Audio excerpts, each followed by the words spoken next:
Hello, ladies and gentlemen. Welcome to an amazing live stream. Okay, this one's gonna be really good, okay? This one's gonna be really damn juicy. It's gonna be a very nice 3v3 challenge with some of the best players in the world, okay? I'm not even downplaying it. It is real. It is gonna be exactly that. So we're gonna have Team ExCaL versus Team Marakar. So it's gonna be ExCaL, Fargo, and TumStep versus SiZe, Marakar, and LiftTruck. So this is gonna be crazy, man. This is gonna get real damn juicy. This is gonna be a really nice challenge. It's gonna be Defcon-only 3v3. So for those of you wondering why Defcon-only, is because these guys know Defcon very well. And when I say very well, they could probably, if you give them a pen and a piece of paper, they can draw Defcon perfectly just from their memory, okay? These guys have their strats memorized on Defcon. They know everything about Defcon, and that's why a Defcon-only challenge can get very spicy indeed, because that's when all the strategies are being pushed to their absolute limit. So let's see how it's gonna go down here. Let me fire up the game and see if the guys are ready and waiting in the lobby so we can get started. This is a very nice challenge that has been sponsored by Antipro, aka Baloney, Pepsi, Red vs Blue, and Jazz. So big shout out to those guys. There will be a stream delay going in here into the challenge, of course. So, you know, if I don't respond right away, then, you know, that's kind of why. But, yeah, let's see. There's SiZe already here. I know, right? There's LiftTruck. There's me. Where are the others? Oh, boy. I know that ExCaL was actually in a challenge right before this one. I think TumStep as well, so hopefully they finish from their challenges. Hopefully, probably. Let me message them.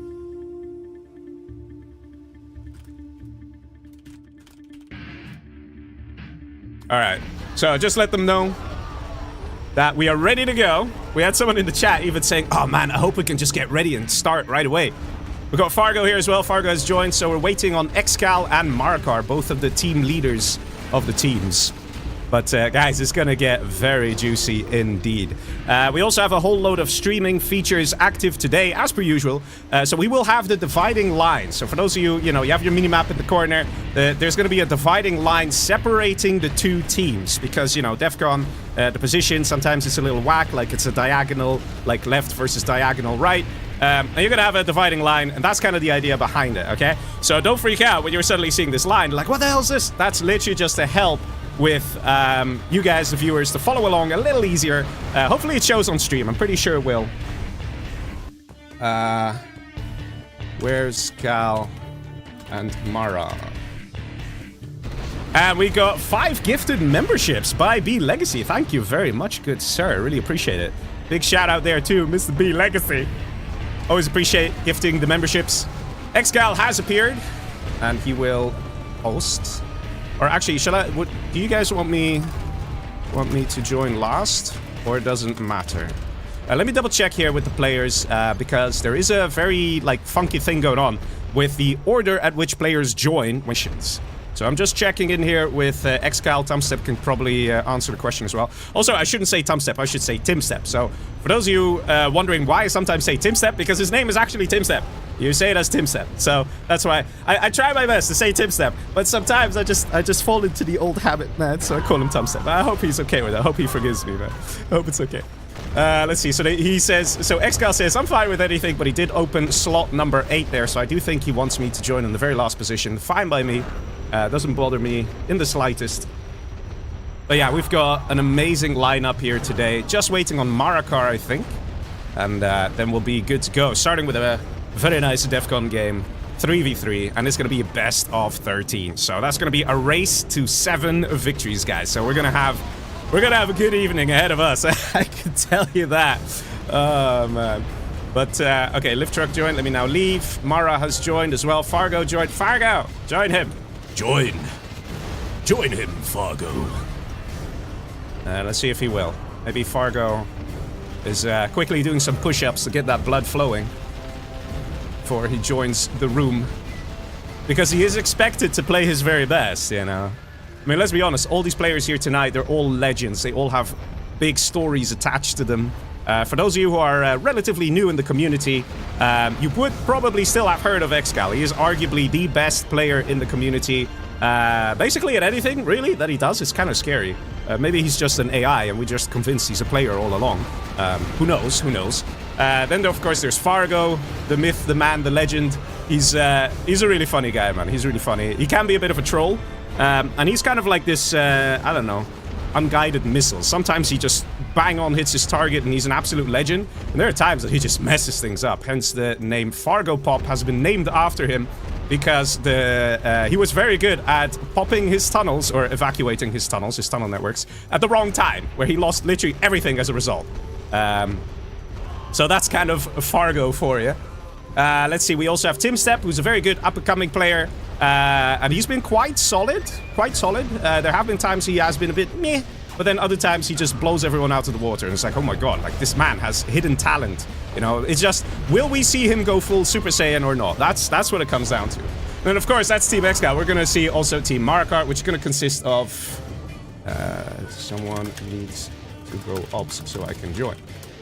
Then, of course, we have Team Marakar, which consists of Marakar, who's a very good player, also very well known in the modding community, because he plays mods like Contra, Rise of the Reds, things like that. And he's very good at it, like, very good. He's literally the best player in the mods. And he's like, you know what, let me go to 0 Hour. So a couple of years ago, he went to 0 Hour and became an absolute legend there as well. I've spoken with him many times, and he said to me that he wants to win the World Series, okay? The biggest 1v1 tournament. He's like, that's my goal. And the guy has been ferocious in his plays. And he's also very good, so it will be nice. SiZe, of course, doesn't need an introduction. Our Viking legend. He's been around for so long, man. He's been around for so long. And he's very good. He's won the World Series a couple times, too. And then we have LiftTruck as well, who's also a very good player. But we're going to need to see some good team play here from Team Marakar if they want to beat Team ExCaL. Fargo made group. Made group. What does that mean? Or voice chat? Ah, okay. Yeah, so the guys are now setting up their voice chat. Of course, we want to see some excellent plays. And for that to happen, these teams, both of them, will have their own voice chat groups. So ExCaL will be in a phone call with Fargo and TumStep, so they'll be in a voice chat together. That is not cheating. It's literally part of the challenge. It's 3v3, so each team will have their own voice group. When a player dies, of course, they're not allowed to snake. They're not allowed to map hack and be like, oh, this guy is sending something. That is strictly not allowed, okay? Strictly. You might say, Leggy, how on earth are you going to check that? Well, basically, almost all these guys have their own YouTube channels, and they will probably upload their point of view of these matches. So if you're interested, then go to the description of the live stream. For those of you on Twitch, I'm sorry, I don't have direct links to do it through Twitch. But, you know, it's on the YouTube live stream. You can get the direct links to their channels, and then probably within the next, I don't know, 72 hours, probably you'll see the videos pop up on their respective YouTube channel of this exact set that we're going to do right now. Need to unblock my team on Discord. What? What? Okay, not entirely sure what's happening here. Alright, the players are joining. Is it in and out, or just play? I think it's in and out. So in and out refers to, yeah, in and out. Okay. Well, I don't know. It's not that obvious to me. Rules keep changing, man. So basically it's in and out, which means first we're gonna accept, start, and then everybody will see their armies and positions and whatever. Then the players will quit out, and we'll go back in here in the lobby, and everybody will select the same positions and armies that they had. So like that, all players are aware of where everyone is, as well as the armies. So this is not literally the game that's going to start. This is literally just to see the armies, guys. So we got China's. That's a lot of China's. No USA's either. That is very funky, very spicy.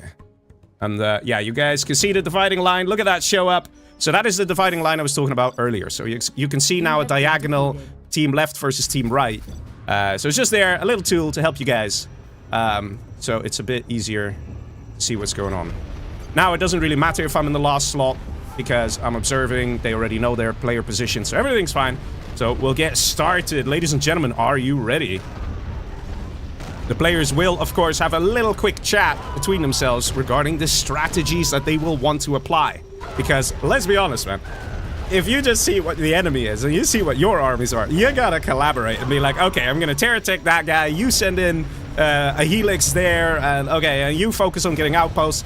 These are the discussions the players will be having right now. And that's why it's good for you guys, yes, all you guys, to also subscribe to the channels of these players. So, you know, when they release their point of view, it's gonna be fun to hear all those discussions and see what they're 13.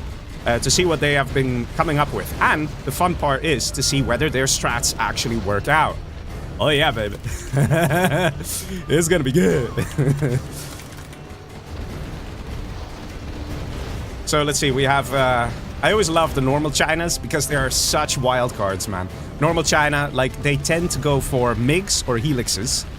But in some cases, ground army can pack a punch because a dragon tank, for example, in the right location can do so much damage. So, for example, if you have a tank general, you just know he's going to spam tanks. You know, it's not. I wouldn't say it's a boring army. It's just they kind of do the same thing every time. China is a bit of a wild card in that sense. Toxin, they will also start with a rush. They always do. But then we might see a fast transition into battle buses, or we might see a transition into fast Scorpion spam, for example, depending on the situation. To be honest, guys, I think the one player we should watch out for is Marakar. I think a nuke general here could be very interesting, depending on what happens. If this guy gets the nuke mix, for example, that would be an excellent counter against potential battle buses that might just come out of TumStep. So we might see nuke mix coming in, might see some overlords coming out as well, because overlords in this matchup will be absolutely ruthless, guys. Absolutely ruthless. So it will be very interesting to see what Marakar is going to do. And Marakar is definitely like one of the top players here in this set tonight. So I'm very curious to see what's going to happen there. Okay, we are all team... Wait, we are team 2 all set. Fish, go team 1. I don't want you. Okay. Alright, so the players will soon be getting ready. Let's see, so it was diagonal, right? 1, 2, and 6. No, 1, 2, 6. Yeah, so it's left versus right here. I'm showing you guys a little bit like the diagonal, okay, on the map. So it's left versus right. Team ExCaL will be on the right. Team Marakar will be on the left. So guys, place your bets. Who do you think is going to win? Maybe I can do a quick poll. Who will win? Team ExCaL. Team Marakar. Or we do null vote. Of course, like I said before, we have a stream delay. Null vote. Okay, alright. Start poll. Okay, guys, vote away. Well, I mean, you already voted because it's stream delay, right? It's stream delay. But it will be very interesting. Everybody tends to just vote for Team ExCaL. Let's see if that's happening now as well. Because, you know, ExCaL is just ruthless, man. ExCaL is just ruthless. So people are like, lol, yeah, ExCaL wins. And more often than not, it's true. But there is some stiff competition here. I mean, Team Marakar is not something you can just ignore, okay? I don't think we're going to see like a landslide victory where it's going to go like, I don't know, 7-2 or something. I highly doubt that. That being said, though, team motivation, right, needs to be very good. The synergy needs to be very good. If that doesn't happen, let's say Team Marakar loses that sort of connection you have with each other as players, yeah, things can go sour real fast. And we've seen that in the past with Marakar's team in team challenges. So we'll have to keep an eye out for that. That being said, though, if they get a couple victories, it can also go the other way. It can be very motivating. So, you know, we'll just have to see. But ladies and gentlemen, yes, let's start. Here we go. At the bottom here, we have Mr. Fargo as Tank General. To the right of him, we have the Infantry General for ExCaL. Nice in the back there. And we have Toxin General here for TumStep. And that is Team ExCaL facing against Team Marakar, which consists of Marakar himself as Nuke General. On the left here, we have more in the supporting role, LiftTruck as Normal China. He's gonna get an airfield, guys. I'm pretty sure about that. And let's see the Toxin General down below here from Mr. Big SiZe. This is a very nice Defcon challenge. It's gonna be a best of 13. That is a race to 7 victories. And let's see what these players can cook up for us tonight. Let's see, we got a nice worker going to the middle here from TumStep. Not too many GLAs actually here onto SiZe. Be a little annoying and stuff like that. In the meantime, up top, we see some terrorists out of TumStep. Oh, that is going to be a nice hit. Oh, that's going to be nice. Needs to be fast reaction here. And excellent strike. And also kills the red guard. So that's actually a really nice opener here. And puts Marakar a bit on the back foot. The wild card of the match already sort of in a bit of trouble. the meantime, we still see that supply truck here being a little annoying, and we already see the gat tanks coming in. Needs to shoot this technical. SiZe thinking he can kill the gat tank here with the technical, and is actually doing a lot of damage. All right. Well, that's happening. Managed to kill a lot of workers here, so SiZe definitely on the back foot. And there's still this supply truck. Why is there still this supply truck, man? Look at this. Look how annoying this thing is. It's so annoying. In the meantime, we see a technical coming in from TumStep now. Going into the base here of Mr. Marakar, who's already not in the best position. Let's see, is he going to occupy the building in the back? Yes, he is. Supply truck's getting to safety, and whoa, that MiG very much helping out. That was nice. Killed one RPG, though. If it was slightly faster, it would have killed all of the RPGs, and that would have made a big difference. Dragon Tank is now en route, but we do see a technical moving in to the left side, ladies and gentlemen. What is going to happen here with Team Marakar? They're a bit on the back foot. We've got a donation coming in from Rico. Thank you very much, Mr. Rico. Got more gat tanks moving in, and we actually see a Helix. That was the strat of ExCaL. He went for a Helix and actually managed to take out the base of Big SiZe, because SiZe didn't have much. We saw the early aggression of Fargo. Fargo dealing such a good amount of damage in the beginning, crushing all the workers, really making things difficult for SiZe. So SiZe right now has got nothing left, and Fargo can just send a dozer to try and expand here, and he's already moving a dozer forward to try and get a war factory up. Oh man. MiG's at the ready. No MiG armor, no black napalm. So it's not going to be easy to come in and shoot at these gat tanks. It's going to be pretty painful, to be honest. Yeah, I'm not entirely sure what the plan is here. And we are suffering from a bit of lag. Uh-oh. Oh. That is not good. That is looking like it's on my end.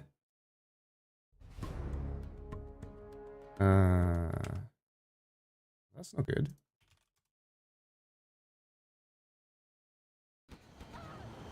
Okay. Just had a weird internet hiccup there, but everything seems to be back online, I guess. That was a little strange, to say the least. And yeah. Okay, now SiZe is disconnecting for me. SiZe disconnecting? Well, this is not off to a good start.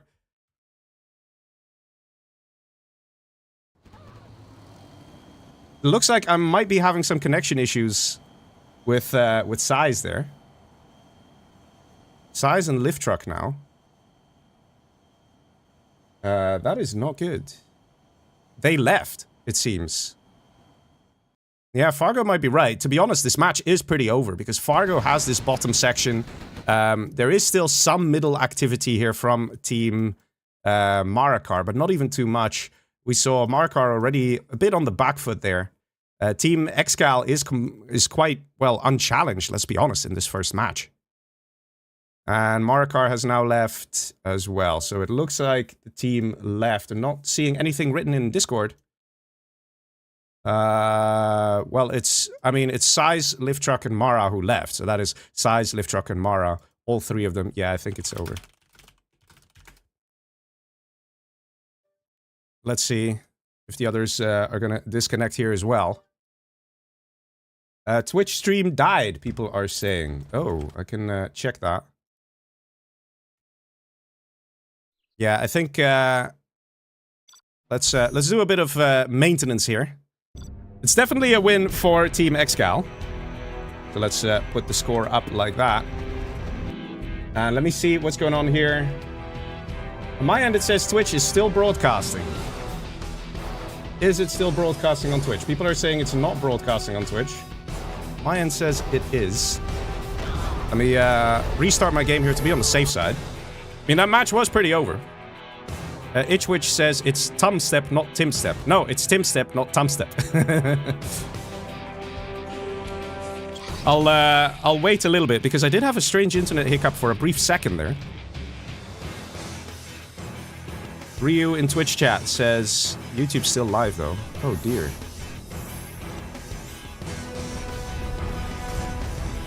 They need to. Okay. Let me restart on my end the Twitch stream. Let's do that then. I don't know if a stream delay will kick in. Probably it will.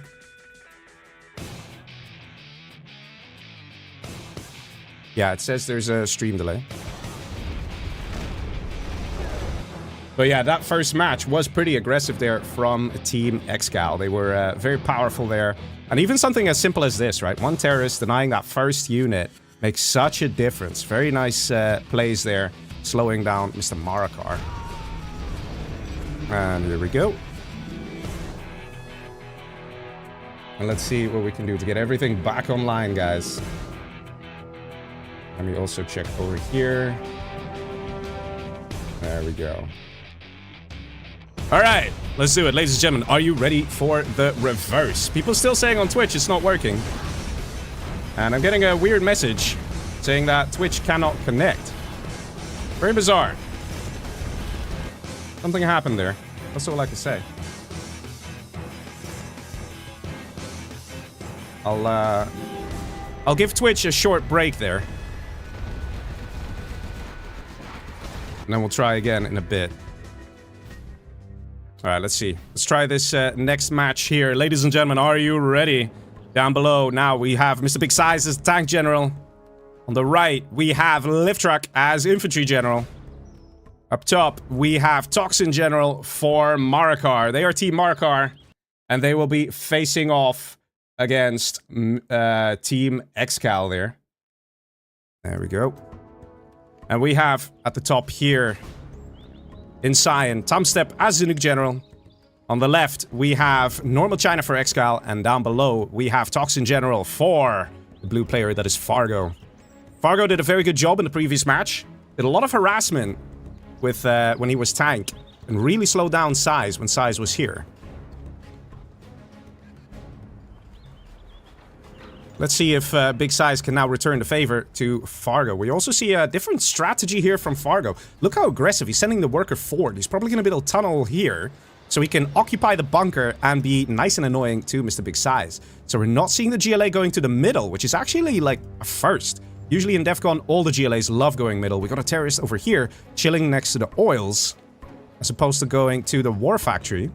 He might choose to go for the for this over here. Let's see what's happening at the top. We also have some terrorists. There's just no way to deal with these terrorists so early on. They're just so aggressive and so annoying.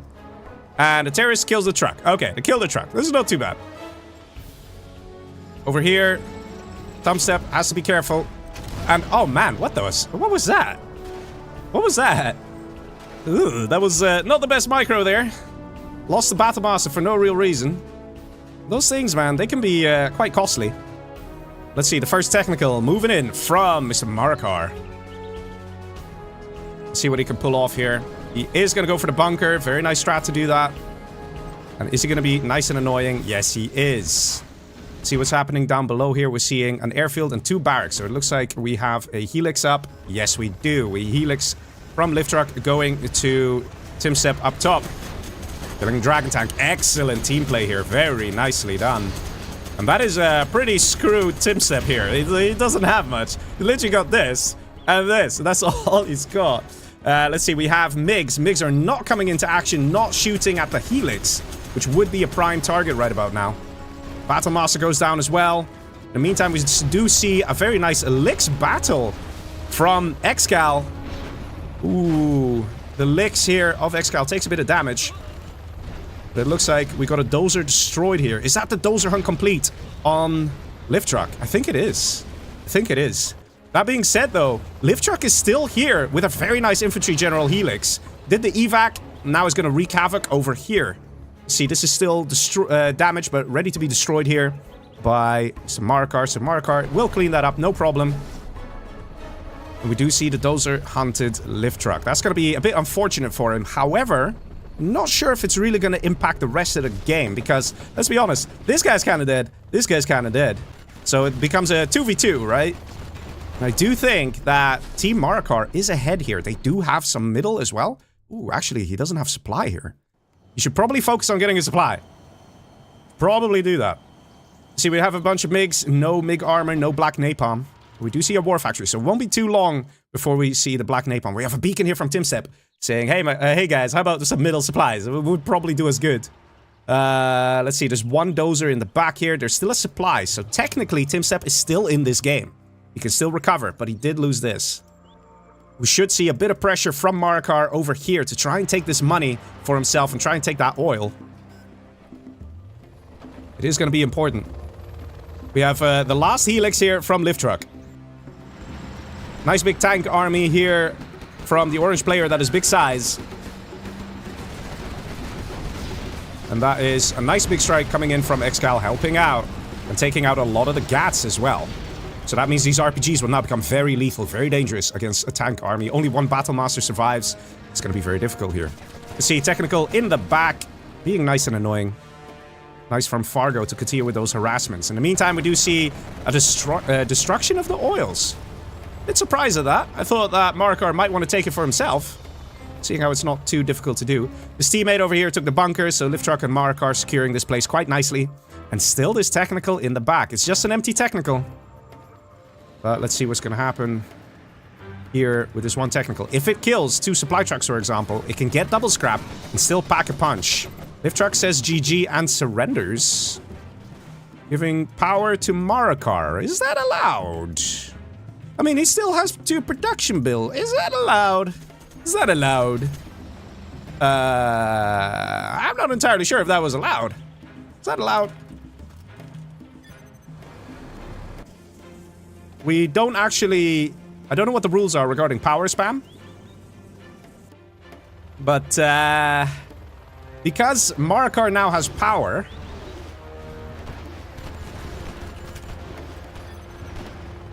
I'm not sure if this was allowed, guys. I'm not sure. We're gonna have to check in with the judges. The judges of this set are Antipro and AK Baloney. I'm not sure about that. I'll check with the other team afterwards. I'm not entirely sure if that's okay. In the meantime, we have a big push here from the blue player, that's Fargo. Also, no ups. Alright. Fargo coming in pretty strong here. And not much left for just a big SiZe. SiZe is also dozer hunted here, so everything he loses... Yeah, recording doesn't mean you can do things that aren't allowed, though. Oh, right, he wants to record the match. Ah, okay, I see. But so far, Fargo over here packing a punch. At the top here, we also have a bit of a push from Marakar, who's trying to come... I mean, from TumStep, who's trying to come back from the dead. And, in fact, killing the oil here. Marakar did take this cash, sort of. And there is some activity in the mid, but the real problem is down below here. We're not seeing any tunnels here from Marakar to help out his mate, Big SiZe. I kind of leave SiZe completely alone here. It's a bit unfortunate for SiZe, but it is what it is. He is trying to hold on, do some damage. But there's just a lot of Scorps here. There's infantry as well in the mix. So this is not looking good for the Viking legend himself. See up top, Marakar is sort of holding. And Marakar does have some middle as well. So this middle might be the saving grace. But again, seeing some slight mistakes here. Like, why only 2 workers? And even up here, there were only a few workers. So Marakar needs to keep an eye on his worker count. You need at least 5. 5 or 6, that's the sweet spot. And generally 6 is preferred. Because then if you take 1 worker away to build something, then your supply still stays relatively optimal, the supply collection. Dragon tank in the back here. This is very cute from ExCaL. Lots of buses. Oh, boys. Now we see Marakar kicking it up a notch. Those buses can actually do a lot. That being said, over here, Fargo doing very well.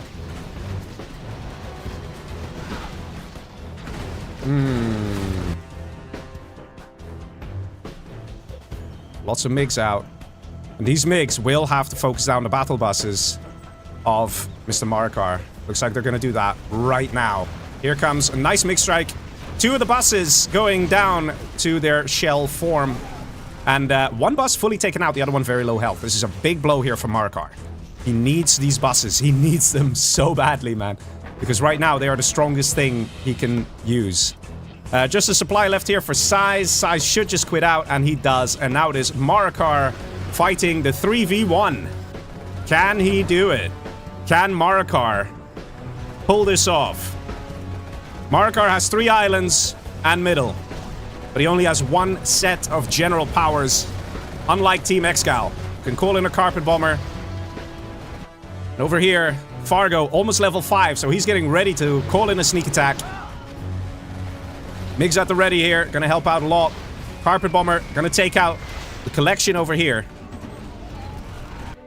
At top, we see a nice Dragon Tank. Again, the slight mistakes here from Marakar. If there was just one tunnel, this wouldn't happen. But now he's going to lose this supply, and he has to look here, deal with this issue.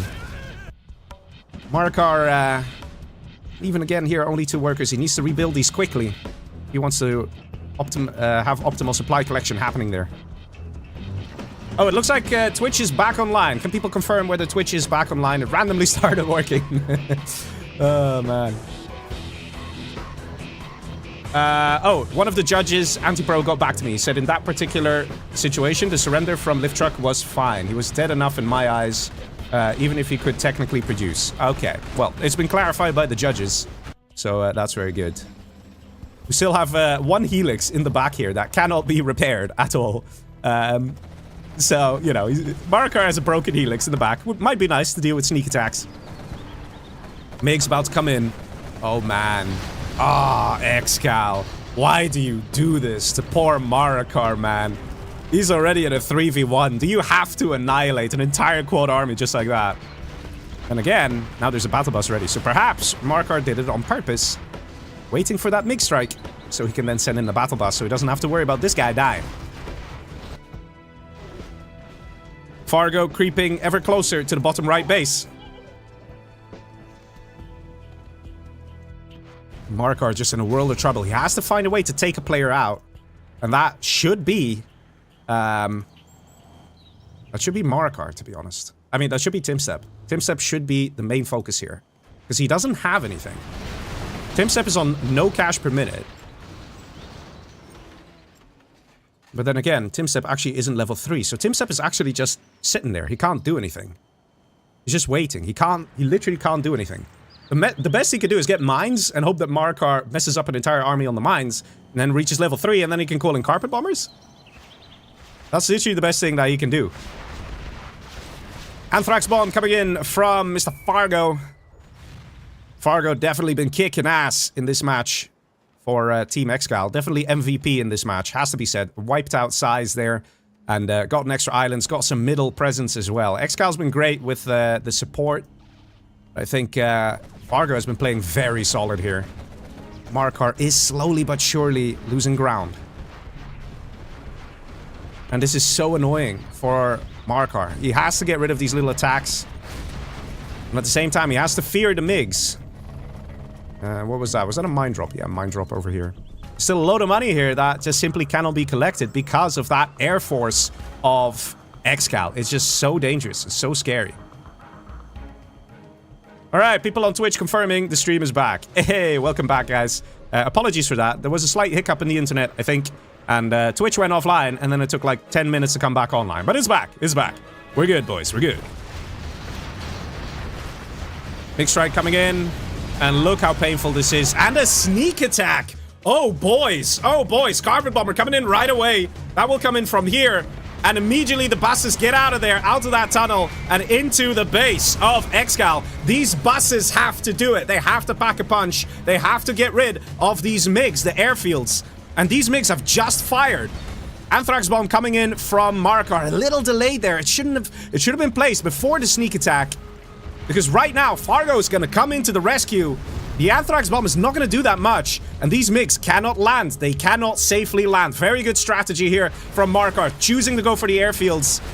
Even not caring about Fargo's buses. He's like, no, no, no. Airfields first. Okay, airfields first. Because these MiGs are so dangerous. And they flying overhead. Oh, man. One MiG going down. Second MiG getting taken out. Just like that. Oh, Marakar, you absolute legend. Taking out another MiG there. We got Toxin Rebel Ambush to finish off some of these buses. And just like that, out of the blue, Marakar has managed to turn this match around. Absolutely decimating the MiG forces of ExCaL. ExCaL in a lot of trouble because he was relying on those MiGs. ExCaL, with almost no income, is going to take forever to rebuild all those MiGs. That being said, ExCaL is almost level 5. He's level 4 in a bit, so he does still have nice general powers. But what's he going to do for income?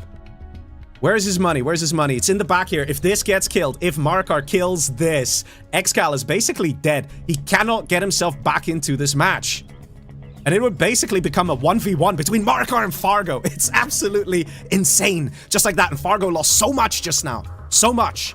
It's going to take Fargo a while to get back into this. That being said, Fargo's starting with the black market spam. Excellent response. Got a beacon here. And immediately we see an artillery barrage going in. TumStep is... Wait, who's this at? That is purple. ExCaL's artillery barrage. And that will be pretty painful here. But, in theory, Marakar will see it. He should be able to see on the minimap where these tank shells are coming in. The artillery shells. And he is, in fact, moving his army away. And this is the beauty with these pro players. Sneak attack now coming in. And we see Scudstorm going up. Battle bus at the ready. Is it going to take it out? Are we going to see a pop? Are we going to see a pop? Yes, we are. And it's not a Fargo pop, but it is a pop from Fargo. And actually does take out one bus. But the other bus is still alive over here. The evac coming in. Very nice, very quick. And, oh, sending in the worker. Try and cause a bit of splash damage. Quads versus buses. This is going to be painful. Do we see a Jarman Kell anywhere here from Marakar to deal with this threat? We see another bus coming in. This is what is needed. And the evac. Okay, that's a Fargo evac. There's literally quads here, dude. And I have to say, Marakar hanging on. This match is very interesting, very intense. And in the meantime, we did see the trucks got destroyed here. So Marakar is paying attention to this supply. He's aware that this is crucial for ExCaL survival. Suddenly, we see a bunch of beacons. Not sure why I'm suddenly seeing a bunch of beacons from ExCaL. Probably saying, dude, get tunnels. Sneak attacks are coming. And that is how we can still see a player like TumStep participating. He can talk to his teammates. He's still technically in the game. And he can suggest to Fargo, hey, pay attention here, pay attention there. Scudstorm ready. Oh my god, is Marakar gonna pull this one off? Is Marakar actually gonna pull this one off? He did an amazing attack just there. And an amazing defense over here, where Fargo played it well, but it could have been a bit better from Fargo. So, Marakar got the upper hand. The income, 17k per minute. And if you look at Team ExCaL combined, that is nowhere close, guys. That is nowhere close. ExCaL's still flying around with these MiGs. He's got a single airfield to his name. And this has now been cleared. ExCaL's income is about to drop to 0 because he has no other money. There's a dozer over here, and he did actually establish a second supply here, and Marakar's on it. Marakar is on it. And here we go. Fargo now coming in with the defense. Can he actually stop this attack from Marakar? We need to see a Jarman Kell. A Jarman will be so useful to stop one bus at a time. You can snipe every 30 seconds. So every 30 seconds, you take out one bus like this. It makes a huge difference. We're not seeing a Jarman out of Marakar. We're not seeing a Jarman out of Fargo. And I don't know how, but even though there are less buses out of Marakar, he is shooing back the army of Fargo just a little bit.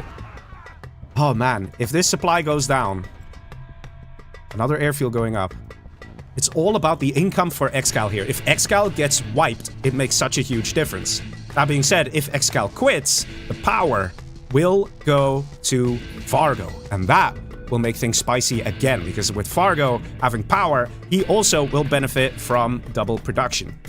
Oh, actually, the power has been lost here for Marakar. So Marakar lost power. We have a sneak attack down below, and in fact, where did those beacons go? Like a couple minutes ago, there was a beacon saying, hey man, you should probably build some tunnels. And those tunnels now saving Fargo, because otherwise those oils would have been dead. MiGs were en route, so they would have been able to do a lot of damage. Not a good engagement for Marakar. We might see Marakar playing a different game now, where he just starts pumping out Scudstorms and saying, hey, you know what? I'll just sit here and defend, because my income should be bigger than you guys. So the pressure is on you guys, not on me. 2 buses here, and a lot of buses coming in. We have angry mobs in the back as well. Angry mobs absolutely shred buses. Check it out. Look how fast, man. Look how fast these buses die. An angry mob only costs 800 bucks. Very cheap unit, very powerful unit. But yes, MiGs are the perfect counter to angry mobs. So there needs to be excellent team play from Team ExCaL if they want to get rid of those mobs. Oh man. Those Scudstorms though, gonna be absolutely delicious. Anthrax bomb is gonna come in. We see the beacon as well. Is that gonna help? There's enough tunnels around here from Marakar. All this does really is prevent supply collection. Lots of MiGs. And there are mines here. If Marakar's paying attention, he will notice, hey, there are mines. Oh, man. And this Scudstorm is a bit strangely positioned here by Fargo. It's very close to Look at this. Got a tunnel in the same screen as Fargo's Scudstorm. Got a beacon in the back from TumStep saying an Anthrax bomb is coming in. Kills the scaffold. And the push now coming in, and again, more MiGs dying. Might see an evac coming in here. No evac. And that is one dead barracks. It's something. It's something. Everything that ExCaL loses is going to be a bit painful. He's still collecting on this one supply, but supply crates here are running out. The supply piles are running very low. And from here onwards, it is easy to take out the trucks. Still a nice aggressive tunnel here from Fargo. I wonder if we're going to see a pop at some point. Those MiGs still being ruthless, but guys, it is possible for Marakar to take this. It's definitely possible. We have a beacon in the back, number 2. Scud Storm soon ready to fire. With Marakar being the first one to fire a Scud Storm. He also has Anthrax Gamma. And we have a sneak attack. Ooh, yeah, you cannot pop. You cannot pop, dude. Please don't tell me you're gonna pop. Yeah, you cannot pop. You cannot pop. 2 Anthrax Gamma tunnels shooting at you like that. Forget it. We have a load of buses from Fargo now going to the middle. Got a beacon over here from ExCaL saying, oh, just attack through the trench. And Fargo listens and agrees with his teammate. TumStep is placing down a bunch of beacons as well. And we have the buses at the ready. We need to see some angry mobs here as well from Marakar. That would really help out and defend this section. 1 bus going down. 2nd bus being taken out. 3rd bus destroyed. Marakar running out of buses. But so is Fargo. Not that much remaining here. Nicely defended by Marakar. And Fargo didn't achieve too much here. He's going in the back here. We've got a barracks going up. We might see some angry mobs. And we have a sneak attack next to the Anthrax bomb. And we have... Okay. Not sure if that was a baited Anthrax bomb that got intercepted. That was terrible, though. Oh! It was a Scud Storm. That's what that was. I thought it was the Anthrax bomb, but no.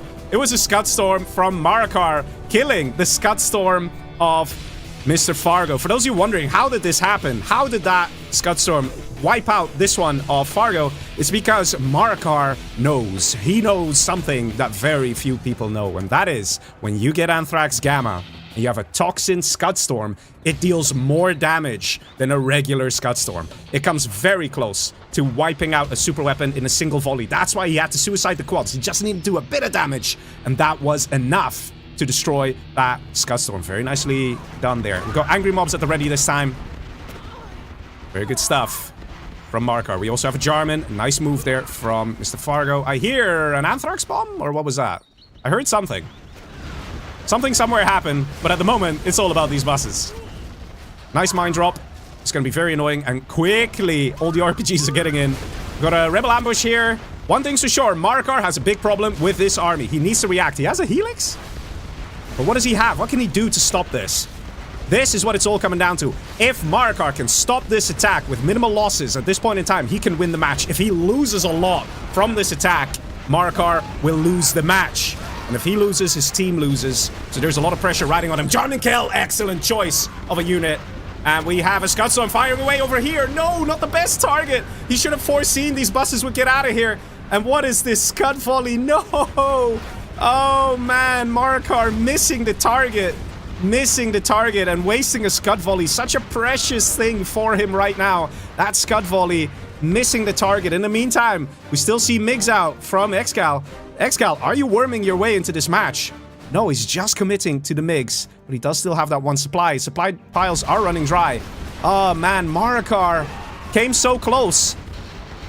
If he did not fire that Scud over here, if he fired it, let's say over here, or if he hit something else that was absolutely crucial, maybe the middle, to cut off this production, it would have changed so much. In the meantime, we see a sneak attack now from Fargo coming to reinforce. There's nothing to defend here. We see the tank hunters coming out to help. And they might be a very good unit, actually. Unless there's going to be a rebel ambush, this is going to be very painful for Fargo, and he might have heavy losses. And it might still be possible for Marakar to hang on. No other tunnels. Marakar taking a beating here in this one attack from Fargo. An excellent attack. An attack that was necessary if Team ExCaL wanted to come in with a victory. We see RPGs being popped here from the tunnel, forcing the retreat of these buses again. Oh, man. Marakar came very close here, but to be honest, the amount of losses he's endured, the production gone over here. I think there was some income that also got taken out. In the meantime, we see a second production area going up a bit haphazardly, not seeing a barracks. This is the mistake of Marakar. If he had some angry mobs here, It would have prevented the push of the buses. The lack of mobs here. We have seen some angry mobs from Marakar, but we could have seen twice the amount because they're such a cheap unit and they can deter literally 3 buses from driving right into your base. Mobs now coming, but look at the trek they have to make all the way from the barracks down here. Quads being popped. Not the unit you want to use against buses. Marakar on 13k per minute. And we have 16k per minute from Fargo. Mind you, that includes cash bounty, guys. This includes cash bounty, so it might not be so great, the income. Big strike and a carpet bomber. Can this survive? There is a chance it'll survive. That's looking unlikely. That is going to go down. Just about. Nicely done by Mr. ExCaL, who's still worming his way into this match, being annoying. Now with a cash steal, we see a Scud Storm firing away. The Anthrax bomb of Fargo got intercepted. And let's see where this first real offensive Scud Storm is going to go. It's flying in, probably on the economy here, or production of Fargo. And going for the oils. Not bad. Gets a bus for his troubles. Not sure if this was the best target. I mean, it's not bad. It's not bad. It's definitely not bad. Yeah, middle has been mined out, so fair enough. It probably was the best target. New Anthrax bomb coming in here from Marakar. Taking out these buses. Buses going low health here. They have to get out of this Anthrax. Artillery barrage in the back. Marakar is definitely taking a beating, but he is not giving up. And look at this. Coming again with a pop with more RPGs. Where are the mobs, though? Where are the mobs? Fargo seems to be a one-trick pony. He's just sending out buses, buses, buses. There needs to be a lot of mobs, so even when the MiGs come in, there's enough mobs to endure the MiG strike so you could take this out. Oh, man. Another Scud fires away. Let's see where it goes. Can I see that real quick? Where are they going? Where'd the Scud? Oh, here we go. Random missiles flying in. Going for the Palace and the Arms Dealer. Not a bad hit. Was a sneak attack here. Probably was hoping to bait the units to pop from this tunnel and go all the way this way, but that's not what happened there. So Marakar is still trying to hang on. I mean, look at this. This is angry mob food, man. Angry mobs. You give them AK-47s, they get a little hungry. Give them something to eat, like battle buses. Why are you engaging with quads? Okay, that's better. That's better. But still, why are you engaging with quads? Marakar, they're 800 bucks for angry mobs. You've used them before, effectively. Don't know why he's losing these quads. He's also gifting money to Mr. Fargo by doing those things. Sneak attack now going in, and thank you. The mob spam is coming through. Because again, we're just going to see... Oh, never mind. Now he gets quads, this legend. Now he gets quads. Okay, now... Okay, fine. Credit where credit is due. Fargo has adjusted. He assumed there would be more mobs, and he was correct. So now we're seeing a transition. Probably also because the palace got destroyed. He can't build more battle buses. Oh, man. Marakar, can you still do it? You are slightly ahead on income, but like I said, the cash bounty is playing too much of a role here. Scud Storm is exposed, needs to get repaired. Needs to be a worker here. Somewhere. We get a worker. He's sending a worker. Bus is coming from down south to try and stop this expansion. Sneak attack that was here has been cleared up. Again, we're seeing quads versus buses. Lots of losses for Marakar that could literally be mitigated here. We have angry mobs right here. There you go. They start firing. The bus dies. Very good. Still a German here from Fargo. Nice. And still these MiGs circling around. Predatorial MiGs flying to find a target. Something easy to strike with no losses. But basically, this is very close to a 1v1, but it's not a 1v1 because of the general powers out of ExCaL. He's level 5. He can still contribute. He can still contribute with those general powers with the MiGs. Again, some unfavorable engagements here. KD here, you can see Fargo is a bit ahead. I know it's not exactly one-on-one correct to look at the KD, but it does kind of give an idea, a rough idea. I do think Marakar is wasting his units a little too easily there, probably because he has a million things to do, so he doesn't have the exact time to, like, stand there and micro. Like, even this, you can easily kill this with the mobs. But he's probably focusing elsewhere. He's trying to get up a new production area. Joe says, not a Fargo pop, but a pop from Fargo. Yeah, quite. No, that was good, man. That attack from Fargo with the sneak attack up here, it was pretty nice. Carpet bomb again, coming in, dealing damage, getting rid of that barracks. Not that the barracks is actually useful at this point. You might not realize it, but Toxin RPGs are actually more powerful than Infantry General Tank Hunters, okay? When you get this upgrade, you get this upgrade, so AP Rockets and Anthrax Gamma, the combined damage increase is over 60%, which is absurd, okay? It's absurd, but it is true. It is actually true. So, Toxin RPGs are still better than vetted tank hunters from Infantry General. See, 2 Scud Storms, 1 ready to fire in 30 seconds. It's been a little quiet from Fargo. Team ExCaL planning an attack. Let's see where this is going to go. Is that an EMP? It is an EMP going on the Scud Storm. This is going to be the target of choice. Angry mobs at the ready. Only 1 angry mob, though. And EMP drops. And there's a pop here ready from Marakar. Got some MiGs in the back. Will they get targeted? And it looks like Marakar is actually hanging on like a champ. Wiping this army pretty cleanly, pretty effectively. In fact, the MiGs of ExCaL didn't even fire. ExCaL freaking out just a little bit. Apparently he's on 1k per minute. Let's see what he's got. Money-wise. Might just be long distance collecting? Or is it going to drop down to 0? Does he have an oil or something? How does he have 1k per minute? It's just ExCaL magic, guys. It's ExCaL magic. Oh, it's 0k per minute. Okay, there you go. It's 0. So, ExCaL's out of money. The middle has been dried up, completely mined out. So right now, one of the biggest, most important things is this. This command center of ExCaL. Oh, there you go. There you go. And the second Scud Storm ready to fire very soon. This command center can pull in the Carpet Bomber, the EMP, the Mine Drop. Very, very important. So it is the first thing that needs to be taken out by Marakar if he wants to win this match. Because that means that ExCaL can only contribute with the MiGs. And both of these command centers now being targeted. That's going to be literally TumStep wiped. He's got $100 to his name. It doesn't matter at all. And this is going to be the second CC destroyed. TumStep knows it. Selling of the CC coming in. And it goes to ExCaL. ExCaL gets the $100. And this is literally the most important moment in this match right now. Carpet Bomber being sent out because it is the last Carpet Bomber of this entire match. And it is going to the right, just randomly clearing some tunnels. Can I stay record? Yeah, latency is a bit... Yeah, I guess, yeah. Yeah, I think I told Lift to leave. Yeah, so I'll let Lift know. I mean, this match won't continue for much longer, I think. Whoa, he's so rich. Who's... Wait. Yeah, I don't think TumStep was aware of what's going on here. But guys, Marakar can still take this. Marakar can still take this. Marakar, 17k per minute, 12k per minute for Fargo. At the same time, we have 2 Scud Storms. ExCaL no longer can call in general powers.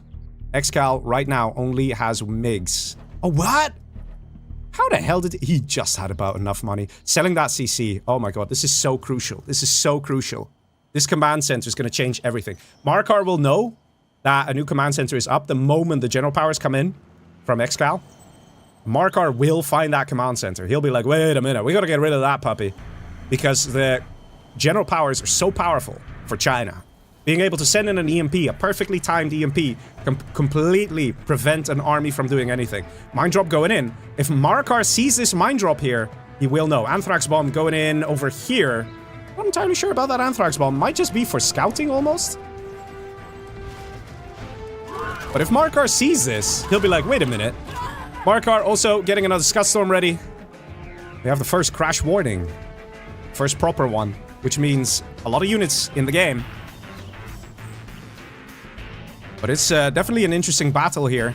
More Scud Storms going up. I definitely agree with Marakar here. Forget about doing clever attacks. Forget about trying to be sneaky. You are fighting Fargo and ExCaL. They will not let you be clever. They will not let you be sneaky. Just harness the firepower of the Toxin General Scud Storms and just wipe the important structures of your opponent. Definitely the best move. The pressure is not on Marakar. The pressure is on Team ExCaL.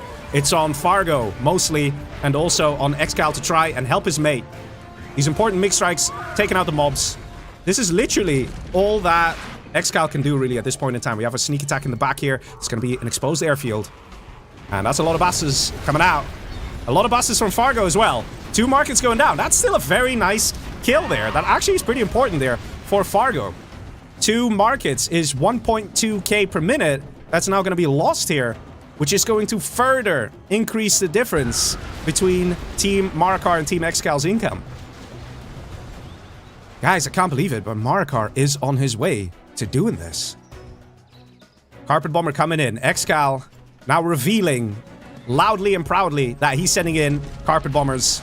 He's got his command center up. Very fast pop here. Oh my god. That was a fast pop. Marakar is on it. And it was a distraction. Bus is now coming in. And buses coming out of Marakar as well. That's 1 dead bus from Fargo. Another dead bus. Lots of MiGs here. MiGs, are they going to get targeted down? That's a lot of dead MiGs. Only 3 going home. The rest all getting taken out. Scudstorm also wiped here. Very nice from Team ExCaL. Getting rid of that Scudstorm. Only a few buses alive here. Do we see any other mobs? No, we don't. Man, we need mobs. Here we go. Mobs. Yes. Yes, mobs. Yes. Kill it. Kill it. Only 3 buses. But you only need 2 to really pack a punch and take out a guy's base. We have 3. What's the response here? Quads. Ooh. No, don't walk through the Anthrax, man. Do we see a Jarman? Jarman would be really helpful when there's only 3 buses. Sending in the workers to try and force fire and cause some splash damage. Sort of working-ish. But not many buses remaining here. Marakar, in the meantime, has been pushing in the middle. He's saying, hey, Fargo, sure, eat up my base. I'll deal with you later. Let me go deal some damage over here in the middle. He will see this command center now, which is a prime target. And the tunnels of Fargo are empty. Fargo just went for an all-out attack. Here's that command center. Oh, my God, guys. I can't believe what I'm watching. This is Marakar kicking ass and taking name and owning this match. I was saying Fargo was MVP of this match, but ladies and gentlemen, that has definitely switched up to Marakar. What an absolute legend. Scudstorm ready to fire. It's going to take this thing half health, and here comes that Scudstorm volley. Airfield under attack. Ladies and gentlemen, this is going to be ExCaL out. Nothing ExCaL can do, and surrenders, passing on the power to Fargo. So Fargo now is going to have increased production speed, but does it even really matter? Does it even really matter? That important strike. We're not going to see the production of a dozer. Very nicely done here from Marakar, taking out ExCaL like that. ExCaL, gone. TumStep, gone. Marakar, in a 3v1, has brought this match to a 1v1. Coming in with a sneak attack top left, close to where the Scudstorms are of Mr. Fargo. He's just popping RPGs, man. He doesn't need anything else. Anthrax of the Toxin Rebels clearing up these RPGs. Marakar absolutely kicking ass, showing why he is so feared in a 3v1 against Team ExCaL. Managing to pull it to a 1v1 with all these Scudstorms ready to fire, with an income that is 50% higher than that of Fargo. Yes, there are still some units in the back of the base here, but it doesn't matter. Fargo, right now, is a shell of a man compared to where he was earlier in the match. He's lost a lot of armies. He's trying again. He has to. He has to do something. He has to make it happen, but what can he possibly do? We're seeing tunnels going up everywhere. Everywhere. Look at this. How many tunnels? Like, how many? 1, 2, 3, 4, 5, 6, 7, 8, 9 tunnels just in this screen alone. And here we go. Sneak attack on the side here. Are we going to see a pop? We probably are. Scudstorm in the meantime is firing, but Fargo has to do something. He has to deal some damage. And this is the Scudstorm that's firing, and it's going to the left. Not entirely sure where. Is it going to take out the Scudstorm of Fargo? It's going to take it low health for sure. We're probably going to see another sneak attack here soon to take out what's left. Look at that. This is how much damage one Toxin Scudstorm does. It almost kills the building. In the meantime, Fargo trying what he can, but Marakar reigning supreme. We see excellent map control from Fargo. There's a lot more blue dots on the map over here, spread out as well. So the control is good, but control doesn't matter when you're on the back foot, when your income is not matching that of your enemy. The best thing that Fargo has right now is the power plant, which is... where is it? Where's that power plant? Over here. This is actually a crucial target for Marakar, because this is going to allow Fargo to pump out units almost twice as fast. So once this is taken out... Oh, wait, the Anthrax killed it. Well, I didn't know that was possible. Well, you learn something new every day. But yes, this power is very important because it gives the power over here for Fargo. So that doubles the production speed almost. for Fargo. And that means if you build a black market, that black market gets up twice as fast, which indirectly translates to a faster return on investment. So that's very important. Big army here from Marakar. He's just chilling, man. At this point, he's got his feet up on his desk. He's leaning back. He's gently sipping his martini as he's sending out an anthrax bomb, preparing his next massive attack. An anthrax bomb over here. Nice move here to make sure no angry mob production will work out. Fargo again with one of the last attacks. Guys, if this gets wiped, we might see a GG from Fargo. He needs to do it. Once these Scud Storms fire, it is over. Sneak attack on the left. Wait a minute. Marakar doesn't even care. And Fargo responding to getting out of the base of Marakar. Maybe he's recognizing that this is a greater threat. And he's loading his buses back up. Coming back home to defend. The best defense is a good offense, as they say. And that is definitely the rule here. Marakar now actually dealing damage to Fargo, as opposed to the other way around. Whereas there was nothing in the base of Marakar. He could have actually wiped some buildings here, taken out some markets, taken out the command center. But Fargo freaking the hell out, thinking, wait, if I don't stop this sneak attack, even though it's a smaller army, if I don't get rid of it, I will be in a lot of trouble. I will take huge losses. More Scud Storms going up. Scud Storm ready to fire. And I don't know about you guys, man. I don't know about you guys, but Armageddon is coming. It's coming in the form of Toxin Scud Storm missiles. Going straight to the base of Mr. Fargino. Probably striking the palace or the Scud Storm. Yeah, this Scud Storm down below is going to take a beating. Going to get taken out. And will it take this one out as well? Yeah, again, very low health. So the Anthrax Gamma will just about kill this. I didn't even know that was possible, man. Like, only guys like Marakar know this kind of stuff. He's sending in a worker, but this is literally Anthrax Gamma. It just instantly died, this guy. The only thing that could fix this is probably a dozer. Your best bet is to come in with a Scorpion and just shoot on the ground. Clear the Anthrax immediately. And yeah, there you go. There you go. Amazing. Slight counter push here from Marakar. Another Scud Storm ready to fire. We have a push down south from Mr. Fargo. And I have to say, for a second match, this is one hell of an epic match. Lots of damage done by Fargo here. Mobs coming out, instantly getting wiped because of the sheer number of buses. Scud Storm firing, going for the other Scud Storm of Fargo. Marakar is very worried about the Scud Storms of Fargo. Maybe he's very worried because if a good Scud Storm strikes Marakar, maybe Fargo will find the Achilles heel in the defenses of Marakar. And we see a big amount of buses here. If these guys were to pop from a sneak attack after a perfect strike from a Scud Storm, then Marakar could still be in trouble. But so far, Marakar's playing it steady. Look at that income difference. 7k per minute ahead. But lots of buses here. We do see Marakar in the lead with the number of Scud Storms.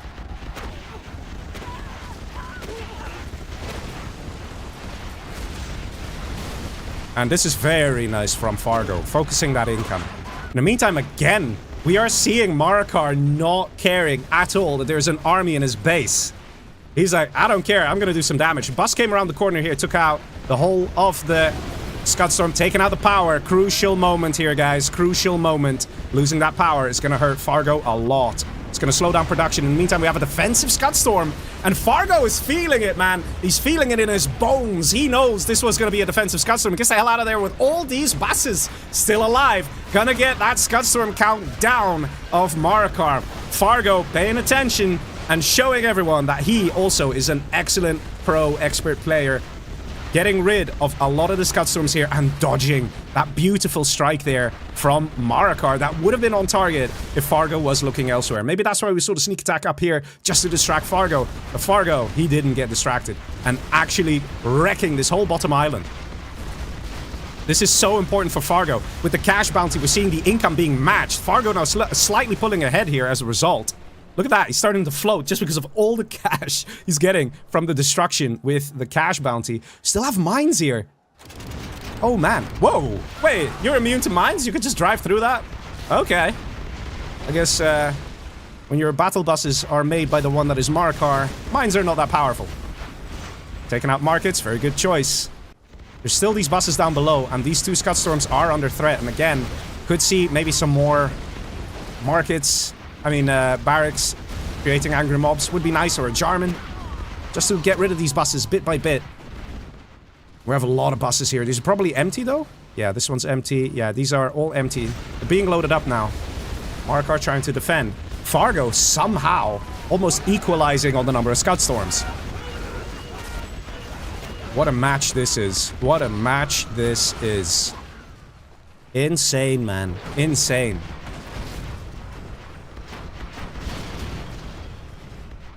And just like that, these buses have all been grounded. Still some units here, but not too bad. Question is, who's going to pull ahead? Right now, it is Toxin General versus Toxin General. Neither player has power. Both players are level 5. This is pure, clean, vanilla Toxin General play in a 1v1 on the map that is Defcon. This epic, large map. The best player will win. That's what it comes down to. Income is almost equalized here. The best player will win. Number of Scuds equalized. This is not what you want to be doing, man. Marakar messing up this micro, losing units. And that, again, gives money to Fargo. Fargo here with his Scud Storm slightly exposed. And we have a sneak attack down below. I love this sneak attack position here. Excellent choice. We've got an Anthrax Bomb being called in from the man that is Marakar. Is it going to be on target? Yes, it is! Oh, man! Now that's on target! That is on target! Oh, man! All these buses! All these buses! All of them! Forcing the retreat! This is a game-changing Anthrax Bomb from Marakar. This moment right here, ladies and gentlemen. Marakar fueling a nice attack here because he knows these buses are downed. They cannot do anything. An attack coming in. Is Marakar going to commit? Oh, man. The Scud Storm. The Scud Storm dealing insane damage to even more buses. Just like that. Marakar, you monster. Excellent strats here, stopping so many buses in the span of 30 seconds. Fargo has an army reset. He's got nothing left, allowing Marakar to now clean everything up without too much hassle. Marakar, 16k per minute, remaining ahead with that income. That crucial income. And he's got a Scud Storm ready to fire. That being said, though, we do see one more Scud Storm out of Fargo at this point.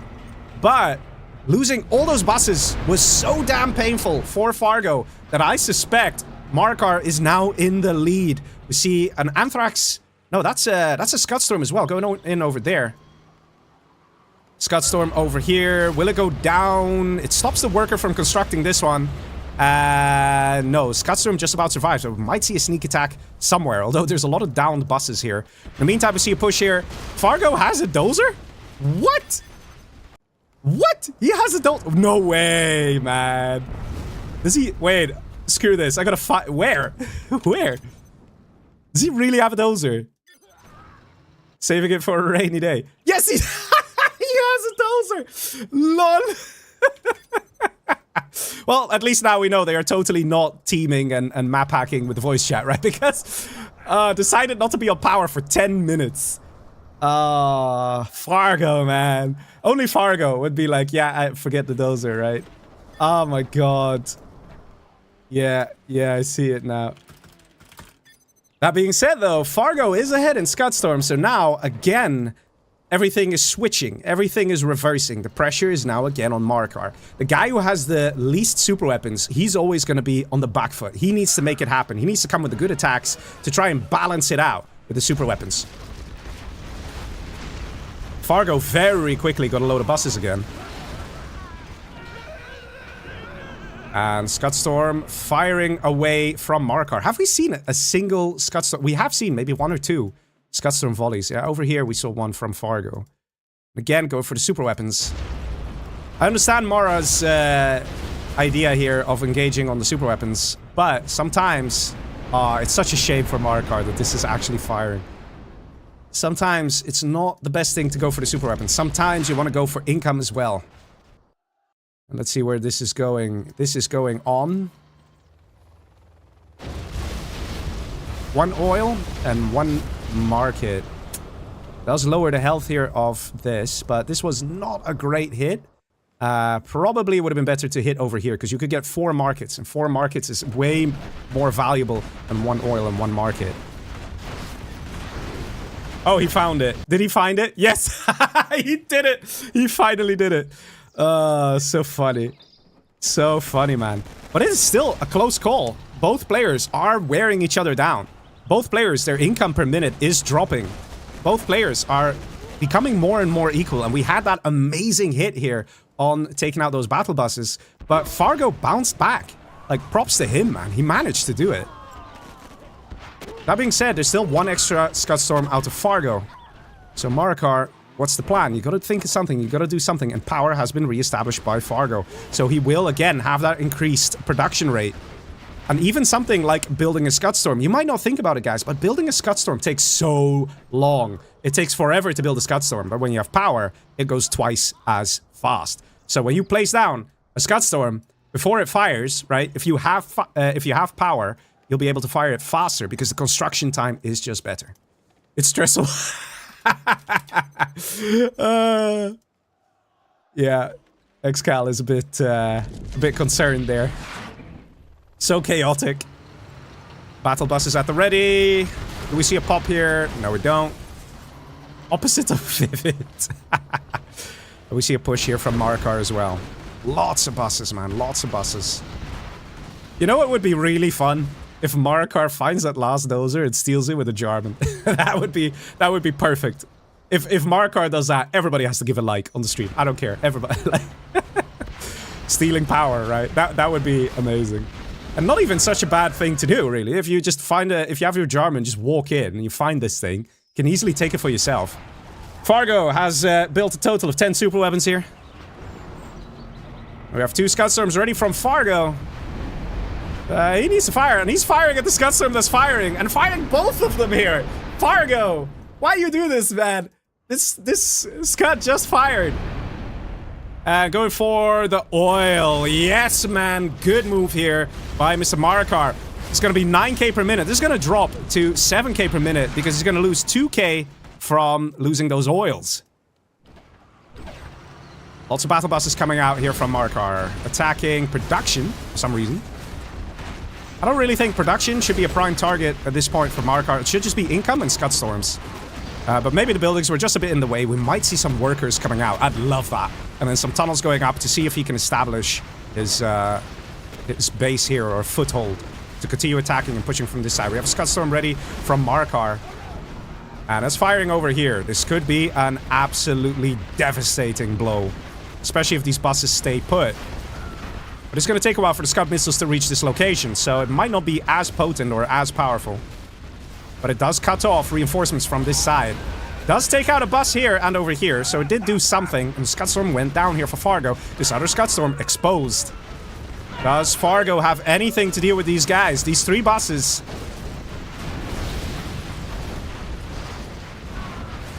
Scud Storm under fire here. And that is another Scud Storm down. 19k per minute. Guys, this is the cash bounty token, okay? That's the cash bounty. Fargo, 5.5k. Guys, ladies and gentlemen, this is coming to a close. I think we all know who's got this one. It was close. It was tough. It was very tough. And I can't believe that I've just witnessed Marakar play 3v1. 3v1, guys, against Team ExCaL. But a victor is emerging, slowly but surely. The income alone. The income alone. Yes, Fargo has 1 extra Scud Storm. Big whoop. He does have extra power now. He's just like, no, I'm not going to lose that. I'm not going to lose that. Oh, man. Still a battle bus at the back. We have a worker just waltzing into the base, building a tunnel. Because, yeah, why not? Why not, right? I completely agree with Marakar here. Marakar continuing to get more forces, more units. And we have a Scud Storm firing... Oh, alright, alright. Over here. Not bad, not bad. Where is this juicy puppy gonna go? Down below. Looks like it's gonna be on the palace. Hey. There's a second palace here, so it's actually not that great of an attack. But it's something. At least 1 palace down. Second palace can get destroyed. It's quite exposed. And if that palace gets destroyed, it's actually gonna be pretty painful for Fargo, because he can't build new buses. Need a palace to construct a bus. Really? Really? You can literally hit the palace and 2 markets. Instead, you just hit 2 markets and a bunch of tunnels. I think Fargo is stressing out a little bit.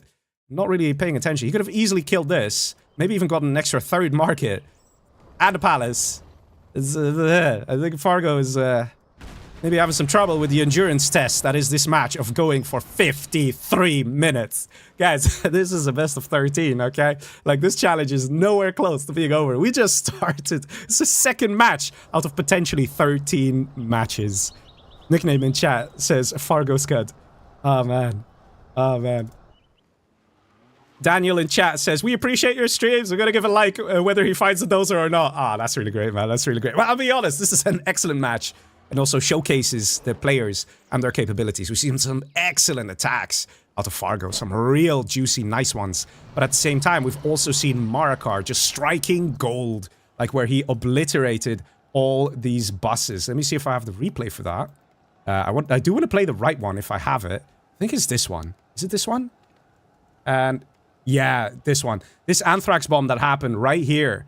Look at the buses, man. Look how many there were. This attack, if it had happened, that was right here. If it had happened, it would have been potentially Fargo's game.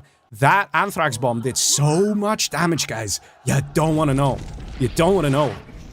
And this is the thing. The skill of these players is so close together that when somebody has a good attack or when somebody messes something up, it has a serious impact for the remainder of the match. Because look how long we've been in this match. Look how long ago that anthrax bomb was. And it's just been echoing onwards. The advantage of Marakar has sort of stayed from that moment. See a lot of Scorps here. I think we lost the palace then, or no? No, he's just switching it up to Scorps. Marakar enjoying himself. Dozer down. Dozer, says ExCaL. Yeah, I guess we didn't see a dozer steal. That's a bit of a shame, but it can happen. Scudstorm ready to fire. Might just come in over here on that sneak attack, because this will be very lethal, very dangerous. We see no reaction from Fargo. And sells the Scudstorm, but that sucker's going down. That's not going to survive. And that does in fact go down. 2 Scudstorms ready. This one might be ready here. You might want to fire it. No, this one's not the one that's ready. Firing over here. That's going to be nice to see over on the Scudstorm of Marakar. And slowly but surely, Fargo running out of Scuds. It's 2 for 2. But this one will get taken out now by Fargo. The Scud warfare is real, guys. The Scud warfare is real, but like I said, man, if you have 1 less Scud than your enemy, big whoop. You know, it's not going to make a huge impact. The bigger impact is in the money, the finances. If you have a significantly higher amount of income, that is going to have a bigger impact. And over here, there were markets. They've been taken out. Over here, there was a palace. The map control of Fargo also dwindling. Got a nearly destroyed market here, an exposed Scudstorm here. We see a bit of a desperate tunnel going up here from Fargo, because he knows if the push comes down from the top here, all this, and these are important buildings, guys, all 3 of these, they're all important. If they go down, it's going to hurt Fargo again so much. And we can see the map control for Marakar is increasing. He knows what's going on in this game. He has tunnels in many places. He has markets in many places. He's got himself nicely dug in. Maybe a sneak attack back here or something could do some damage, but inevitably there will be some defense coming out of these tunnels here, so Marakar can respond quickly. Now here we go, another Scudstorm. The one that was exposed now under attack. The market here being taken down to the hole. And a forward tunnel from Marakar over here. Marakar taking this Scud to half health. That's pretty nice. Getting it to half health. But we'll see some follow-up, we know that. This tunnel is now completed. We still see Fargo with power. He still has it. He still has it. Top left market has a cyan flag. Top left market? Huh? Top left market has a cyan flag. Market? Markets don't have flags. Do markets have flags? I mean, this is not a flag. This is a market of Marakar. I'm not seeing a flag.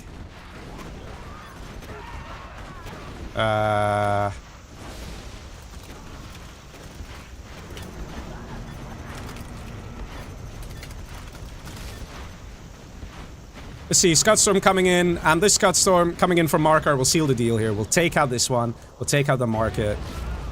Sent it on Discord. On the back, he's saying there's a cyan flag. Nope, I don't see a cyan flag. And Marakar, I can't believe it, man. I can't believe it. Now ahead with the Scudstorm count. Again, because of income difference. Because Marakar can afford to just build one extra Scudstorm per minute and still be ahead economically compared to Fargo. You know? If you look at it from that point of view, it's just crazy. We're on serious crash warning. We are dancing close to that 1,000 unit limit. But we're safe enough that we're not going to actually endure a crash, I think. The crash warning is just a warning. It is just that, we might be heading in this direction. But to be honest, where things are going now... Oh, also I love the mobs here. There cannot be a pop now. Where things are going, this is Marakar's game. There is no way that Fargo can do a comeback. I just don't see it happening, boys. I just don't see it happening. I just really don't see it happening. For some reason, we see a transition from Marakar to go into Scorps. Really don't like that. Because Scorps get annihilated by battle buses. Maybe Marakar is getting a bit tired because we are on the 59th minute of this match. Absolutely insane. Fargo trying to take out this northern expansion. Doesn't quite manage. Fargo should recognize he's lost most of the map control in the middle. He's lost his top left island. All he has now is a bit of stuff here and his main base that is also kind of like Swiss cheese at this point. There are holes everywhere. Another Anthrax bomb gonna come in to cut off barracks production for those RPGs. Which will be pretty nice. There is some anti-air here. It might shoot down the plane because, again, Toxin RPGs deal a lot of damage. Here, look at that. Look how much damage. There's only 2 RPGs and almost killed that plane, right? It's so ridiculous. This bus fires? No, it doesn't. So this is gonna drop... Yeah, just about drops. And Jarman just about survives there. That's a vet too, Jarman. I'm sure Fargo is happy about that. But that means that right now, these barracks cannot produce new RPGs. They cannot, because there's too much Anthrax here. They will instantly die, the RPGs. And we see a QQA of the RPGs to all assemble at one point over here, going into this battle bus. Marakar preparing for his final grand assault, and Fargo feels it. Fargo knows it, and that is the GG. The first real win here for Team Marakar. Managed by Marakar himself in a 3v1, an impossible situation, an improbable situation, and he did not care. Marakar did not back down. Marakar kept going, wiped out ExCaL, that crucial moment when ExCaL lost the command centers to the Scudstorms. This was a crucial moment in the match, getting rid of that command center of ExCaL. Very important to stop those general powers. Then ExCaL got back into it, apparently had enough money for one more command center, and we saw Marakar also paying attention to that. And as a result, we see Team Marakar bringing it to 1-1. Just like that. What an amazing match, guys. Over here, I'm playing you guys the replay clip. Taking out that command center. This was the beginning of the end for Team ExCaL. Losing that command center made a huge difference. No more MiGs out from that point either for ExCaL. ExCaL had to surrender. And that is what allowed Marakar to catapult forward. It was a 1v1 from that point onwards. And he lost a lot, guys. Look at that. 1,085 casualties. But he got 527 units destroyed there. That's pretty good. Lost a lot. Really lost a lot. But he killed what was necessary. And the money is what got him that victory against Fargo. Amazing match. I'm going to tell everybody to restart their game. If I can. Oh my god, man. Amazing plays here. The Scudstorm warfare was real. It was real. It was very good for Marakar. Oh, it says my serial's already in use. Okay, wait. Everyone restart. Let me just tell the players to restart your game. Everyone restart your game, please. Just to make sure, because that kind of freaked me out, what TumStep said of, hey, I see a cyan flag. And he showed a picture. There is actually on his game version, there was a flag from cyan. on the market. It was weird. So let's not risk things. Let's restart our games, have a nice, fresh, clean game, so the odds of a mismatch is reduced. Oh man, I can't believe Marakar, what he did there. And he managed to bring it to a 1-1. The score, guys, the score is so important.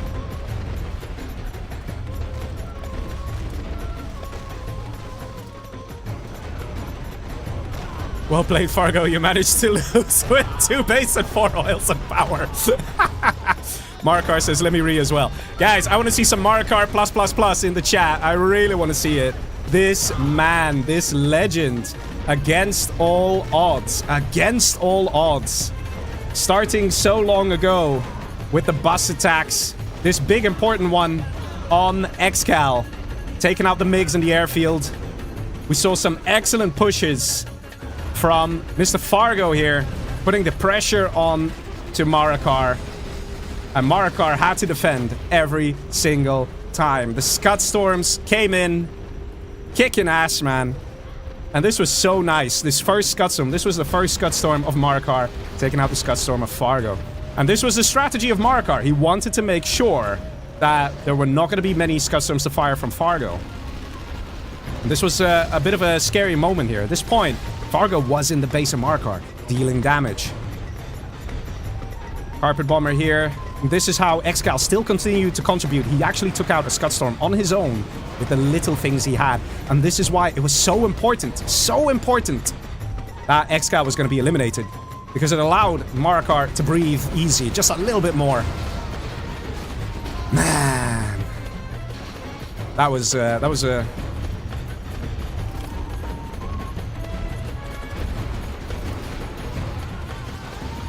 I said, that was a fun match, only over an hour long. Marakar said, yep.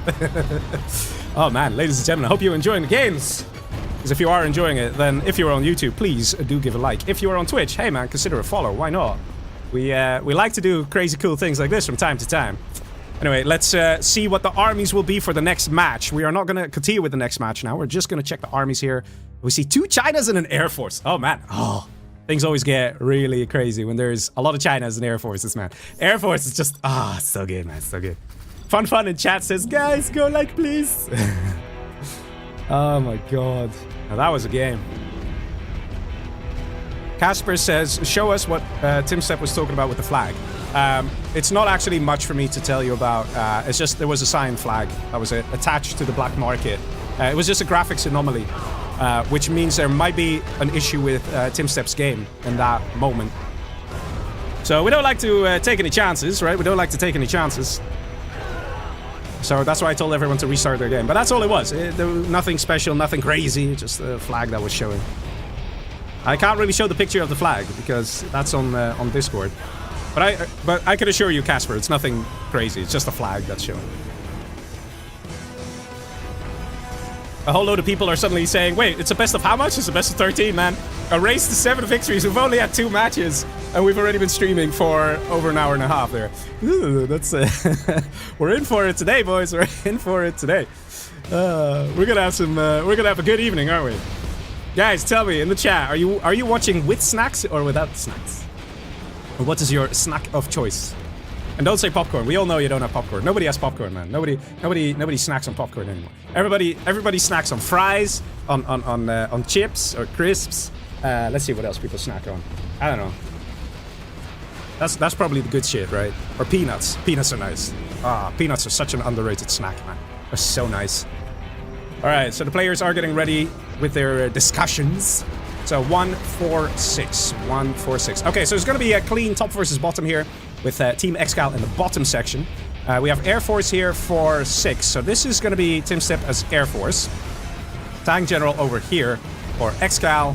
And we have Fargo on the left as normal China. So it's going to be interesting to see how ExCaL is going to choose to support his mates. Probably there's going to be a lot of focus on protecting TumStep, the Air Force General, because Air Force, once they get those Raptors up, once they get Stealth Comanche up, and dangerous units like that, they can be so important in the match for getting a victory. Let's see, we have a Stealth General for SiZe. Nice that we have 1 GLA. Oh my god. Got Laser General for LiftTruck. And we have normal China for Marakar. So this is kind of losing the army lottery here for Marakar. He is China against an Air Force. That's not really gonna work out, not generally. I see a whole load of Marakar +++ in the chat. Hey guys, really appreciate it. Always very nice. And let me also see if I can do some membership gifting, because maybe I can, I have to find the right button though. I have to find the right button. Oh wait, here it is. I can gift 5 free memberships. Let's do it. Let's gift some memberships for people on the YouTubes. So yeah, that's pretty nice, right? Let's see. We got MD, Hassam, Naji, and Luap, and Alex, who got free memberships.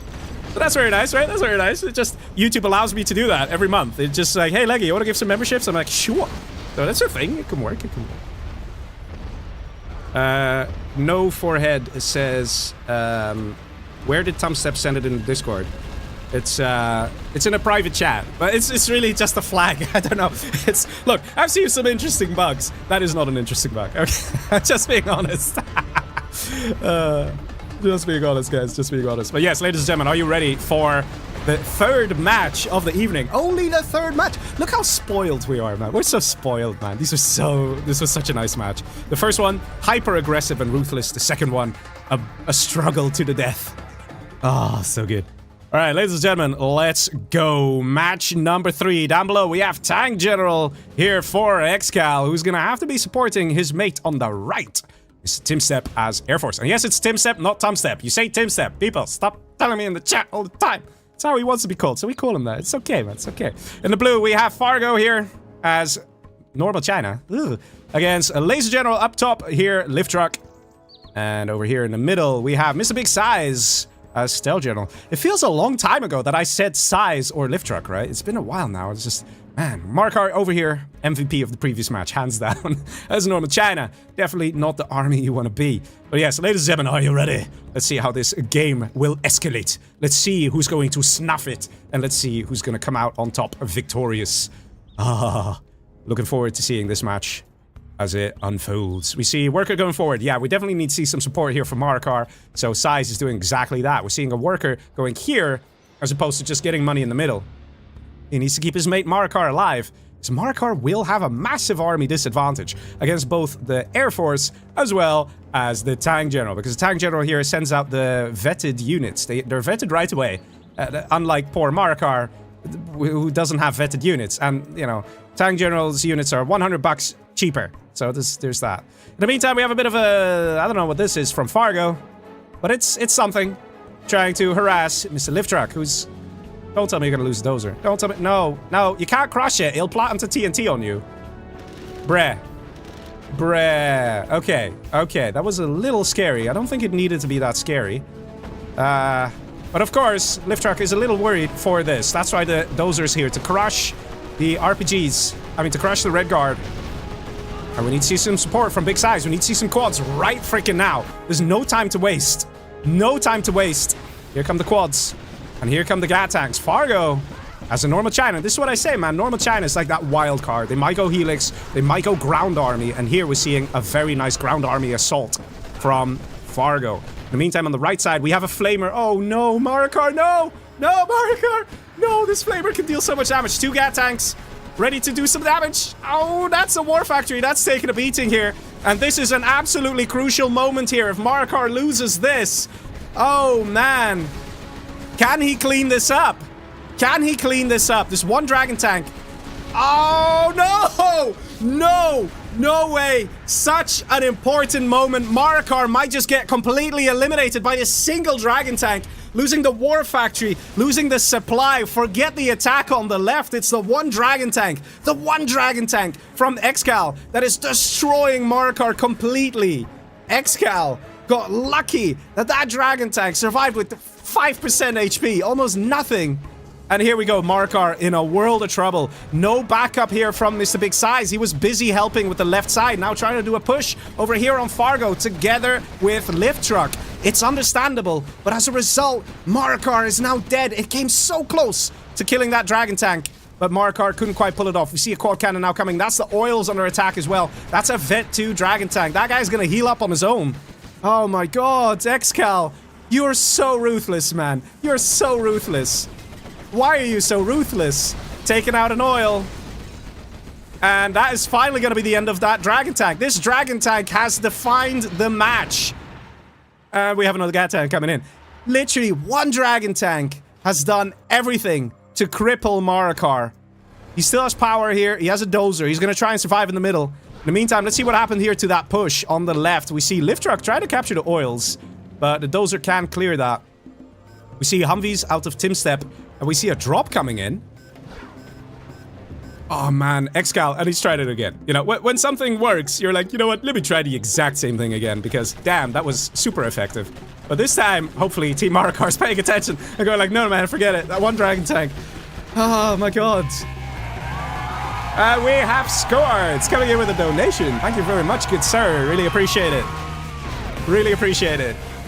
Oh man, these are good games, right? These are good games, and this is the thing. It came so close. That one Dragon Tank, man. That one Dragon Tank. Let's check out that replay.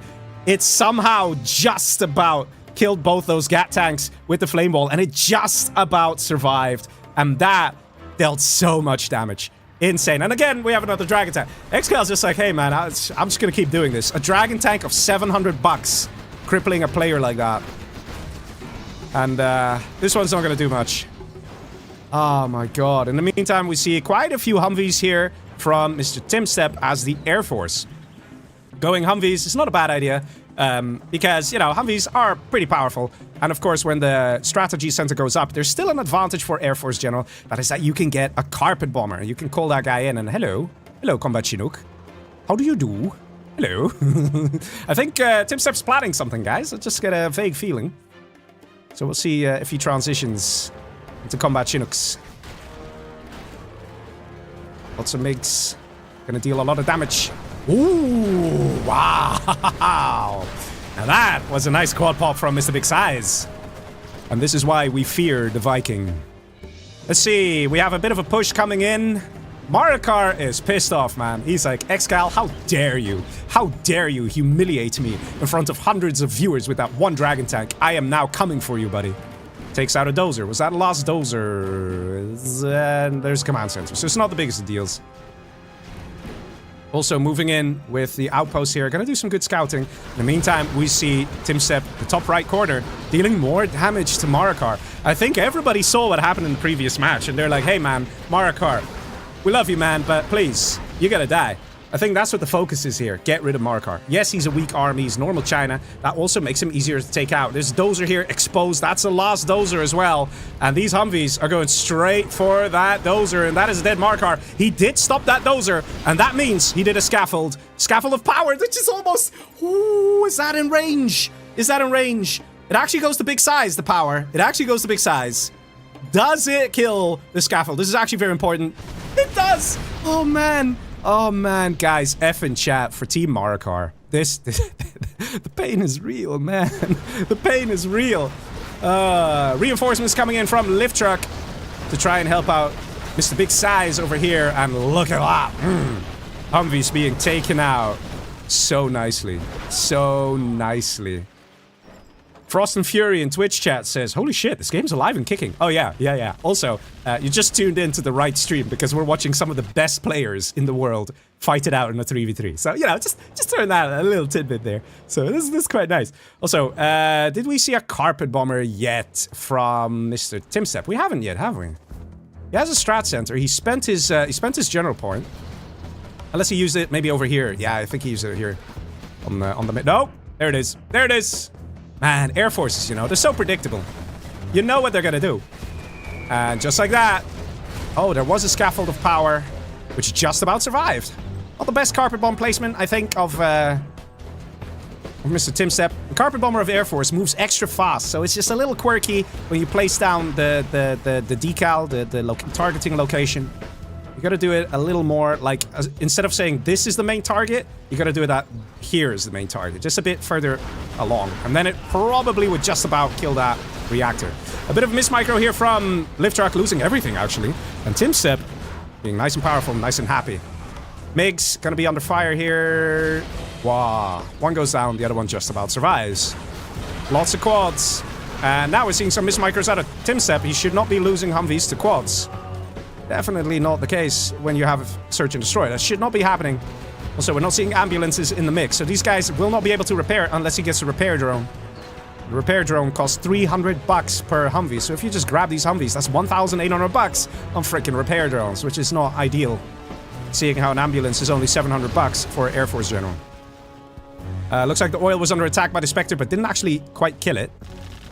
Got a Burton in the back here, having a good time. In the meantime, we see a huge army here from TumStep.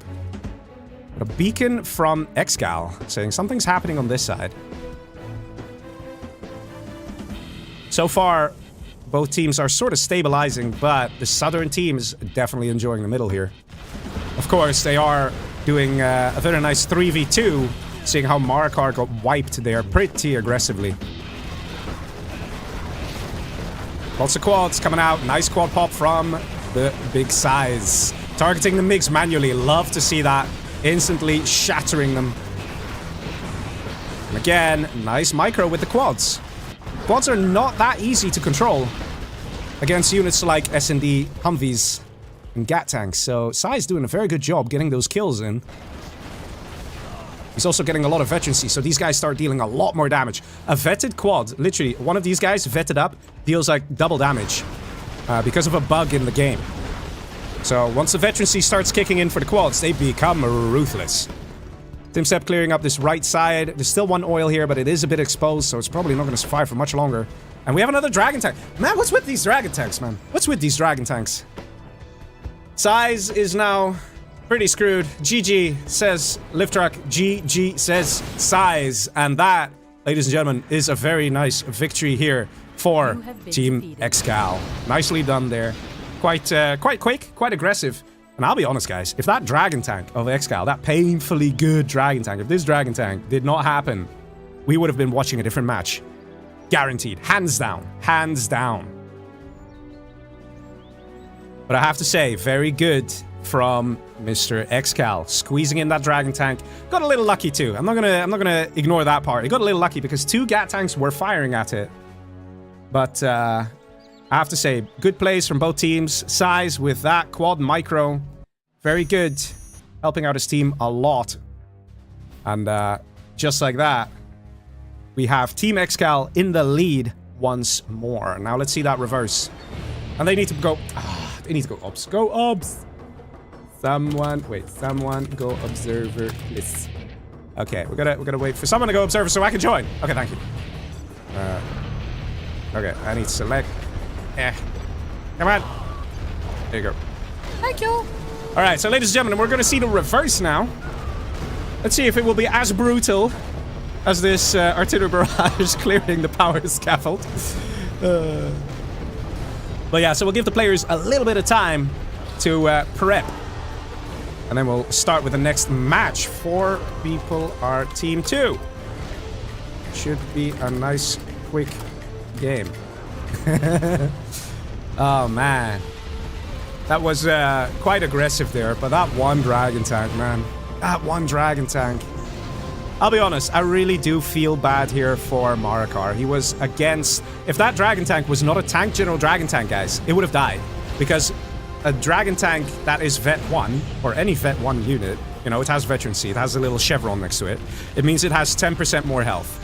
That dragon tank, when it died, had less than 10% health. So if that dragon tank was just a regular China dragon tank, or a nuke general dragon tank, it would have died.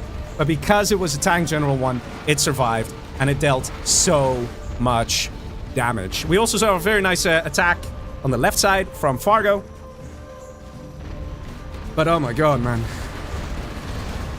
We still see 4 players Team 2. Still 4 players are Team 2. Thinking. Yeah, I don't know about you guys, but I've been doing this recently. I don't know. I've become too much of like what is it? Like an internet geek nerd thing. Where if you can't write the emoji, you write the shortcut for the emoji. People probably still get what you're trying to do. We can't do emojis in the in-game chat. There is one that works, which is the radiation thing that works. You can actually write the radiation emoji in-game. Just if I do that for some weird reason, like it kicks me out of the lobby. Like after I write it. It's very strange. It's very hey man, I didn't make the rules, okay? I didn't make the rules. Fargo team 1, says Marakar. Marakar's had enough. He's like, man, come on, Fargo. Stop messing around, dude. Stop messing around.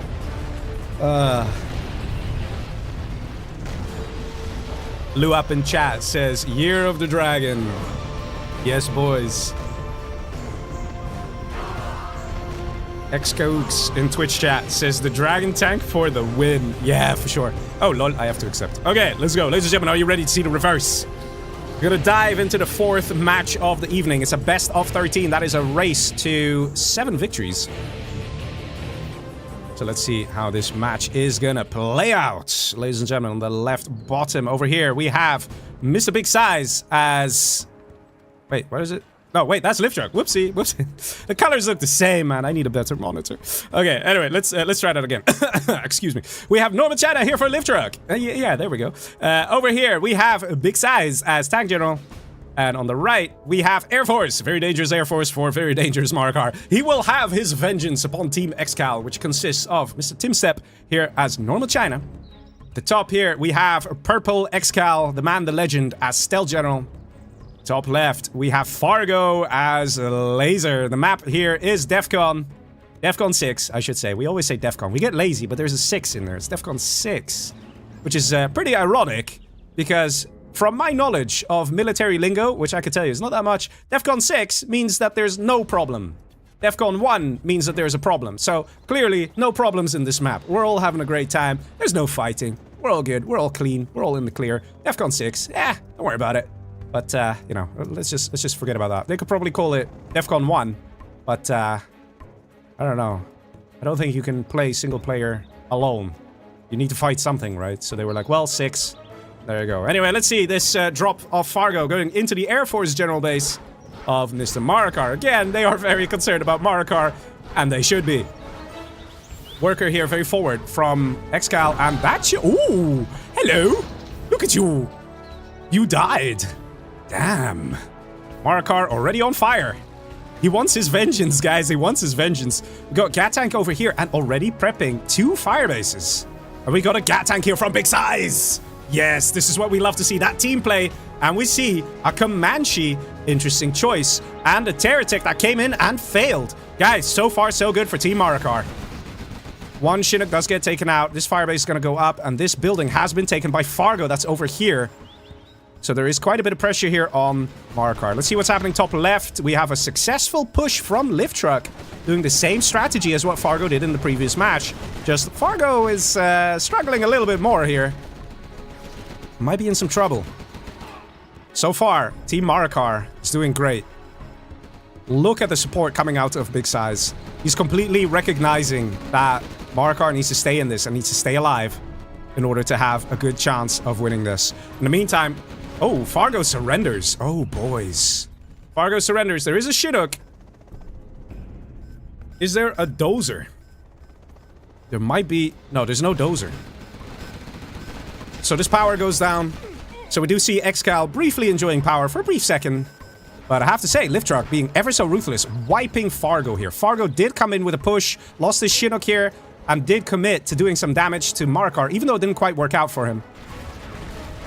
And Marakar now coming into this match, he lost a dozer. Was that his second dozer? Please don't tell me you got dozer hunted. No, okay. I don't know about you guys, man, but I'm rooting for Marakar, okay? They say the streamer should be impartial. Screw partial, man. Like, the guy got wrecked by a single Dragon Tank, okay? And he played such an epic match. I feel bad for him, okay? I can feel bad for people, just a little bit. Oh, no. No, no, no, no, no! ExCaL, you beast! Why are you so ruthless? Chasing that last dozer. Marakar knows what's up. Getting the hell out of there.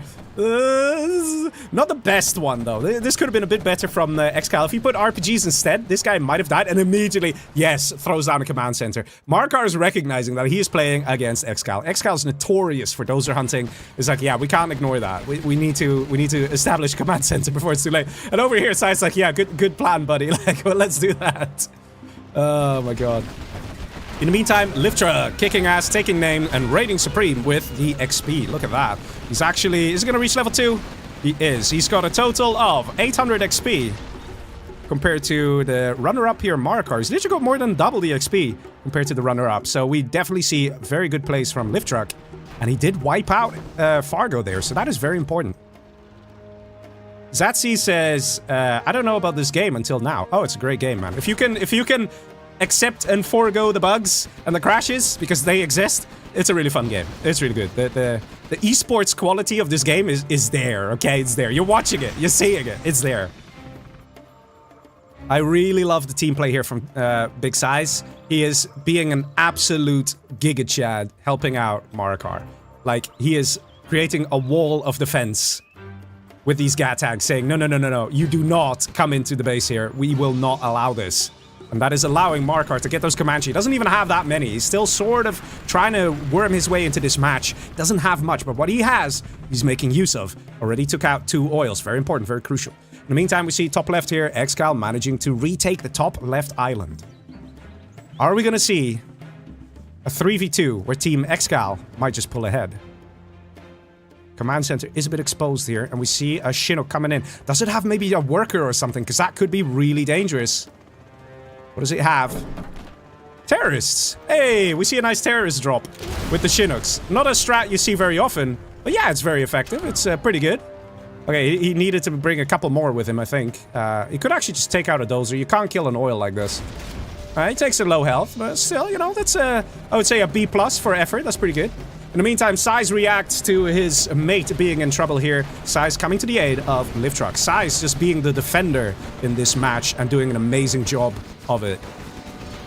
Chain gun upgrade, of course, and for both players, actually. Marakar still being very annoying with the Comanche. So Marakar is allowed to play the game he wants to play because of Big SiZe and his defense. SiZe trying to take some middle money. ExCaL will not allow that. ExCaL now trying to take some middle for himself. And over here, the Cyan player, TumStep, doesn't have much. Calls it GG. And, ooh, do we see... Oh, ExCaL surrenders as well. And it is an equalizer. It is a Team Marakar victory here. 2-2. Very nice for Team Marakar getting that victory here. I have to say props to SiZe, really. I really feel like he was MVP here because the threat of Marakar was real. Team ExCaL decided to go for him, and SiZe reacted and sent very early GAT tanks to try and help. That was very important. Also, we had a bit of luck, just a little bit of luck from Marakar that just about managed to take out that Chinook. Just about. Don't know what happened there. But there was a dozer in there for Fargo. That was a little painful. Fargo didn't manage to do too much there, which is very unfortunate for him. He had 2 units destroyed. Poor Fargo, you know. We know what he's like. We saw him in 2 matches ago. He was kicking ass, right? He was kicking ass. So we know that he's a good player. It's just he couldn't find himself in this match. And that really messed him up as well. All right, let's see. Next match. Let's go see the armies. Let's do it. Oh, wait, no. I should join last, right? Ah, who cares? Who cares? Should be all right. Should be all right. Can't get right in chat says that failed drop costed Fargo a lot. Yes. Yes. Definitely. Are you sure it's the right map? So good, man. How is the game running on Steam? I don't know. Ask Steam support how it's running on Steam. Or, oh, you mean like, how is it if you get it on Steam? If you get the game on Steam, which you can get it on Steam, if you go to the Ultimate Collection, if you look that up, you can buy it on Steam. Right now, it's 50% discount, actually, for those of you watching. No, I do not get commission telling you that. I should, right? I should, but I don't. You could get it on Steam. I think it's $10 or 10 euro or whatever rough equivalent of whatever currency you have. But yeah, you can get the game there. You can install 0 Hour, and then I would highly, highly, highly, highly recommend you use a Gen Patcher, okay? That's Gen Patcher, one word. Look it up, download it. It's made by someone that you actually already know about. Yeah, how surprising is that? You wouldn't think it. You'd be like, nah, man, I don't know who the hell made Gen Patcher. You kind of know sort of the person a little bit, tiny bit, even for the people who are just tuning in for this very second. I know, it's crazy. No, it's not Elon Musk. Promise. Promise. Nowhere close to Elon Musk. But anyway, check it out. Gen Patcher. And it fixes up your game. So if you have crashes on Windows 7, Windows 10, Windows 11... Okay, Windows 7 isn't officially supported. But, you know, still, it'll get your game working. And if you combine that with the download of Steam, you should be good. You should be golden. You could play. And, yeah, should be good time. Good time indeed. Also, if you are looking for people to play with, we are playing multiplayer. There is a multiplayer scene. It is very alive and kicking. If you're terrible at the game, you're like, I'd like to do multiplayer, I just don't want to join the game and just waste my time because these guys are insane good pros. If you don't want to face these insane good pros, I suggest you join the Community Outpost Discord. Link is in the description. It's a Discord I'm part of as well. And basically, you can ping other people who are also bad, okay? So, you know, to put it nicely. And you can just arrange a game together and play together against AI if you want. Or you can play just casual 1v1s, 2v2, free-for-alls, all the stuff. And generally, the community is quite good. I would say, overall, it's pretty good, okay? It's not toxic. Like, you find bad people, but you find bad people everywhere. But overall, I'm quite happy. I'm quite proud of the community, to be honest. This is pretty good people we have, I would say, right? Overall. Maybe some people in the chat can confirm, right? Especially the Community Outpost crew, right? Wink, wink. Okay, no, I'm kidding. I am not paying these people off to say good things about the community. Oh, man. All right, looks like ExCaL wants to start. We got Super Weapon. And yeah, Super Weapon is a real scary army. And we got a Nuke General as well. And the others will be more supporting sort of armies. We have 1, 2, 3. So it's a diagonal left versus diagonal right. The score is 2-2. A best of 13. And it's a $180 challenge. So $60 per player for the winning team. Which has been very kindly sponsored by Antipro, AK Baloney, Pepsi, Red vs. Blue, and Jazz. So, thanks very much, guys, for making this possible so we can enjoy these glorious 3v3 games. Because it's hard to arrange 3v3s, okay? And you might not believe this part, but these are still like people who are just working from 9 to 5, you know? But yes, they are the best in the world. I promise you that. They're very good. Okay, so down below in the red, we have Marakar as Nuke. Ah, yes. Good. It's gonna be nice. Stealth General over here as Big Size. Not bad. We got Tank General here for LiftTruck. They're Team Marakar facing against Team ExCaL, consisting of TumStep over here as the Super Weapon General. Over here, we have ExCaL as normal GLA. I think he's going to be a scary boy in this match. And we're going to see over here Fargo as Toxin General. And that is Team ExCaL on this game of Defcon 6. Let's see how it's going to play out. Interesting arms dealer. It's a bit far away, I think. Like, if his tunnel network's here, his units have to drive all the way around the supply. Generally, we don't see that so often. Got a supply going up. War Factory going up. Nope, not War Factory going up. Marakar's War Factory is facing the wrong way. Huh? Why is it facing away from the opponent? Maybe a bit of a misclick? Oh my god, I just realized. This is next level strats you're witnessing right here. He's doing it like this, so the terrorist has to run all the way around. So he might not reach his destination in time. Oh my god, I've never witnessed this before. Ooh, does he get it? Oh my god, he survived. And that's because he turned the War Factory the other way around. My god. New plays, new strats. You're seeing them right here. What an amazing idea. Dude, keeping that Battlemaster alive as a result. And we're not seeing a reaction here from Fargo. He is not using this terrorist to blow up the trucks. And just like that, we can see Marakar hanging on without any losses. In the meantime, we see a technical here from the player that is ExCaL. ExCaL, very scary indeed. And, gets quite a few crushes. But not too bad. Could have gone worse, In the meantime, we see some hefty defense going up. Oh my god, people want to keep the Super Weapon General alive. I wonder why, you know? I wonder if they have like an overpowered unit they want to be using. You know, something that, I don't know, goes supersonic and cannot be stopped and fires a fuel air bomb. Maybe. Something. But we'll see that happening later in the match. Maybe. But so far, Marakar hanging on like a champ. Also, very nice placement here of this tunnel network. So far, I have to say, things are looking pretty decent for Marakar. And we see a big push from LiftTruck, doing the same strat he did last time on Fargo. But this time, the victim of choice is going to be TumStep, the Super Weapon General. EMP Patriot does get stopped, and slowly but surely, this is getting more and more exposed. We've got a Vet 3 Gat Tank that's low health. You might want to let that guy repair first. Do we see any follow-up? No, we don't. We don't see any follow-up. That's a bit of a shame, because this EMP Patriot is now going to be rebuilt, and that's only a $900 structure. And is this... Wait a minute. Is this real life? Dude.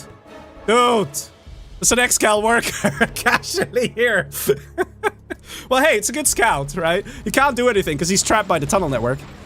We have a double scrap tech, and it does get taken out somehow by Mr. Marakar. Damn, that was a powerful hit there from that Battlemaster. And TumStep trying to hang on here. Could do with a bit of support from his mate. In the meantime, we do see Team Marakar going for that middle. Okay, for a second I thought this was a dragon tank. I saw purple dot, I'm like, please don't tell me it's a dragon tank. But we don't have to worry, guys. We don't have to worry. You know, I learned to stop worrying about the dragon tank because ExCaL's a GLA, so he can't build a dragon tank. Unless he steals an army. He's still trying to dozer hunt though. That's his jam. He loves doing that. Oh, wow. That sounded like it hurt. But very nice from LiftTruck, keeping that dozer alive. Do we have a second dozer? We do. You might want to take that threat a little serious. You might want to consider getting a command center. See what's happening down below. We still see the harassment here with Marakar, with those Battlemasters. MVW76 says, is this all on Defcon? Yes. It's every single match is going to be played on Defcon. If you're wondering why, it's because a lot of these players train on this map, so they will be the most skillful on this map. So that's why people love seeing Defcon being played, whether it's free-for-all, 3v3, it's just one of the most popular maps. So you know the strategies are gonna be good. And that's why we're seeing it, all the games played on Defcon, at least this time around. Sometimes they're 3v3 challenges and we swap it up with the maps, but then sometimes people forget about oils in the back and things like that, you know. Which I can guarantee you, over here, there's not going to be anyone forgetting anything, because everybody knows the Defcon. Humvee's now going in from the Super Weapon General. That looks like it's going to be painful. We got a beacon here. Seriously, kill the freaking Battlemasters. Like, why are they not killing them? They're having a real hard time killing the Battlemasters. Okay, there we go. Humvee's dealing some good damage, and I don't know about you guys, but if I was in TumStep's shoes, I would get a strat center and an airfield. There we go. Called it. So good. So we're gonna see some alphas, but there is a Battlemaster here from Marakar. This guy has traversed the whole map. That has to be at least a Steam achievement or something to get a unit from your base down here, cycle through this base, do a complete 180 to reach over here. It's pretty crazy, but Battlemaster got stopped, and that means another Battlemaster. Okay, very nice from Marakar, actually. You know, I can mock the team ExCaL here, but to be honest, it's just very good for Marakar to be so much paying attention with the good micro, keeping the Battlemaster alive. And there's still a bit of a threat over here. And oh, no, Marakar! Oh my god! He's even beaconing it. Ah, Marakar was like, lol. 2,000 bucks lost for TumStep. And a whole load of XP going into the pocket of Marakar for just killing an Aurora like that. Ah.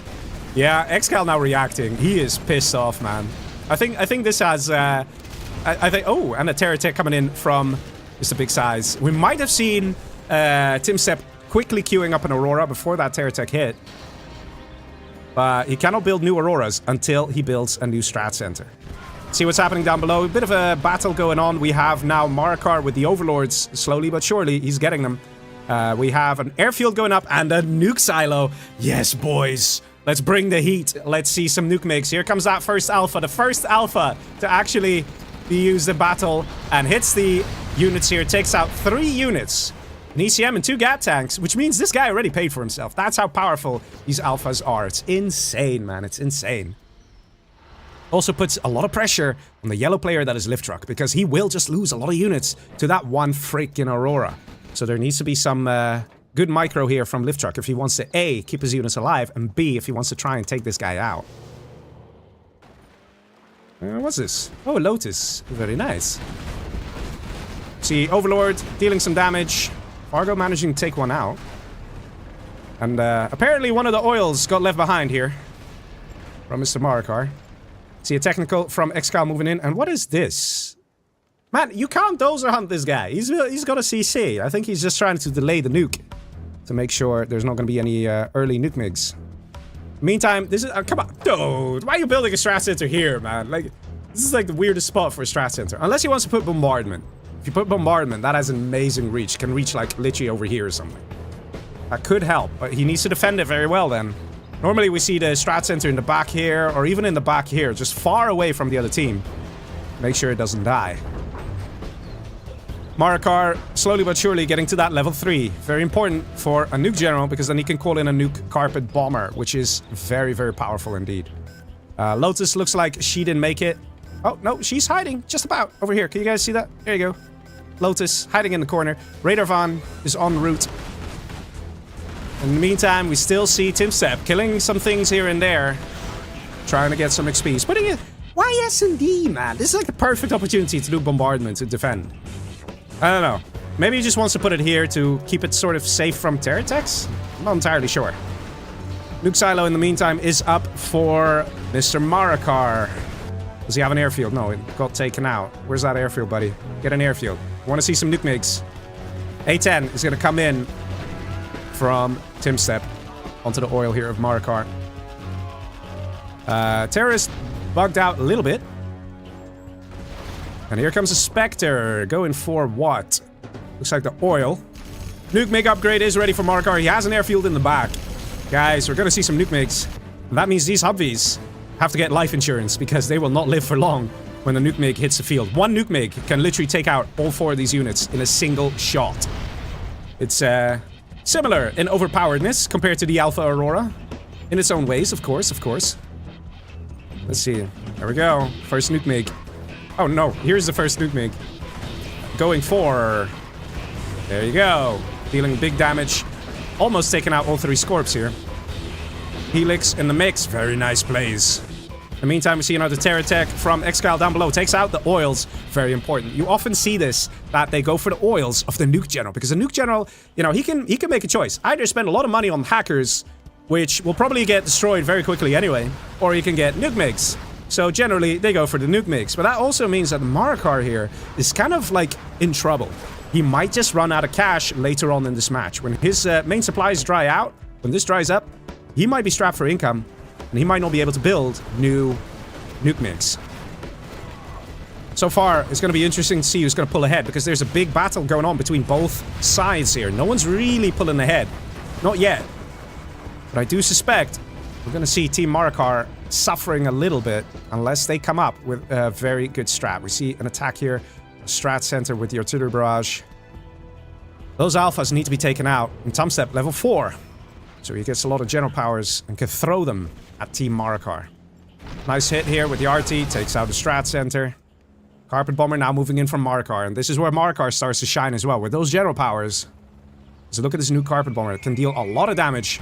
And we'll get these tunnels low health. And opens up the way for an attack. If Team Marakar chooses to do that. 3 nuke MiGs at the ready. Please get MiG armor. But those alphas. Very painful. But wait a minute. Gets taken out. Very nice. LiftTruck getting a clean kill there. And also he gets a lot of XP for that.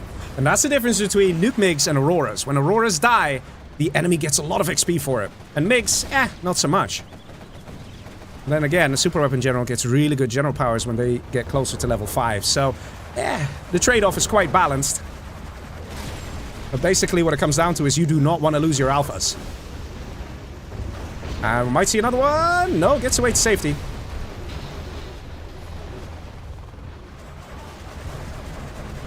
Nice attacks here from Team Marakar. Big size. Destroying a nice supply there. That was wounded by the carpet bomb before. See a mine drop over here. And we see a random battle bus. I wonder if we'll see some more super weapons. We've got 2 particle cannons out of TumStep. One over here, one in the back. Strat center got destroyed by the artillery barrage. Now being re-established. A lot more airfields going up. And this is because airfields are a prime target. That's why you want to get a lot of airfields. Because if you have 4 alphas on one airfield and you lose that, you're so screwed, man. You always got to spread out your Auroras on the airfields. Airfield's only 1,000 bucks. And an Aurora, a single Aurora, is 2,000 bucks. So you got to be very careful. So far, we see a bit of an attempt to take out the command center of Marakar. It doesn't quite work out. We see an overcharging reactor here. LiftTruck is low power. But, let's see. I think there is a bit more pressure on Team Marakar just because there is a super weapon general in the game who does have 2 particle cannons, who does have Alpha Auroras, and who is closing in on level 5. But it's quite fascinating to see that all but 1 player are level 4. Only ExCaL. And it's actually not often that you see ExCaL being behind like this on XP. Only 2-star versus everybody else who's 4-star. A10 striking the oil. But to be honest, right now, everything's focused on this side. Fargo gets kicked out of this base, it will be, put Team Marakar ahead for sure. Even though there's a bit of a battle going on for the middle, both sides are collecting in a way. But losing this, losing the oils, losing the supply, losing the map control, being pushed back, pushed away to the point where you have to have a re-establishing of production and all those things. It can be very annoying for Team ExCaL to deal with. Aurora comes in, going for the buggies. We see, maybe we're going to see the nuke mix dogfight with the Aurora. No, we don't. Oh, that would have been great. I think you only need one missile, man. I think you only need one missile from the nuke MiG to take out an Alpha Aurora. It's insane how much damage they deal. But this oil, man, needs to get taken out. Either the plan from Team Marakar is to take this oil for themselves, or they're just messing this up. Like, gifting your enemy this income. This is literally, one oil derrick is 1,000 bucks per minute. That's 2,000 bucks per minute right now going to Fargo. Oil's now going to be destroyed here by the nuke. Pretty sure it's the oils. Yeah, there you go. Nice hit. Takes out 2 dozers as well. And also kills the ExCaL worker building command center, so quite a bit of damage. Just the dozers and the command center and the scaffolds alone, that nuke already paid for itself. And then killing the oils, that's just the cream, right? That's just amazing. Carpet Bomber, interestingly, on the power. Will it get there? Slightly optimistic from Marakar, but he's proving to us that he can do it. And 1 power plant down already takes the particle cannons offline. See a rebel here, so it is in fact SiZe who wants to capture these oils. We have a Lotus here, which is very important for Marakar to try and take this. Though Lotus almost gets blown up. But you need to hurry up with taking this, because every minute you wait, the enemy gets money. Another Alpha moving in. Might shoot the rebel, actually. Oh, they don't see there's a second... they don't see the second tunnel over here. I have to say, Team Marakar so far is... No, Lotus! Oh, Lotus! Oh! Hey! It bugged! Wow! Marakar got lucky there. The Aurora bugged. Sometimes they bug. Very rarely, the fuel-air effect doesn't come in and doesn't deal the damage. So, very happy Marakar is very happy, because he now gets oils, which is money he sorely needs. Like I said, they generally don't go for hackers, because it is just too expensive and too risky. And, well, Marakar's income per minute, you're seeing it here, guys. It's shite. So, having an oil or 2 makes a huge difference. Still offline here for TumStep. Why is he still offline? Shouldn't be offline for so long. Or did he just go offline again? No, I think he's still offline.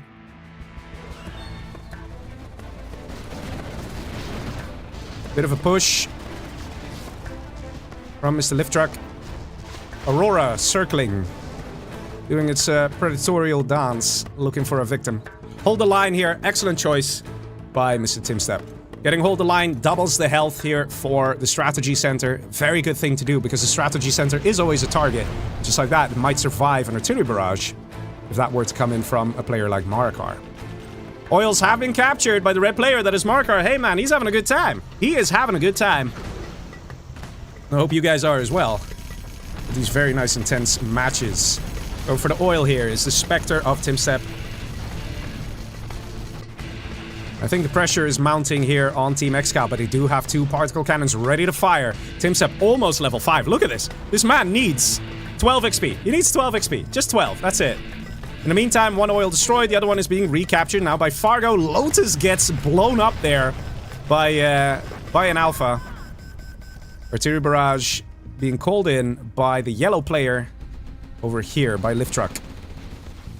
A-10 goes on the airfield. No MiGs on the airfield, so not the biggest threat. We do see an attack here. This looks like it was the Palace that got taken out. We start seeing the secondary eco spam coming out of the GLA player that is Mr. Big Size. It might come down to him. He might need to carry his team to a victory. He's kind of losing units here. Ooh, Jarman kills Jarman. Because at the end of the day, Marakar will run out of money. That's for sure. LiftTruck will run out of money. Look at this. 600 per minute, 600 per minute. And that means there will be a lot of pressure on Team SiZe. I mean, on SiZe to win it for Team Marakar. And once the command centers go down, that means no more general powers can be called in from the China players. So that is going to be very important. Those will be prime targets for Team ExCaL. I have to say, very nice attack down south here. SiZe did a great job. But now, things are going a little awry here for Team Marakar. They are gonna be in some trouble. We do see some secondary eco out of the super weapon general that is TumStep. And that is also very nice to see. We don't have secondary eco for Team Marakar, apart from some things from SiZe. Nice strike here, keeping all the MiGs alive, and actually an Aurora going down. And the middle is now cleaned up. We might see some cash collection happening now for Marakar. Got a beacon down below here randomly. Not sure what that's about. We could still see an inevitable surrender. Oh, neutral shells! Neutral shells! He got neutral... Oh my god! Look at this legend! He's gifting SiZe the dozer of Nuke General. You're seeing it here, people. You're seeing it here. Marakar, who's low on cash, is saying, I don't care. I'm getting neutron shells. I'm spending 2,500 bucks on that. And gifting a dozer to SiZe. Gifting an army to SiZe. That can definitely make the difference. Please take it. SiZe, please, please, please accept the gift with both hands. Thank you. This can make a huge difference. Because even if Marakar is to be wiped, there is still the chance to see nuke MiGs coming out of SiZe. And not just that, because look how powerful they are, right? But not just that, we see power. That means SiZe having power means he's gonna have double that production capability, which allows him, like I said before, to get markets up twice as fast, which means they will get the return of investment back twice as fast. Which is so important, so crucial. Wow, man, Marakar, you legend. He didn't surrender and say, oh yeah, I'm dead, haha, here, have power. He did it like how a real man would do it, which is getting neutron shell, hitting your own dozer, sacrificing 2,500 bucks, sacrificing a dozer of 1,000 bucks, and just freaking doing it. Marakar, man. You legend. It's gonna help SiZe a lot to have that power. That being said, the battles continue. The middle has been taken here by SiZe. And the nuke MiGs continue to reign supreme.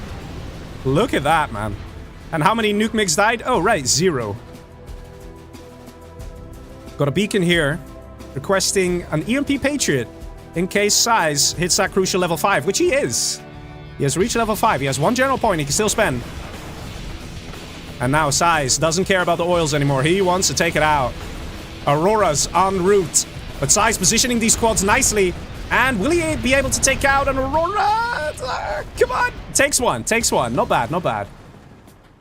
In the meantime, artillery barrage going in on the power. Another carpet bomber going in. And it's going to take out that other power. That will probably take TumStep offline. Maybe? Maybe not, actually. Nope. Still has power. He actually still has 16 surplus power. That's crazy, man. That also just shows that TumStep actually has a decent amount of money. Decent amount of income and everything. Ooh. Nuke MiGs firing at A10s.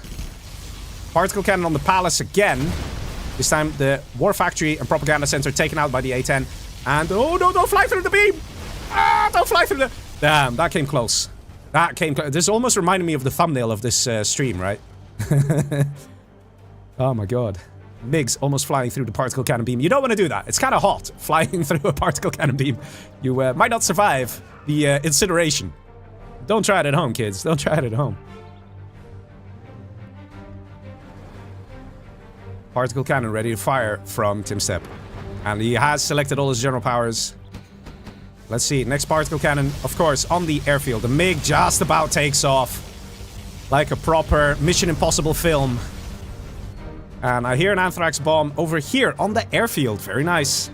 And it's also dropped over here. So it's a bit hard to clear. And these dozers might just go down as well. Do they go down? Yes, and that's 2 times 200 bucks. For Mr. Big SiZe. He's gonna be happy with that. This match is coming very close. LOL! LOL! Jarman didn't make it, guys. Jarman didn't make it. Oh, there, there he is. He fell. Did you get? He fell. And oh my god, the Aurora almost died. Oh, that's so close. These Auroras are so important. Every single Aurora dying makes a huge difference. So far, I actually don't know who's gonna win it. The fact that we have the middle being collected by Team Marakar is what's keeping them in the game.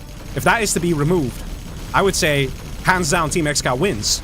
But as long as they have the middle, and they're picking away at things off Team ExCaL, you know, it might just be Team Marakar is going to take it. I'd love to see some super weapons, to be honest. Maybe even just to keep those particle cannon beams off your back, you know, to get them off the palace and markets and things like that. The Scud Stormer 2 can do so much damage. Then again, let's look at the income per minute here. Fargo has no income. He's literally surviving off of cash bounty. He has no money. He's literally got nothing. He's in this game probably just to wait in case one of his teammates dies. Ooh, those are... No! No! SiZe, man. Wait, that might survive? No, that's gone. That's gone. Nice. Very nice. There's still a command center out of Marakar. Marakar does have some money.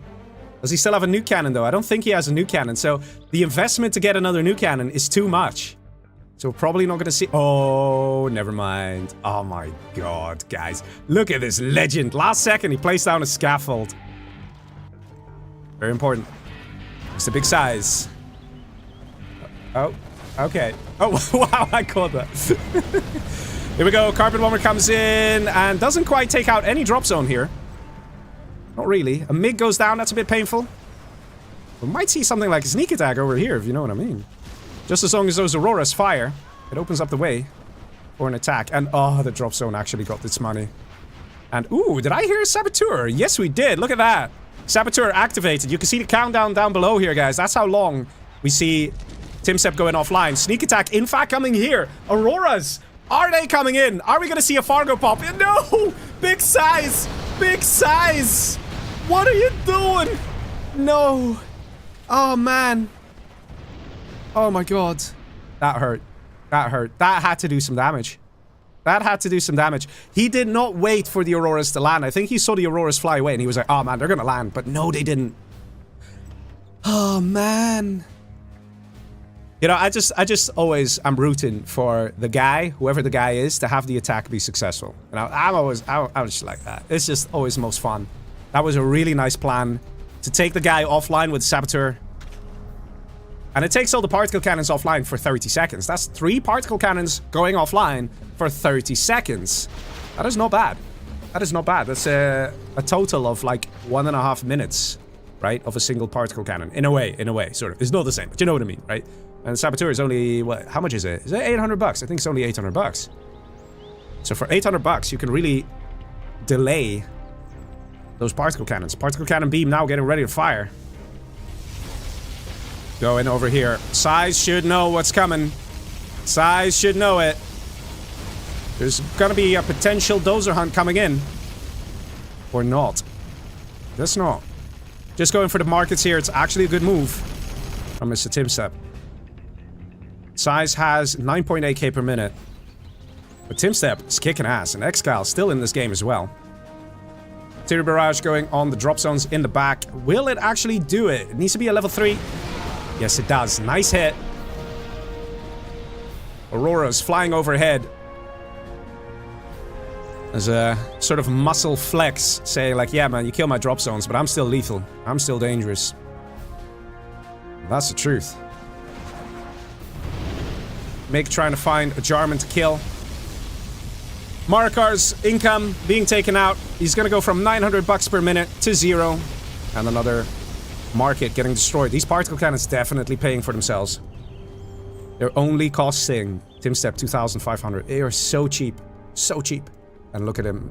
He's scaling up production. This is also an interesting truth that I think TumStep is aware of. Which is that at some point, it's better to say, screw Auroras, just get particle cannons. Because these guys only cost 500 bucks more than an Aurora. 500 more for this. And they tend to do their damage. They tend to fire. Look at this. He's not stopping. He's just going particle cannons. And if he can literally just play whack-a-mole on all these markets over and over with the particle cannons, he will get himself a victory here for his team. The Auroras are mostly just defensive units at this point. There's no need to be offensive. There's no need to risk them dying. Just sit back, wait for a sneak attack, blow it up. That's all you gotta do. EMP comes in. Not entirely sure why this EMP doesn't really do anything. But maybe Marakar's like, well, I'm not gonna be able to do anything anyway. A bit of a bug here. Dragon tank failing to clear the building. And that's a dead Aurora. That's still pretty nice, but TumStep at this point in time, he's got 8k per minute. He could just build another one. He could build another 4 every minute. So it's not that much of a problem for him. A random rebel from SiZe. Wow. Guys, this is actually really, really nice. Nickname comes in with a donation. He says, shout out to Zenu Posts. She just got 4 kittens. Hey, congratulations on the kittens. But, I think we might have a hidden strategy here that might unfold at some point. We see these Auroras air guarding, right? If this Rebel were to fire, the Aurora would fire on the Rebel. So if you position this next to a power plant, the Auroras would self-destruct the power plant there. I'm not sure if that's... Oh, man, that hurts. But I'm not sure if SiZe is having that intention with that strat. We'll have to see. But the thing is this. They are just... Look at the cash per minute for Team Marakar's going. It's really dropping. This is a battle. A war of attrition. And TumStep is just leading the charts here with the income per minute. And he's the super weapon general. And all those particle cannons are going to be the end of Team Marakar.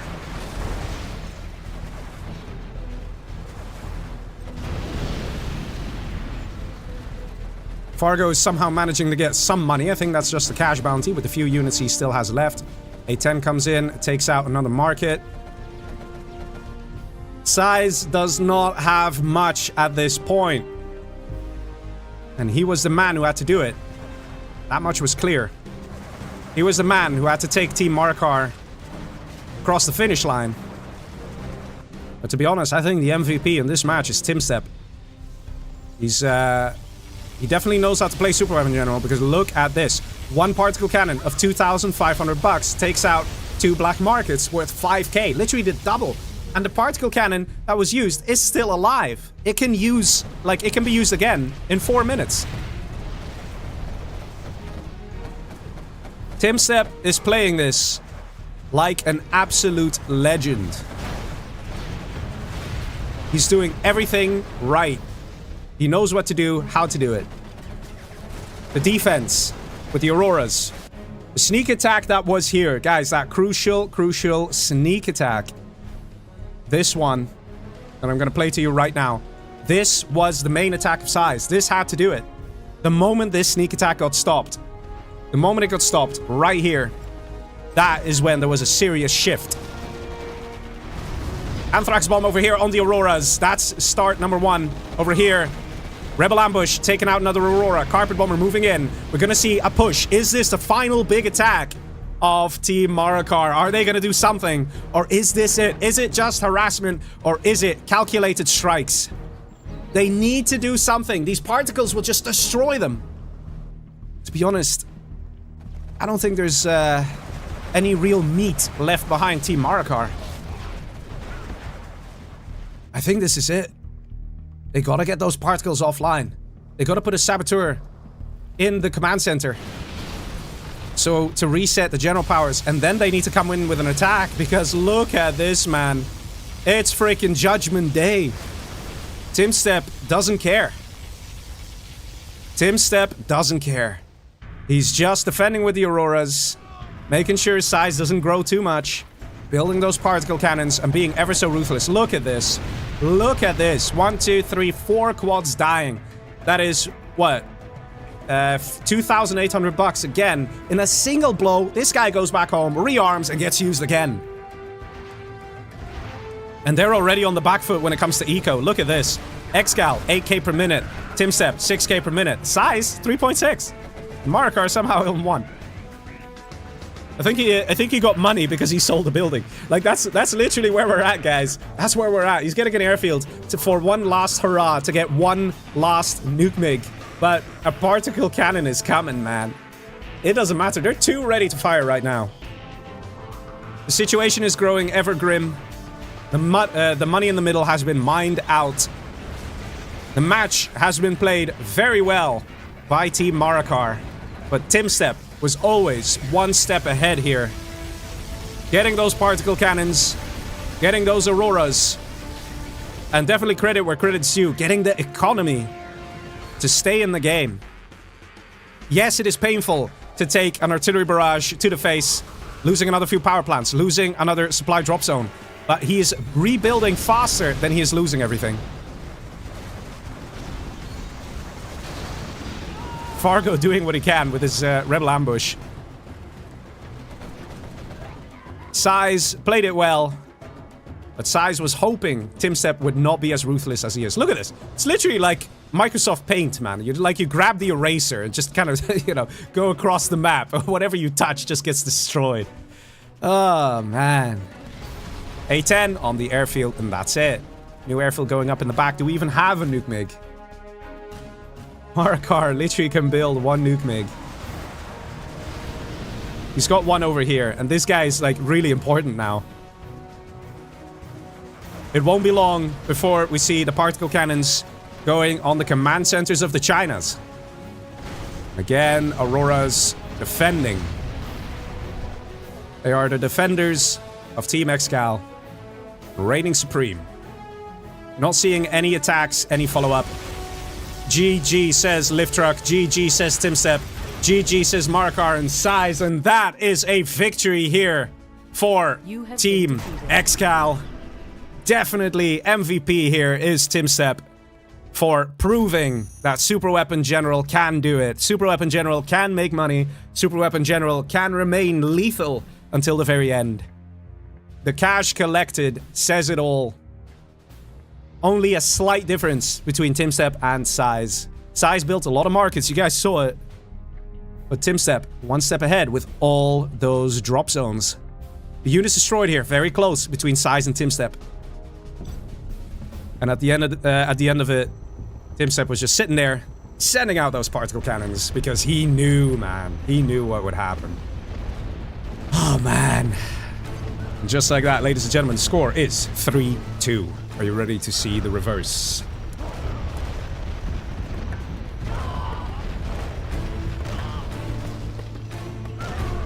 Let's see how it's gonna go down. Definitely loving the particle cannons from TumStep here. Did a great job. We saw the attempts from SiZe to try and win the match, try and be aggressive, but those Auroras, man. Time and time again, they just destroyed too much. So a lot of attacks on the economy there. But, hey man, TumStep did it. He kept valiantly rebuilding. And that, at the end of the day, is what got them that victory. If this attack here from SiZe was a bit more successful, I guarantee you we would have seen a different match with potentially a different outcome. SiZe took a risk, a big risk. Didn't quite work out for him. Very unfortunate there for Team Marakar. But honestly, man, TumStep, what a legend. What a legend. But people still not getting over the fact that he's called TumStep. Guys, he's called TumStep. It's not that hard.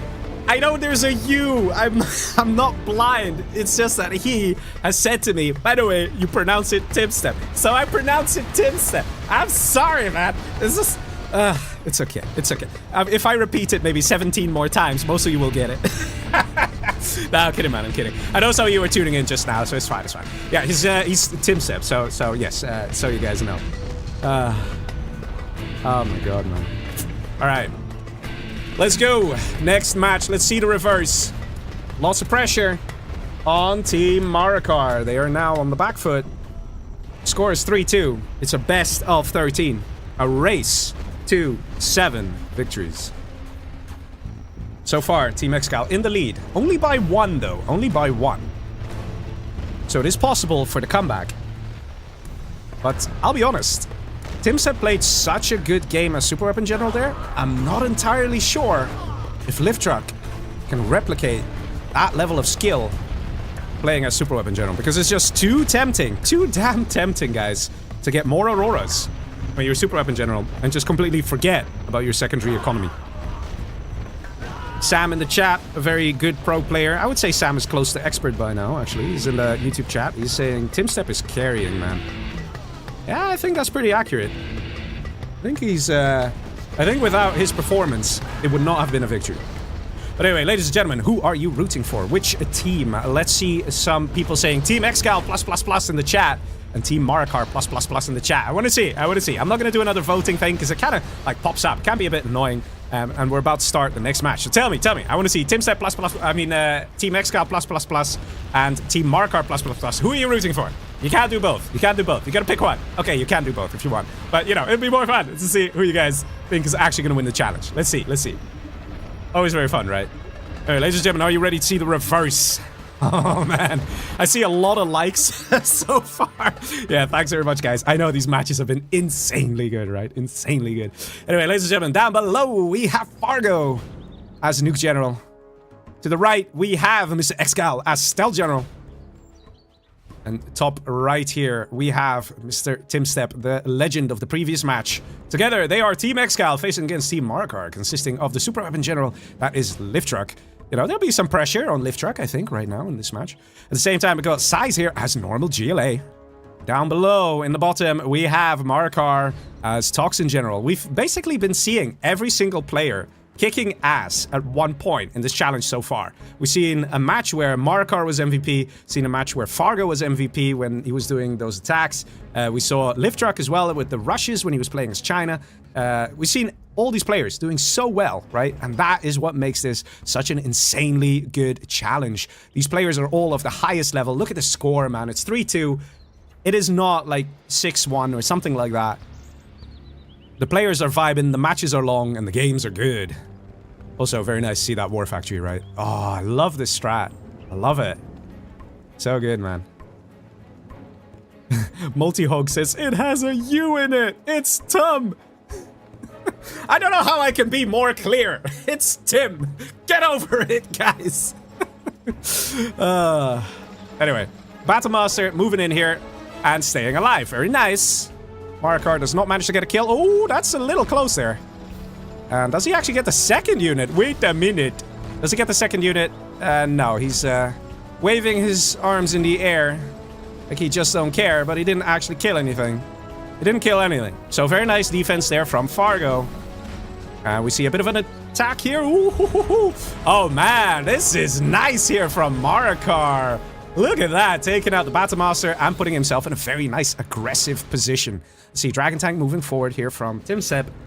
Another Dragon Tank. Let's see, we've got people in the chat saying, ExCaL! Dragon Tank coming through here from Fargo. Nicely done, nicely cleared up. And the mines again from TumStep. Very good. A4T says, Team Leggy! I'm not playing! I'm just casually enjoying and observing. Nice terror tech here from the purple player, that is ExCaL. Dealing some good damage here, taking the arms dealer to the hole and also crushing the workers. So Marakar has some mixed success. He did some good stuff here, didn't quite manage to kill the Battlemasters, but now with that terror tech, he is a bit on the back foot. And we still have a nuke Battlemaster here, so that is going to be rather annoying.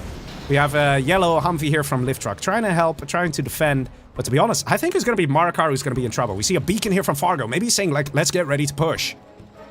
Let's see. There's still a Battlemaster here. Can be very annoying. RPGs getting ready.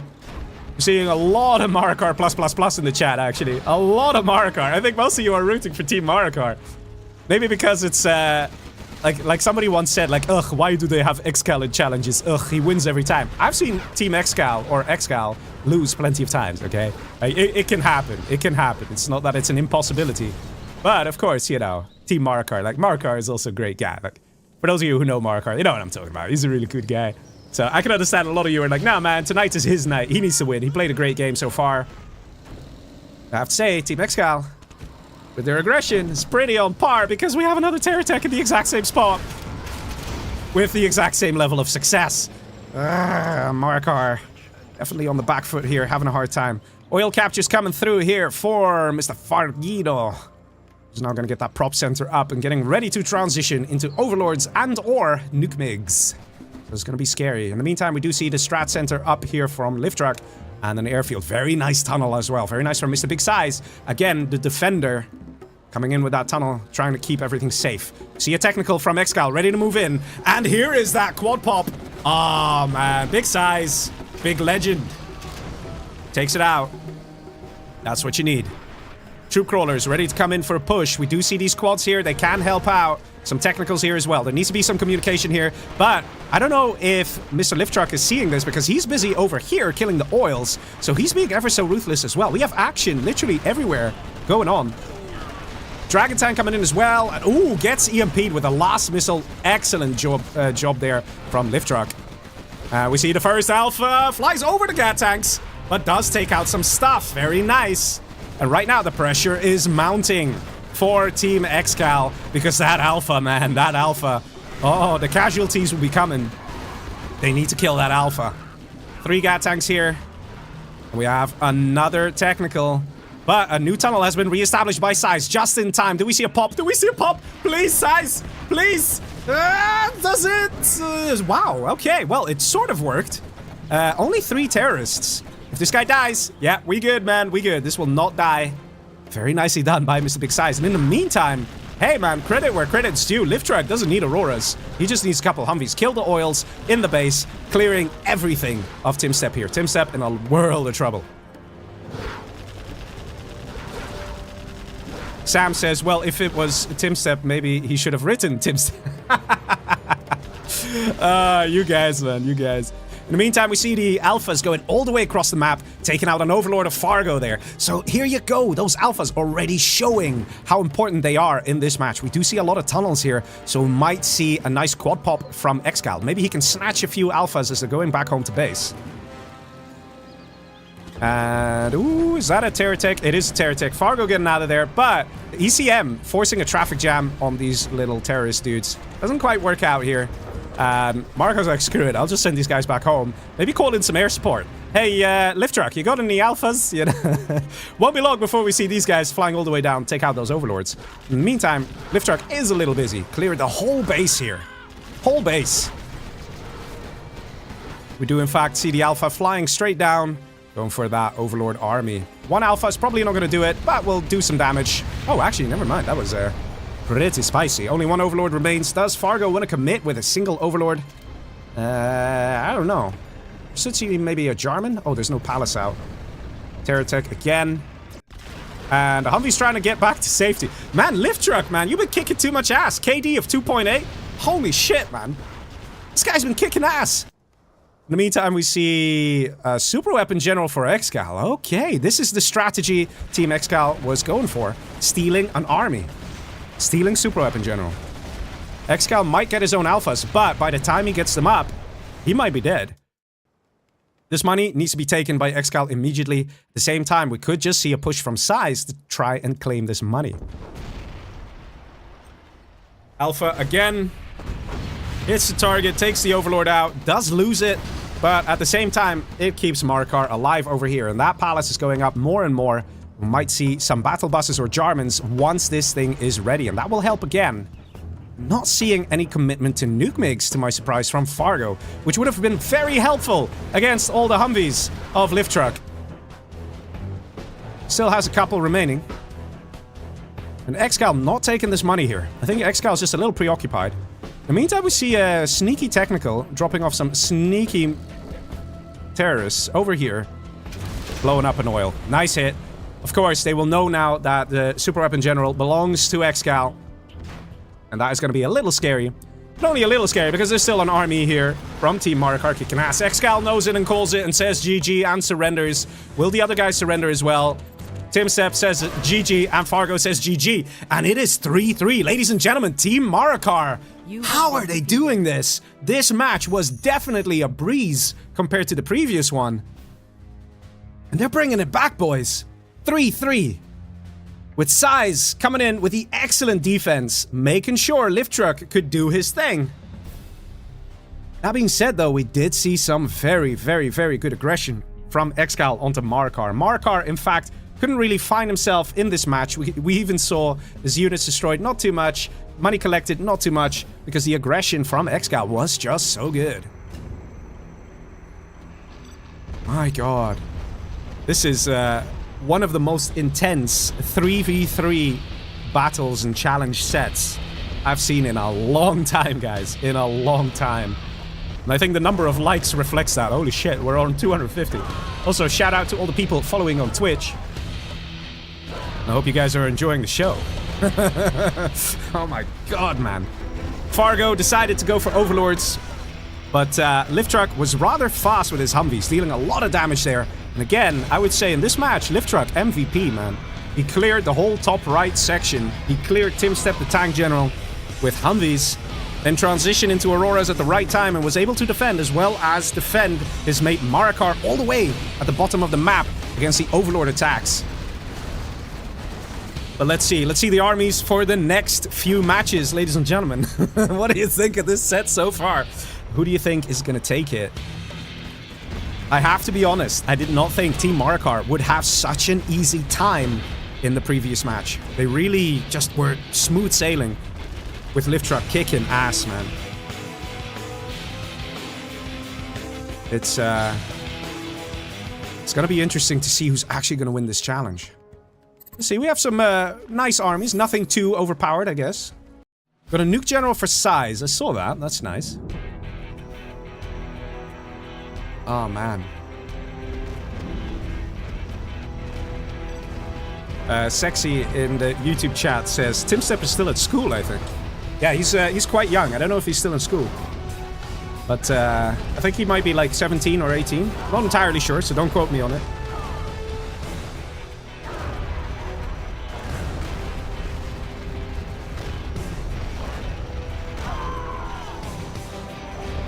But let's see what armies we have for the next match. 1, 2, and 4. So 1, 2, and 4. So we have another diagonal thing going on.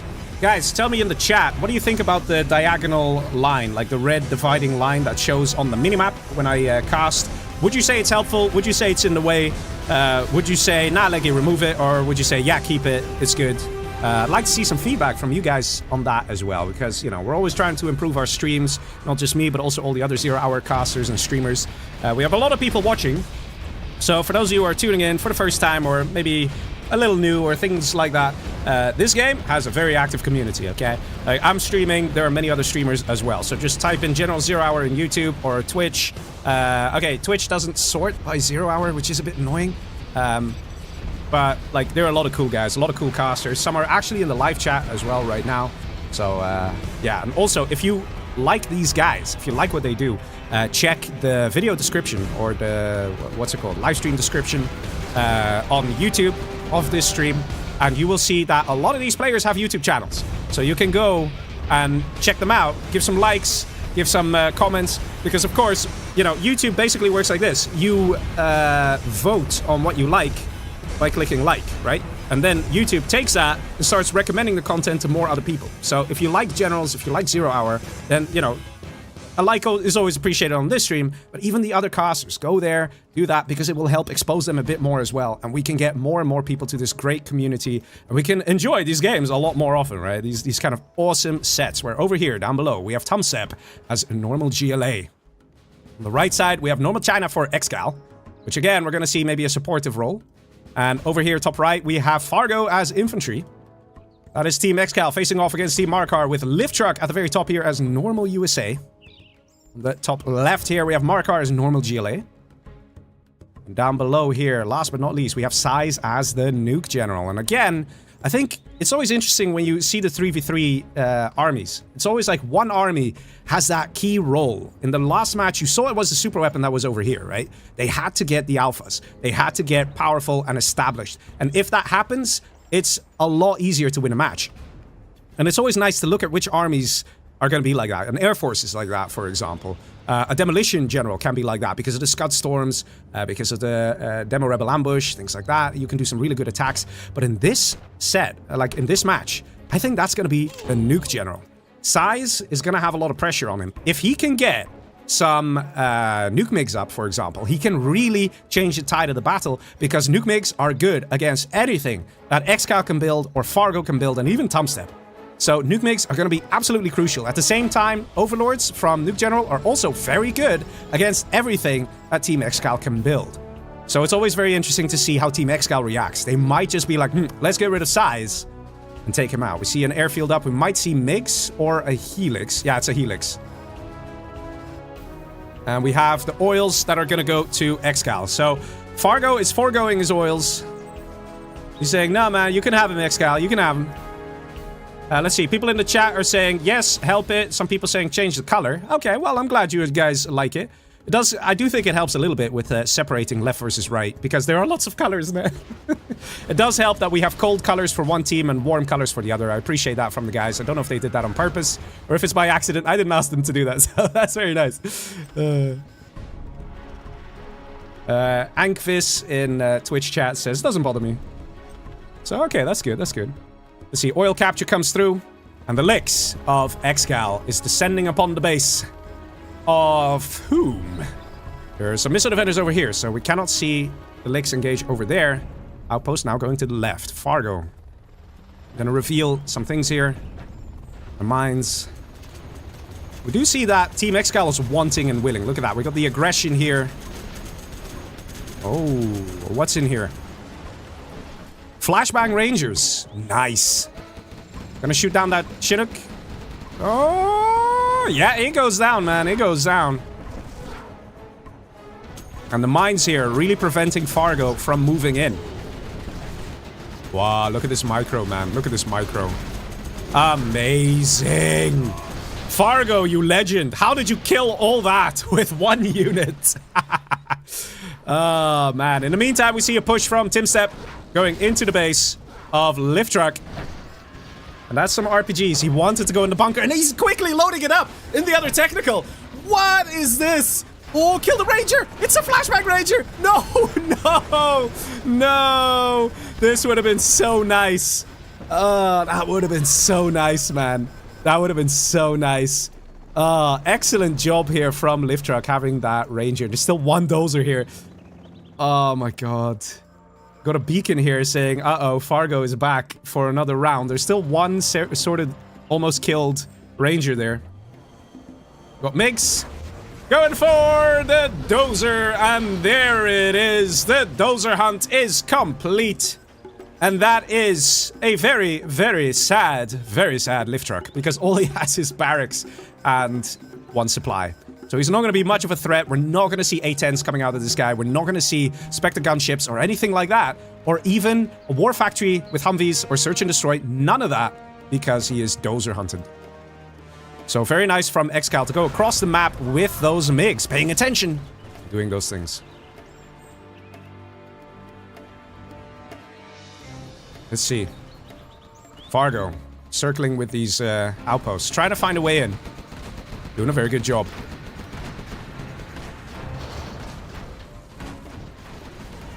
And he finds an entrance.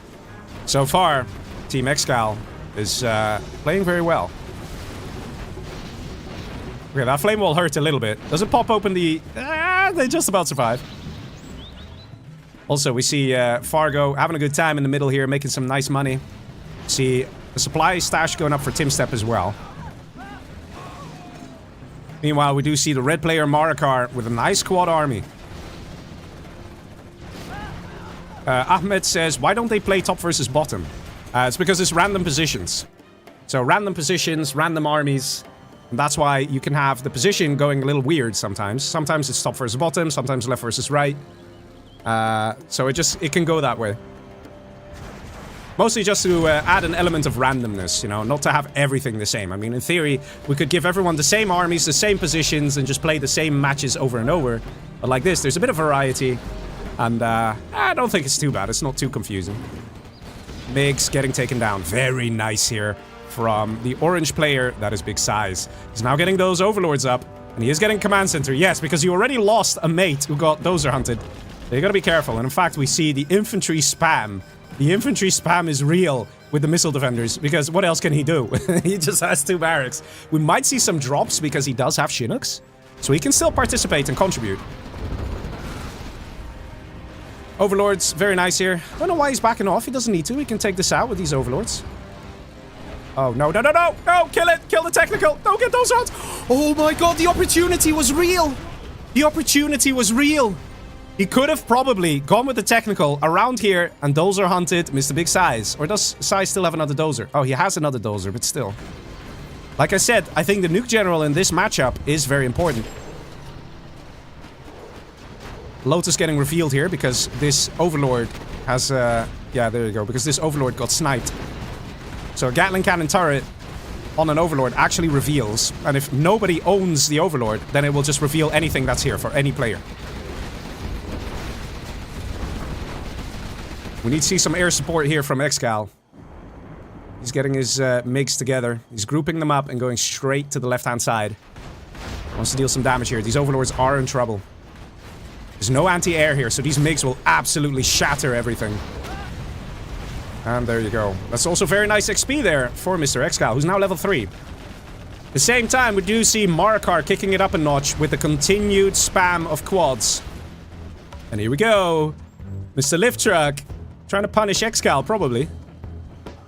But a technical here as well from TumStep to try and help out. Ooh, that was risky. Oh, that MiG survived? How did that MiG survive, dude?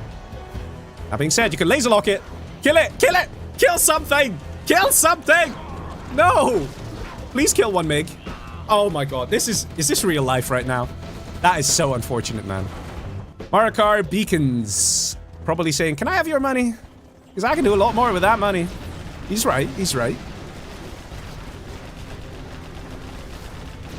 Marakar here, trying to get rid of the expansion in the middle here. That belongs to Fargo. Fargo's making mad cash here. Look at this. 3 supplies collecting. That means Fargo is also going to be very dangerous with that level of income. 11k per minute, towering above everybody else. See lots of MiGs at the ready. Able to commit anytime. Target of choice, Marakar's quads. Nice strike. And again, no losses for Mr. ExCaL. Carpet bomber on the oils. Do we see a follow-up artillery barrage, or is that just it? I think that maybe MiGs. I mean, you know, something maybe. There you go. Okay, okay. It's just it needed a minute.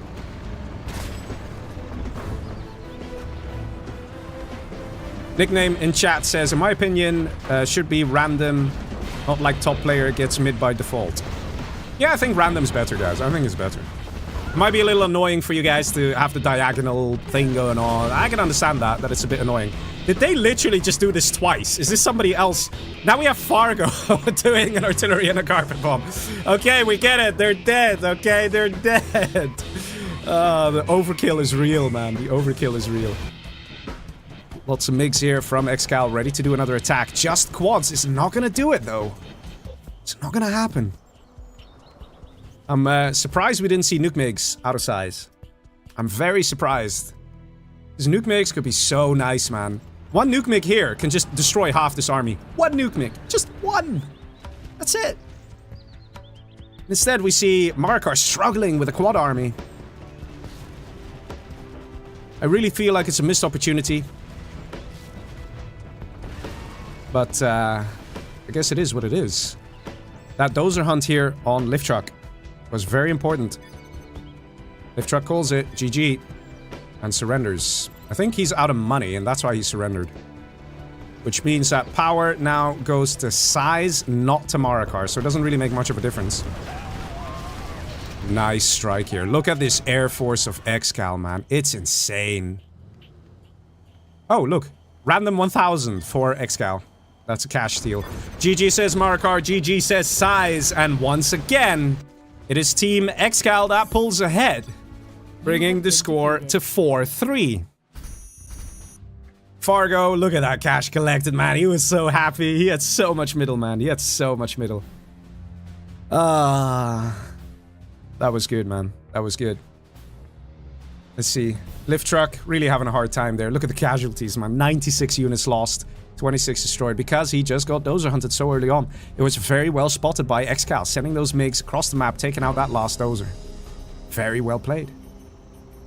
You know, and sometimes it's those kind of things you would think, well, you take out one unit, one dozer, but the effect of that just echoes until the very end. ExCaL had a great time with his MiGs and could annihilate the armies of Marakar with ease. We had a chance where even SiZe was going to be dozer hunted. Is that technical? I think it might have been able to sneak past that tunnel. and kill that dozer building the CC in the back. Didn't quite happen. But, ExCaL, man. Ruthless with the MiGs. SiZe was trying to take out some MiGs here and there, but it wasn't enough. ExCaL reigning supreme. Playing as the China Air Force, as one could say.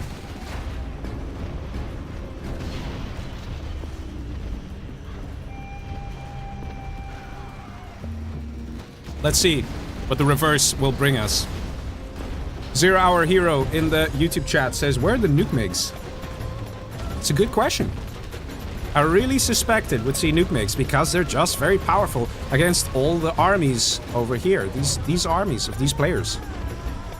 Even if ExCaL comes with a volley of MiGs, if you have one nuke MiG and you fire at the center of that blob of MiGs, you can instantly wipe all of them. So, I don't know. I think it's a missed opportunity, but let's see what the reverse will bring here in match number 8. GLA for Big Size. We got normal China for Marakar. Up top, we have LiftTruck as infantry. They are Team Marakar, and they need to try and get a victory in. They will be facing Team ExCaL over here, normal USA for Fargo. We got ExCaL, the man himself, as GLA. Down below, we have TumStep as a nuke general. I'm just very curious. Will we see nuke MiGs in this match, and will it make a difference? A nuke MiG can easily wipe an entire army off the map. It is possible. Toad's Apostle in Twitch chat says, where are you playing at? We are playing on Radmin. So Radmin is one of the ways you can play online. It's similar to Hamachi, but it's a bit different. You can also play public games. If you want to do that, you want to get the game. So, like, best thing you could do is go join the Community Outpost Discord, which is in the description somewhere. It's there, I promise. And you can actually ask for some players, like, hey, you want to play together and things like that, and they will help you out. They'll get you sorted. Basically, everybody knows the drill over there, so they will help you out. It's not that hard. To install takes like 5 minutes. Nice deny here of the worker from TumStep. Really nice, actually. Just send a red guard, and the GLA will scramble. Terrorist gonna... Ooh, to try and keep the red guard alive. Does kill the dozer. It's pretty nice there for Mr. Big Size. Technical at the ready. Going straight in. Oh, damn. He doesn't care. He's going straight in. He wants to deny the oil captures. That's for sure. That's what this is. Does he manage? Mr. Big Size. Because the technical shows up. The red guard have to go back in the bunker. We see Dragon Tank coming in as well. We have a Helix here from the red player. That is Marakar. We'll be able to clear this Dragon Tank without too much of a fuss. But there's still a technical... Oh, wait, no. That's technical of ours. That's SiZe's technical. That's a happy technical. Dragon Tank not so happy, though. Helix moving in. Meantime, this technical being a little annoying. Again, you see this harassment going on TumStep. And the Gat Tank gets destroyed. Technical here to kill the RPGs. And denying of the oils. Very well played. In the meantime, we do see a tunnel that's trying to go up here. It doesn't quite work out. And a war factory being constructed. How many dozers do we still have? Ooh, this could be dangerous. We'll have to keep an eye on that. In the meantime, the continued assault here on TumStep. This is definitely not looking good for Team ExCaL. Definitely not looking good. The selling of the buildings, it does complete. So he gets $1,000. He's gonna get the $450 from selling the supply. In the meantime, this technical... Oh, boys. Is this a Gatlix? Please be a Gatlix. Gatlix so good against technicals. But yes, this is a very scary boy. This is the kind of boy that can wipe a China without any interference. The only real thing that can stop this easily is air units or complete mismicro. Yeah, this is Gatlix. Good man, good man. Okay. Marakar knows how to deal with a scary technical like that. In the meantime, very, very, very fast expansion from SiZe. My god. Dude, we're in like the 4th minute of the match. You're already taking a man's main supply. Could you be any more rude, SiZe? Like, what the hell, man? Such good plays. Lovely to see. Technical did get blindly targeted there. So a bit of a mistake from Marakar. Do we see maybe MiGs? MiGs also work. No, no MiGs. Do we see more Lixes? We do see more Lixes. Okay. But that technical, though, he's going back with a vengeance. He's going to see what he can take out. And one thing that's easy to kill is dozers. And actually, wait a minute. The last dozer has been destroyed of LiftTruck. That is not good for LiftTruck. This technical will easily take out a power plant. Once the power is down, that's going to be half the production speed for Mr. LiftTruck. So when he builds new units, it takes twice as long to get them up. We should see communication here from Team Marakar saying, hey, let's get rid of this technical.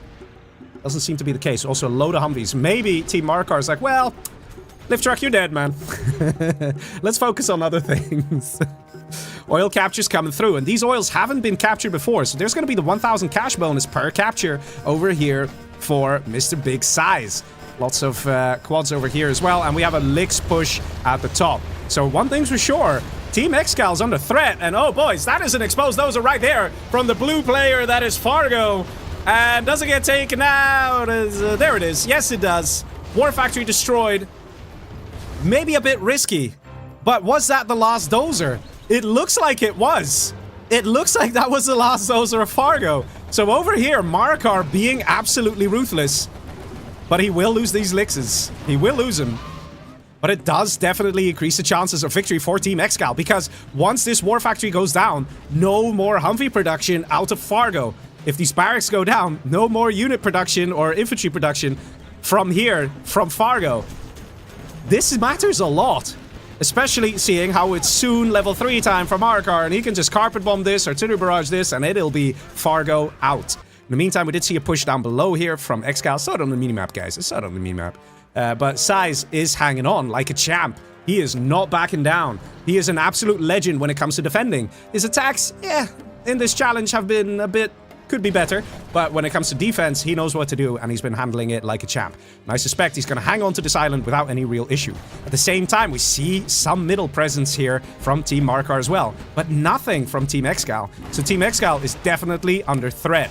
Marakar now switching it up into MiGs as well. Marakar needs to focus on getting XP. LiftTruck just surrenders, giving power to... Wait. LiftTruck's... Oh, right, LiftTruck. I was thinking Fargo. LiftTruck, yeah, LiftTruck's gone, man. Giving it to Marakar. Marakar gets a nice cash injection as a result. It's going in with some lixes. Takes a few things out, not bad. Marakar needs to kill more, though. He needs to get to that level 3. Gatangs moving in from TumStep to try and also contribute a little bit. A little bit. So basically, both teams have lost a single army. I mean, a single island. That's the thing. But LiftTruck is kicked. Fargo is about to be kicked. Marakar just needs to reach level 3. He, for some reason, still doesn't have these upgrades. Why doesn't he get Black Napalm? Why doesn't he get MiG armor? He's floating 5k. I don't think there's much of an excuse here for Marakar. He's losing a lot of these MiGs. This last MiG would have survived if he had MiG armor, which means the upgrade would have paid for itself. We're not seeing that. It could be that the endurance is a bit problematic here for Marakar, because he has played some very long, intense matches already in this set. And he's dropping the ball just a little there. I'm keeping the MiG selected. There it is, MiG armor, thank you. We need to see Black Napalm very soon as well. There's no excuse. Does he have a War Factory? He does. Oh, he's building a CC now, so maybe he didn't have a War Factory before. But that is absolutely important that Marakar gets to level 3. Because once a carpet bomb hits here, artillery barrage on this, it is over. Fargo is out. Out is the word. He's gone. There's nothing he can do. That's going to bring it to a 2v2. Black Napalm is ready. There we go. Marakar kicking it up a notch. He's going to work together with his buddy SiZe to do it. To claim a victory. Let's see if they can do it. SiZe not having the best engagement here. Lots of good defense here from Team ExCaL. Demo traps going up. Command center established here from TumStep. But TumStep basically has nothing. He's got no income per minute. He's only got 450 bucks. I think the only thing he can truly do is... Oh, never mind. He's got this. Okay, he's getting himself back in. He's got a dozer all the way over here. And that's how he's trying to do it. Marakar has to be careful. He is level 3. He needs to spend these points. Please, buddy. Please. Please see that you have these points. Spend the general points. Oh, man. Stop losing MiGs, man. Marakar having a bit of a hard time here. He's still not spending those points. SiZe trying to push on the right-hand side. Very important, because if he can cut out this income for TumStep, then TumStep is basically dead. Kill the dozer. Number 1. Number 2, kill that income. Because if a dozer is dead and there is no income, he needs to spend 1k just to get a dozer. He's only got 2.8k in total. Losing this would be, again, very painful. Cell comes through. SiZe continues to attack elsewhere. Probably will focus down those oils. Very important. Got a lot of beacons here from TumStep. Probably saying, put those RPGs in the palace, dude. Marakar. Man. Missed opportunity because Fargo is still producing Humvees. There is a very small chance that Team Marakar is not aware that Fargo is dozer hunted. And that could be a catastrophic mistake. This needs to be taken out. Marakar, man. He's got so much on his mind. He's got so much he needs to do. Yes, he spent the points. Let's see it. There it is. There it is. Yes. Let's see it happen. But there still is a lot of anti-air. There are these Humvees. They need to be taken out. Mix coming in. Come on, Marakar. Do it. And that is a lot of dead Humvees and the support here with the quads. Carpet Bomber en route, not getting attacked at all. That is a very healthy looking Carpet Bomber moving straight in. We got a beacon here from TumStep saying, dude, kill this Carpet Bomber or it's the end of Fargo.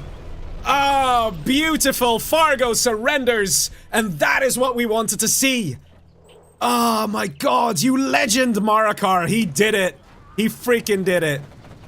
He managed, just like that, with the general powers to wipe Fargo. That's what needed to happen.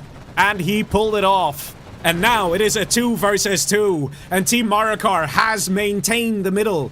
They can actually rebuild. They can grow. They can overtake and outmaneuver Team ExCaL. GG, says TumStep, because he doesn't have anything. It's just ExCaL, really. Is it gonna be ExCaL against the world? Is it a 2v1? Or will ExCaL call it? Let's see, we got some Dragon Tanks casually moving in. Marakar's feeling it now, boys. Marakar's feeling it. He's like, hey, ExCaL, nice Air Force you had in the previous game. Do you like mine?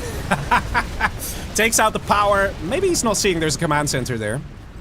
But one thing's for sure, ExCaL is gonna have a hard time here. He is not just facing off in a 2v1. He is facing off against Marakar and SiZe. Now, if it's people you don't want to face in a 2v1, it's Marakar and SiZe, okay? Even if you have 3 islands, even if you have nuke general capabilities, yeah, you don't really want to be in a 2v1 in that sense. Oh, man.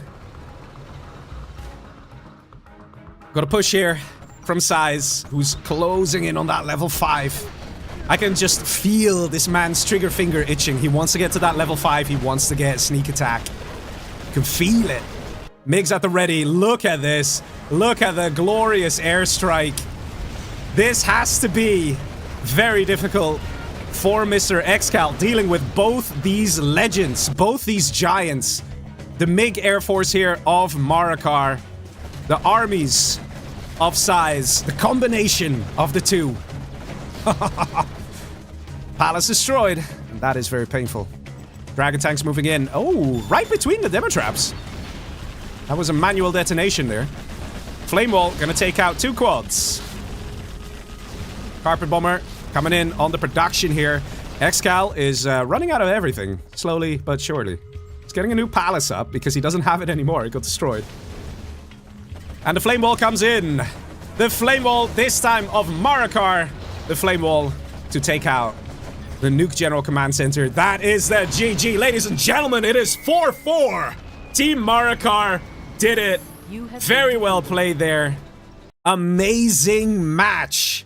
Amazing match. And just like that, in mere seconds, the game completely flipped and switched upside down when we saw the Carpet Bomber and the Artillery Barrage of Marakar essentially wiping Fargo from existence. And you could see Marakar was in a good position. He got a good Air Force, and SiZe was in a good position. He had a good ground army, and ExCaL was sweating, man. ExCaL was sweating. Look at this cash, man. Both these players on their own already collecting more than ExCaL. He had no chance of winning that. That was gorgeous. 4-4 is the score.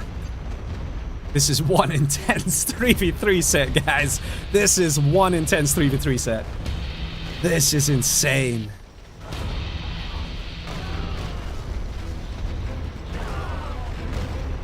These matches, such high caliber plays. I just can't get over this carpet bomb, man. Also, the fact that Marakar was planning ahead, attacking the middle to kill all the anti-air there to ensure his carpet bomber would survive. Beautiful plays. Absolutely beautiful plays. Oh, man. My god. My god. Also, the mix strike here. You can tell, man. When Marakar's in his element, he's in his element. It took him a little bit there. He was kind of hesitant on spending those general points. Maybe he wasn't realizing. But, damn. That was intense. We've got lots of viewers on Twitch, lots of viewers in YouTube. If we combine the bunch, we'll have over 900 viewers. So welcome, everybody. Hope you're enjoying the show. And this would be the perfect time to tune into this challenge, right? 4-4, race to 7 victories. Let's see those armies. We're just checking the armies, then we're going to restart. I see a lot of China. China, and we have a demolition. Oh, man, we have a demolition. That's going to be nice. That is going to be nice. Always good to see a demolition general, because they are kind of overpowered. Just a little bit, right? Just a little bit. For some reason, Mr. LiftTruck did not load for me. That's okay. I will tell everybody to restart their game, just to be on the safe side again. Because so far, we only had a weird hiccup in the very first match. And everything else has been buttery smooth. I've been enjoying some amazing games. Ah, man. So good. I see a lot of people using the GG emote in the chat. Yeah, man. Maybe I could do some more membership gifts, actually, in the meantime. Let me see how I can do that. Because I think I can do it. Yeah, I can do it one more time. 5 membership gifts. Let's do it. Always great fun, right? Always great fun. There we go. Mel from hell. Hey, I'm happy you got it. And, yeah, we're gonna have to here. And Damsey DK, glad you got it as well, the membership gift. And, okay, the thingy borked out a little bit. There we go. I'm gonna tell everyone to restart their game.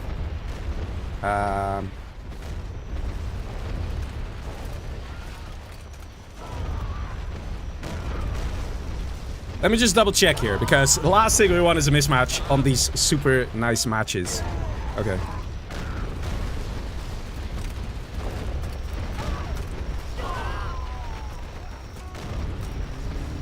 Alright, let's do that. For those of you wondering, why are we restarting the game? We're just doing that to make sure that the residual information of a match isn't, like, continuing. Because basically it goes like this. The game's a little funky, okay? The game has a couple bugs. Just a couple, I promise. Just maybe 1 or 2, right? So anything that happens in a match, like the units destroyed, things that happen, like, I don't know, some data of that match is carried on to the next match. It's a bit strange, okay? It's a bit strange.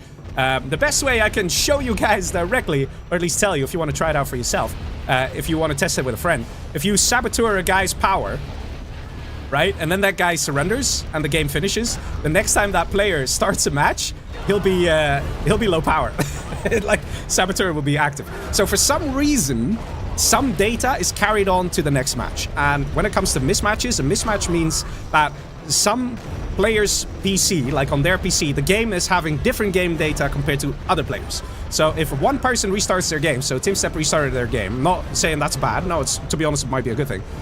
You know, he restarted his game. That means unless we all restart our game, we will have some stuff in our game RAM memory thing that TumStep would not have. I don't know if I'm explaining myself well, but it basically...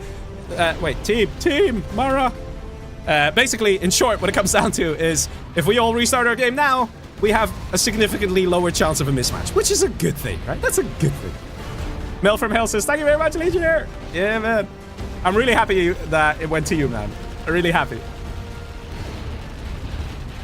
X-King Freedom says, hey, I love your streams. After work, watch Leggy. Can't be better. Oh, thanks very much, man. Thanks very much. Alex says, there are no rules, yeah? If you mean, like, are they playing no rules? Yeah, they're playing no rules. So they can build super weapons, auroras, whatever you want. It's all good. Just no cheats, though. Like, I mean, you know, Scudbug, and we don't talk about that. It's fine, it's fine. Anyway, ladies and gentlemen, are you ready for the next match? For some reason, my screen is fucked up. Yeah, come on. Do something. Do it. Do it.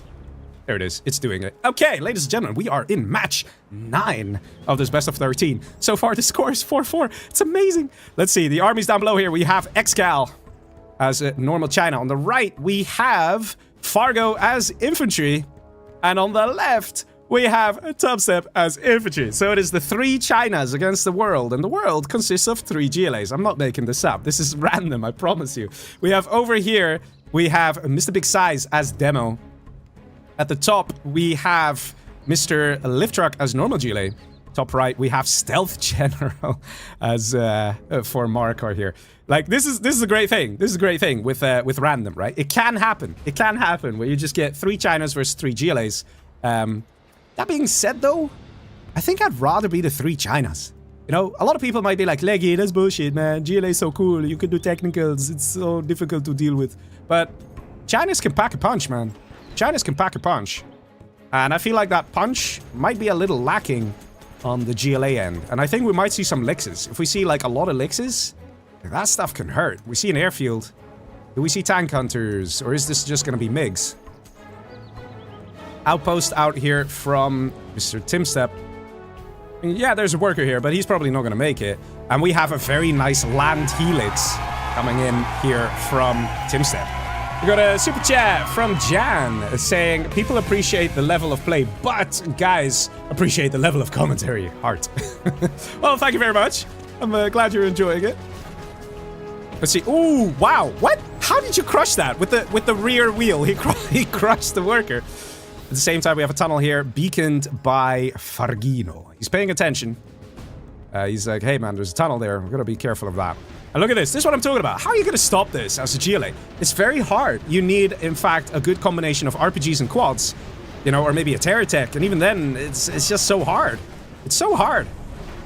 Unless he flames his own outpost. No, he doesn't. He doesn't. That's good. In the meantime, we see Technical trying to sneak in, but we got Lixes, we got bunkers. Like, hey man, we got everything. We got the whole shebang. But I think we have more bang over here out of SiZe with his very nice terror tech. Excellent strike. Very good stuff. The pressure is mounting here on the red player that is Marakar. Stealth General, how will he deal with an infantry general already being so ruthless and powerful? The outpost also healing the dragon tank here, because an outpost does heal other units with the speaker tower. It's a bit quirky, a little weird, but it does work. It is a thing. I promise. So this dragon tank is very slowly but surely healing up. And that supply is a goner. And again, the Chinas have another hidden power, and that is their general points. When they hit level 3, guys, think about this. Once each player is level 3, that means 3 carpet bombers can be called from Team ExCaL every 3 minutes. 3 carpet bombers. Imagine just 1 here, 2 here. Like, you just wipe a player, man. That's what I'm saying. I think Chinas over here are more powerful. And in fact, we are seeing the GLA struggle. Yes, they got some more map control, but that is just slowly but surely going to be denied here. Quad's dealing some damage. And that is going to be a dead Lix. Or is it? Quads actually are very weak anti-air unless they have veterancy. Once they have veterancy, the quads deal more than double damage. And then they're pretty decent. But on their own, just like this, they're not the greatest. We can really see Team Marakar struggling here against the Chinas. Middle now under threat. And I don't think this match is going to go on for much longer. Dragon tanks reigning supreme against the quads. And none of the Chinas are under threat. Look at this. These are happy bases. No one's attacking. No weird sneaky tunnels. Okay, as I say that, a big push is gonna come in from SiZe. But still, you get what I mean. I suspect it might be better for SiZe to try and rush a palace, maybe? Yeah, but then again, I don't know. I really wouldn't know what would be the right thing to do here. Scud launchers and quads, maybe?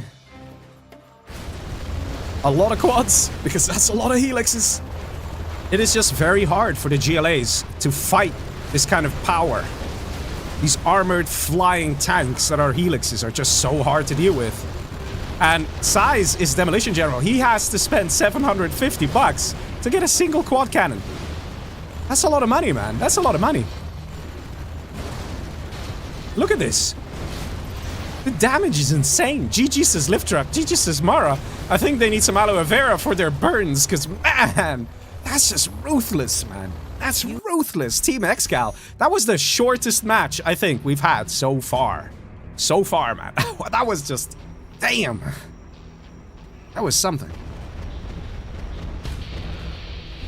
The best killer force says, Leggy, you explained it very clearly. I think everyone understood. Okay, thank you. I'm not sure if you mean that or if you're just being nice. Yeah, I think that was to be expected. For those of you who've been watching the 4v4 challenges as well, because yes, I have been 4v4 challenges, 4v4 tournaments. Whenever it was 4 Chinas against 4 GLAs, the 4 Chinas won every single time, hands down. Like, no competition. Every time the Chinas won. So I expect, okay, I expect it to go to 5-5. Unless, okay, unless Team ExCaL has something up their sleeve. But I wonder.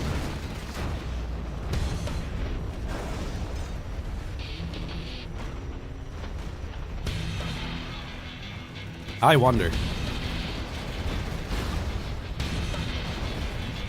Pressure is mounting, of course, as we're getting ever closer. Oh, wait. Team, Mara team. Okay. So pressure is mounting, of course, because it's 5-4 right now, and we're playing a best of 13. That is a race to 7 victories. First team to get 7 victories wins that 180 bucks. So that's going to be $60 per player. So yeah, that's pretty nice. Yeah, that's pretty nice for an evening of playing 0 hour and, you know, killing the people that you like to hang out with, apparently, right? You know, it's not so bad for these guys. Of course, they're giving us great entertainment in the process. And, you know, I do want to give a big shout out to the sponsors of this challenge, which is Antipro, aka Baloney, Pepsi, Red vs. Blue, and Jazz. And extra shout out to Antipro for actually hosting this thing and doing all the thing and contacting the players and things like that. So, very much appreciated. But yes, ladies and gentlemen, let's see the reverse. Let's go to match number 10. Let's see whether it's gonna go to the equalizer 5-5. And Antipro comes in saying, great job, thank you from the sponsors. Thank you, Antipro. I just said thank you to you. There's a stream delay, so Antipro didn't know that I just thanked him. But yeah, cheers. Anyway, ladies and gentlemen, let's go on this match here. We have normal China for LiftTruck. To the right, we have infantry general for Marakar. All the way on the left, we have infantry general for Big SiZe. It is top versus bottom. China versus GLA. Team Marakar versus Team ExCaL. We got Team ExCaL here at the top left. We have TumStep as Demolition General. At the top middle, we have ExCaL as a normal GLA. The very right, over here, Fargo as Stealth General. Now let's see if we're gonna see some hyper-aggressive GLAs. We got workers running forward in all directions. Probably a good move. We got a forward supply from LiftTruck. I don't know about that. We might want to send the supply truck forward. That's always a nice thing to do. And he's getting a war factory out as well. So let's see what these players will come up with. Strats and things. Got 2 tank hunters over here on the right side. Wait. Are you going airfield, though? Wait, what? Wait, what? Why you guys not going airfield? Why you not going airfield? What? Why? But Lixes! Lixes! Why not? Okay. Alright. Okay. He heard me. I'm kidding. Like I said, there's a stream delay. Anyway, let's see. Technical moving in from Mr. TumStep, who's got something naughty inside. Just a couple of RPGs. And some terrorists that are getting sort of taken out. Sort of not taken out. Wait a minute. Oh! Still killed something. That was not too bad. Could have been worse. In the meantime, we have a technical on the right side here from the blue player. That is Fargo. Stealth General. Dropping off a couple of friends. I mean, RPGs. And harassing the income here of the red player, that is Marakar. It's actually a little annoying to deal with. He probably wants to get a dragon tank to kind of clear this up. In the meantime, we have a terrorists, taking out a dozer here of the red player Marakar. So Marakar is only on one dozer at the moment. Has to be a bit careful. There are 2 technicals in his base. So, not exactly ideal here. Meantime, we do have a bit of a counter push. Marakar has an outpost. Let's deal some damage here. And I don't think that China's really finding themselves in this game. They should have probably just gone licks. 3 of them going War Factory is just biting them because can't get rid of the technicals. And oh my god, is that a super tech? That's a super tech. Oh my god. Fargo can absolutely obliterate Marakar here if he chooses to. There are 2 outposts. Maybe he doesn't see it, so he might still lose it. Does Fargo lose the super tech? Yes, he does. You don't want to know how lucky Marakar is here. That is very important that this happened. Dragon Tank trying to sneak in. We saw the outpost moving in. Looks like that got taken out. Yeah. The Chinas are just not feeling it here. But they can still pull ahead. We do see some middle action over here, like some money being made for LiftTruck. And the number of technicals in the bases of the China players is dwindling. There's no technicals left. They're all gone. That's good. That's good for the Chinas. Over here, nicely cleared up. So right now there's no tunnel on this side, in the trench. But I do suspect that the Lixes are going to be the most important things for taking out the players. You see quite a few quads. Quite a few.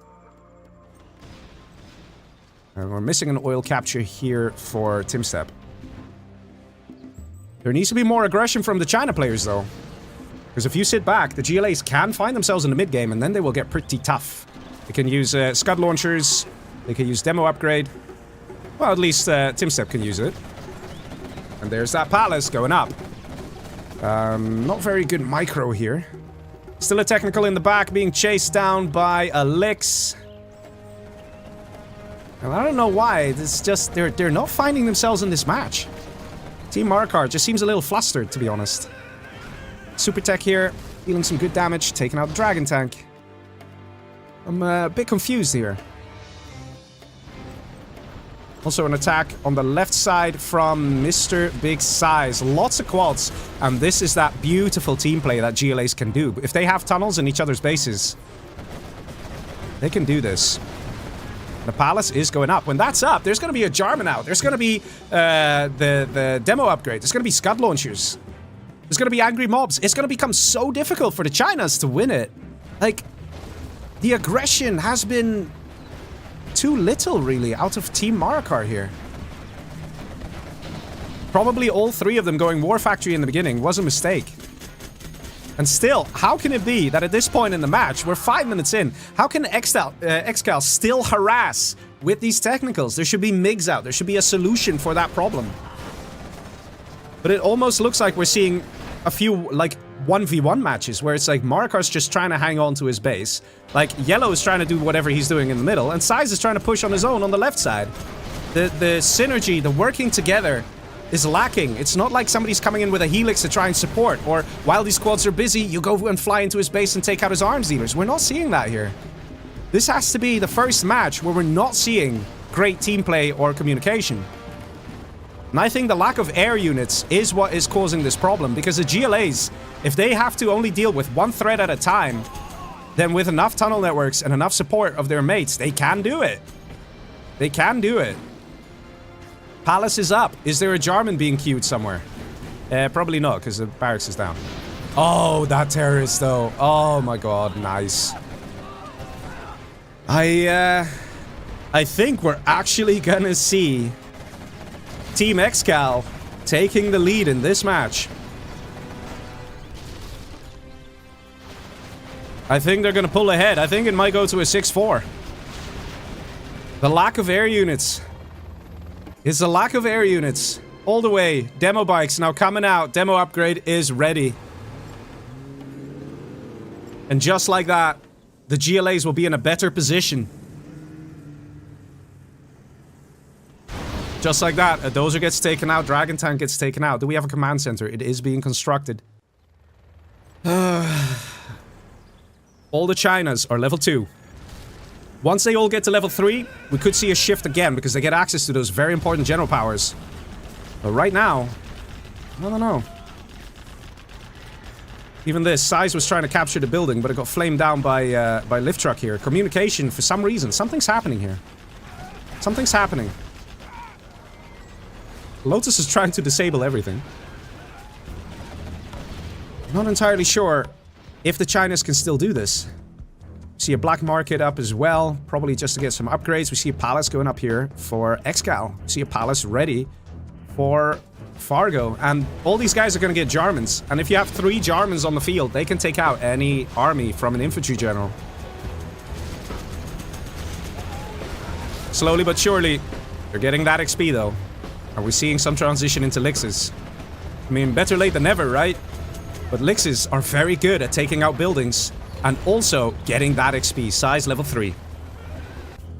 Going for the oils. We'll probably hit the target, actually. Demo bikes coming in. Boom. Takes out a chunk of RPGs.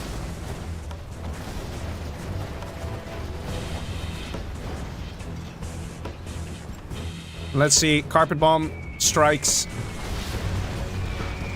And that is a nice way to clear those oils. The Chinas are slowly but surely worming their way into this game. It is important to get that XP, and right here, nice attack from Marakar. Is he gonna get level 3? Yes, he is. And again, crucial moment. LiftTruck, level 3. Again, crucial. Gotta spend the general points. They gotta be relentless with those carpet bombers if they want to try and win this. Jarman on the scene here from Fargo. Instantly snipes a unit.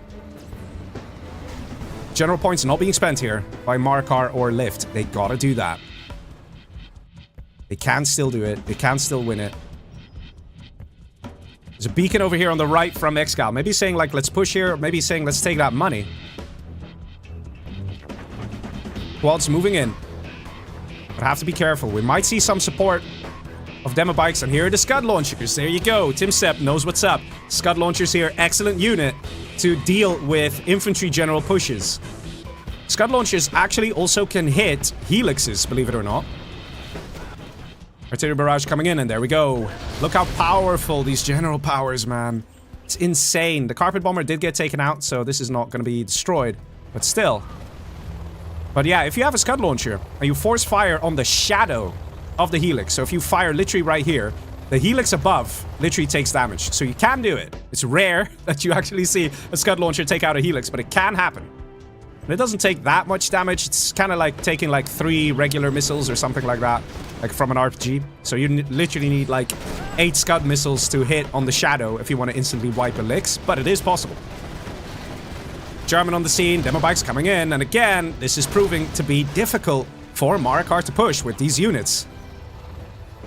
Continued air support is what's needed here.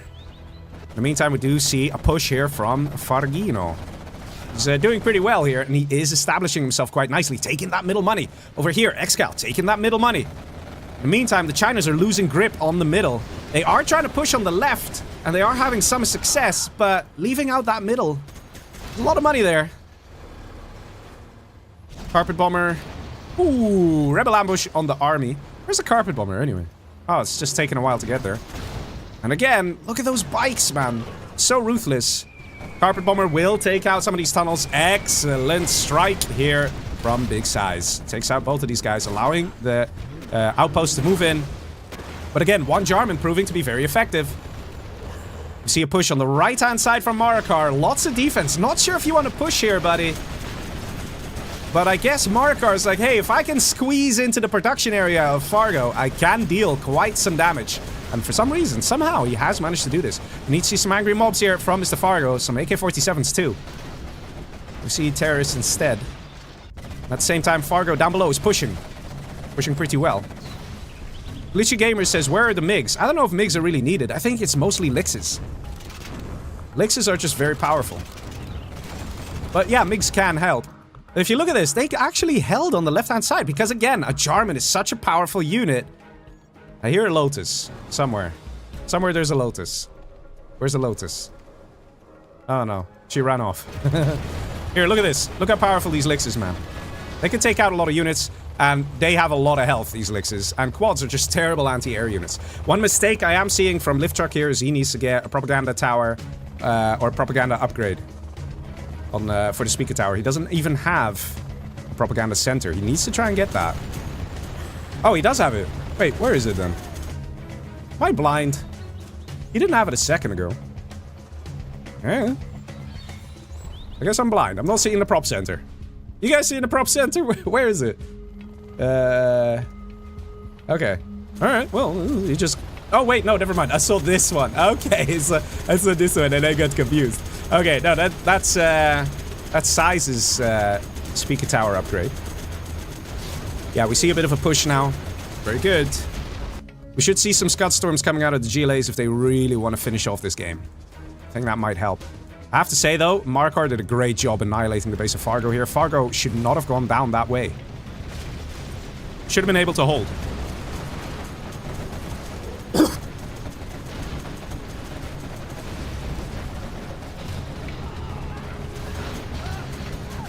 Nice attack here. But also very good defense. Taking out that outpost over there. Marakar did lose that big attack, but he did manage to do a lot with it. It looks like Marakar's dozer hunted as well. Is he? Is he dozer hunted? Oh man, he's dozer hunted. Maybe that's why he wasn't spending the general points. So it's only 2 sets of general powers, but look at this, man. This is what we needed to see in minute 5, not minute 13. There is still a chance. A very good chance that the Chinas can take it with the general powers and the elixirs. Nice hit here. Clearing that middle. And the elixirs waiting to pounce. Look at that. Looking for an opening. And when they find that opening, they will obliterate everything. Those are moving forward here. That is of Lift. Yes. Lift definitely needs to get a war factory. Needs to get a prop center. Artillery barrage on the stealth stinger site. Because it's just so annoying, man. Carpet bomber moving in as well. Got a beacon here from the yellow player that is Lift. Probably saying, let's push. RT takes out that stinger site. Carpet bomber flies in. Can soak up some damage. Can be combined with elixirs. Doesn't seem to be the case. Going in for the quads of Fargo and rapidly takes out everything with 0 losses. And this is what I'm talking about. These elixirs are ruthless. When you play it right, they will not die. Unlike ground armies like these that are constantly being harassed and destroyed by demo bikes, ExCaL, stinger sites. These elixirs, they pack a punch. But you need a combination, it's true. You cannot have just elixirs. You need a ground army as well. Just to distract the quads, distract the stingers. Speaker tower helix is destroyed. These guys should go back to base. A new helix should be established with the speaker tower upgrade. Do not engage, please. Because you can't just lose them. You need that healing. Glitchy Gamer says, I'm confused. We haven't seen any army steals. Yeah, in free-for-all, we have a lot of army stealing going on, usually, because it's very good, very powerful to do that. But in 3v3 or 2v2, you don't see that very often, because you're always busy attacking or defending. There's no chilling period. You never really go like, oh yeah, whatever, let's just sit here, I'm not gonna get attacked anyway. There's always a battle going on, or you're always preparing to attack the enemy. Because if you can do an attack, even if it's with 1 unit, if you can deal double the damage of the value of the unit, for example, you're already bringing yourself closer to a victory. So this quad, taking out 1 dozer here, this quad already paid for itself. And then it got some money from the cash bounty too. So, you know, it is actually literally paying for itself. But that's the thing in 3v3. People don't really sit back. People don't steal armies because it's a waste of time. And it's a huge investment as well. Let's say a GLA steals infantry. You're gonna get 2,000 bucks on the command center, 1,000 bucks on the power plant. By the time you have yourself established, it's just so much money that you gotta spend. Risky move here, risky, risky, risky. Actually hurting his own units. But a lot of things going down. That's what I said. The elixirs can do it. Over here, there's lots of quads here, including veterancy. So we have to see over here, LiftTruck being very careful. There's Jarman out. And again, that's making very good money here for the GLA, you know. That's the thing. Mine drop coming in.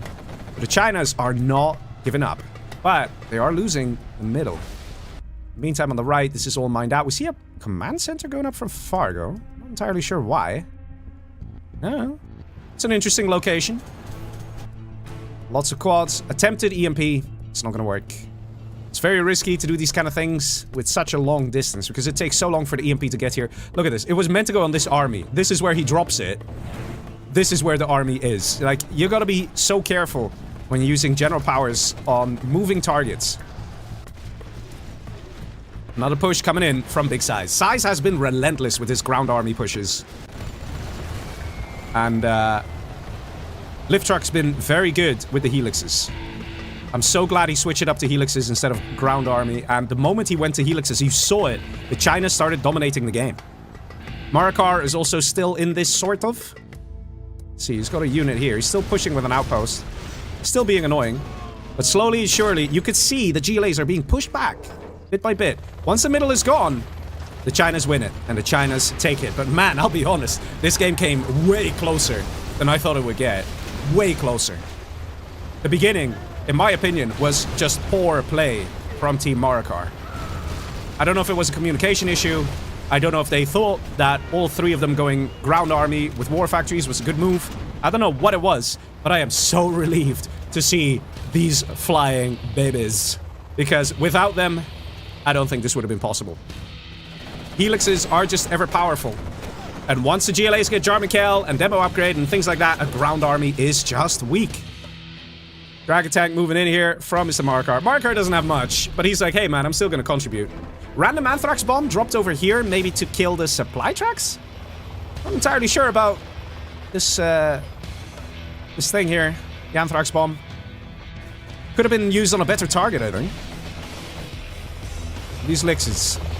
Definitely, putting in the work. Look at the KD, man. 2.4. 2.4. This is what I'm talking about, guys. 2.4 KD. That's why you go for the Lixes, man.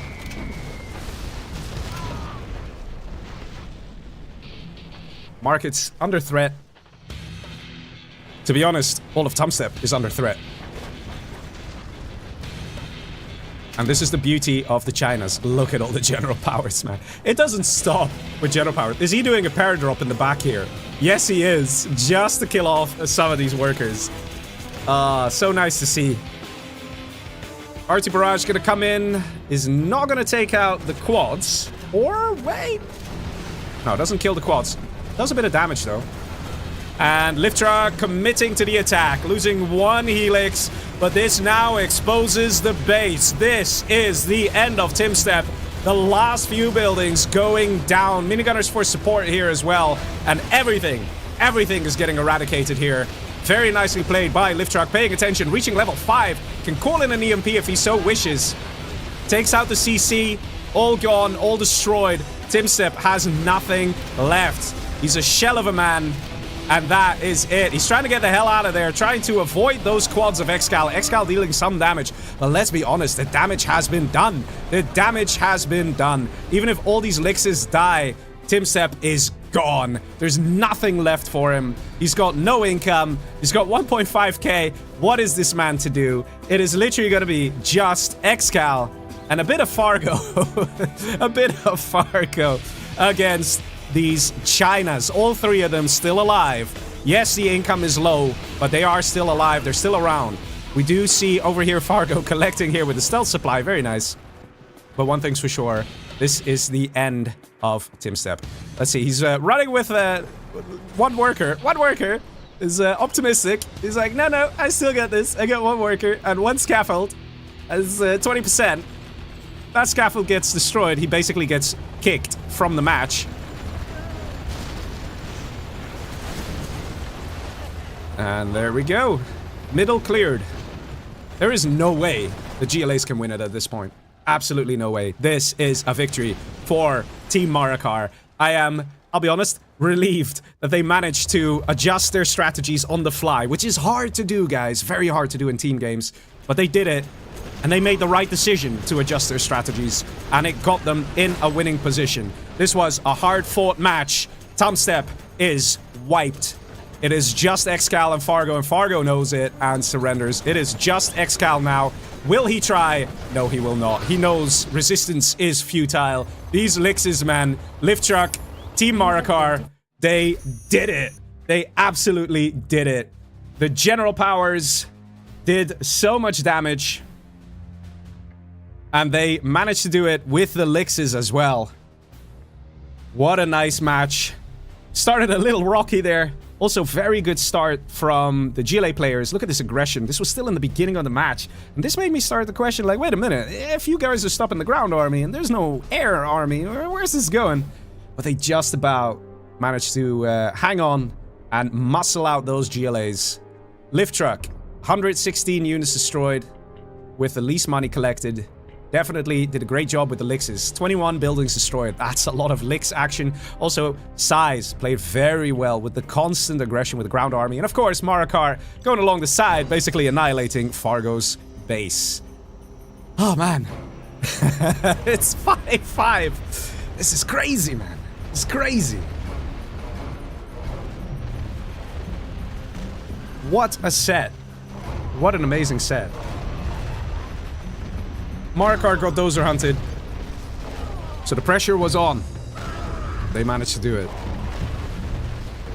Best Killer 4 in Twitch chat says GG Lift. I thought it was GG, but well played Team Marakar. Yeah, man. It definitely was looking a bit hairy there. Has to be said. But Team Marakar did it. Came close. But they managed to survive that mid-game. They managed to survive where the GLAs start to blow up and explode. Let's do it. It's best of 13, man. You still got more games to go. Still 3 more matches. Winky face and winky face. Because here's the thing. I think it's closer. Like, it's more likely to go to a 6-6. Kinda push on time. Oh dear. Marakar is now asking in the Discord, the private Discord that we have, what's the decider? I think Marakar is angling for, hey man, can we just do it a best of 11 instead? Yeah, I mean, let's be honest. We've been streaming for... How long have we been streaming for? Over 4 hours. Over 4 hours, people. And we had some very long, intense matches. So Marakar's like, yeah, this is great and all, but I need my sleepy time. Fair enough. Fair enough. I can understand. Let's see what... let me write here. I think Mara is a bit strapped for time. We continue BO13. Wait. BO13 or BO11?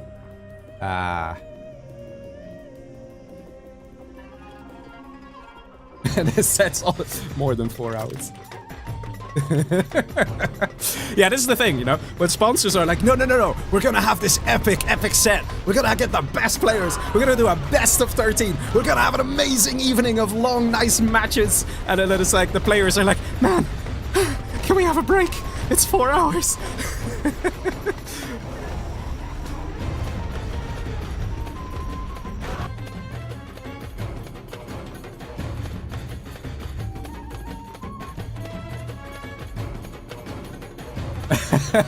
Anti-Pro, the one of the sponsors and the host of the of the challenge, is saying, well, if you really are strapped for time, okay, but if you're not strapped for time, you know, Anti-Pro is like, hey man, let's enjoy these GGs, let's keep them coming. Marakar claims he's strapped for time. Okay, looks like we're gonna do the decider. Ladies and gentlemen, we are switching from a best of 13 to a best of 11. Because Marakar's running out of time. He expected to already beat Team ExCaL by now. I think that's what it comes down to, guys. I think that's what it comes down to. Okay. Air tank stealth. Air tank stealth is the decider, ladies and gentlemen. It is not going to be a best of 13 anymore. It is going to a best of 11. A best of 11, which means we are now going to be playing the final match of the set. It has been an epic saga of 4 hours. You guys were promised a set of the ages, legendary matches, amazing players. And let's be honest, they have delivered.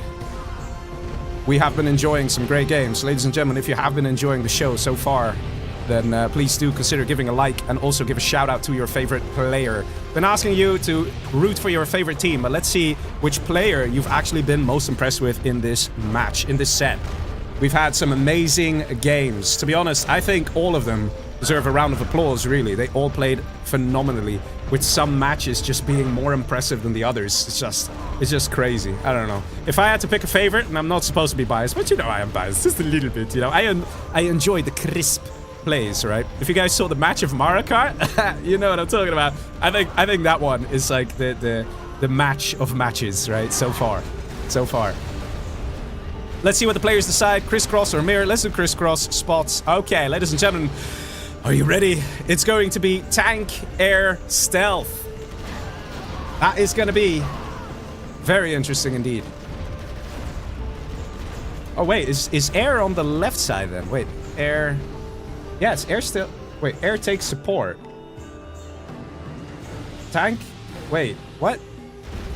Air takes support. Tank stealth. Oh, air is mid. Tank and stealth are opposite each other. Crisscross.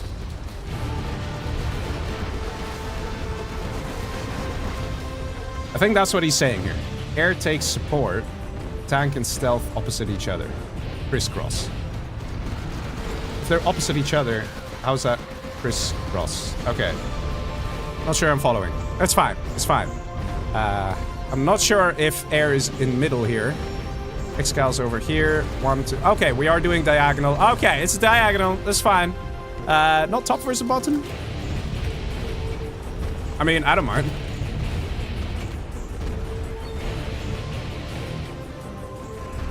Apparently it's diagonal. Gonna do it like this. Air takes support. Unless this is what they mean, but... Okay, apparently we're doing this. It's fine, it's fine, it's fine. But yes, ladies and gentlemen, this is going to be the final match of tonight. Diagonal movement. Subtle. Very subtle, ExCaL.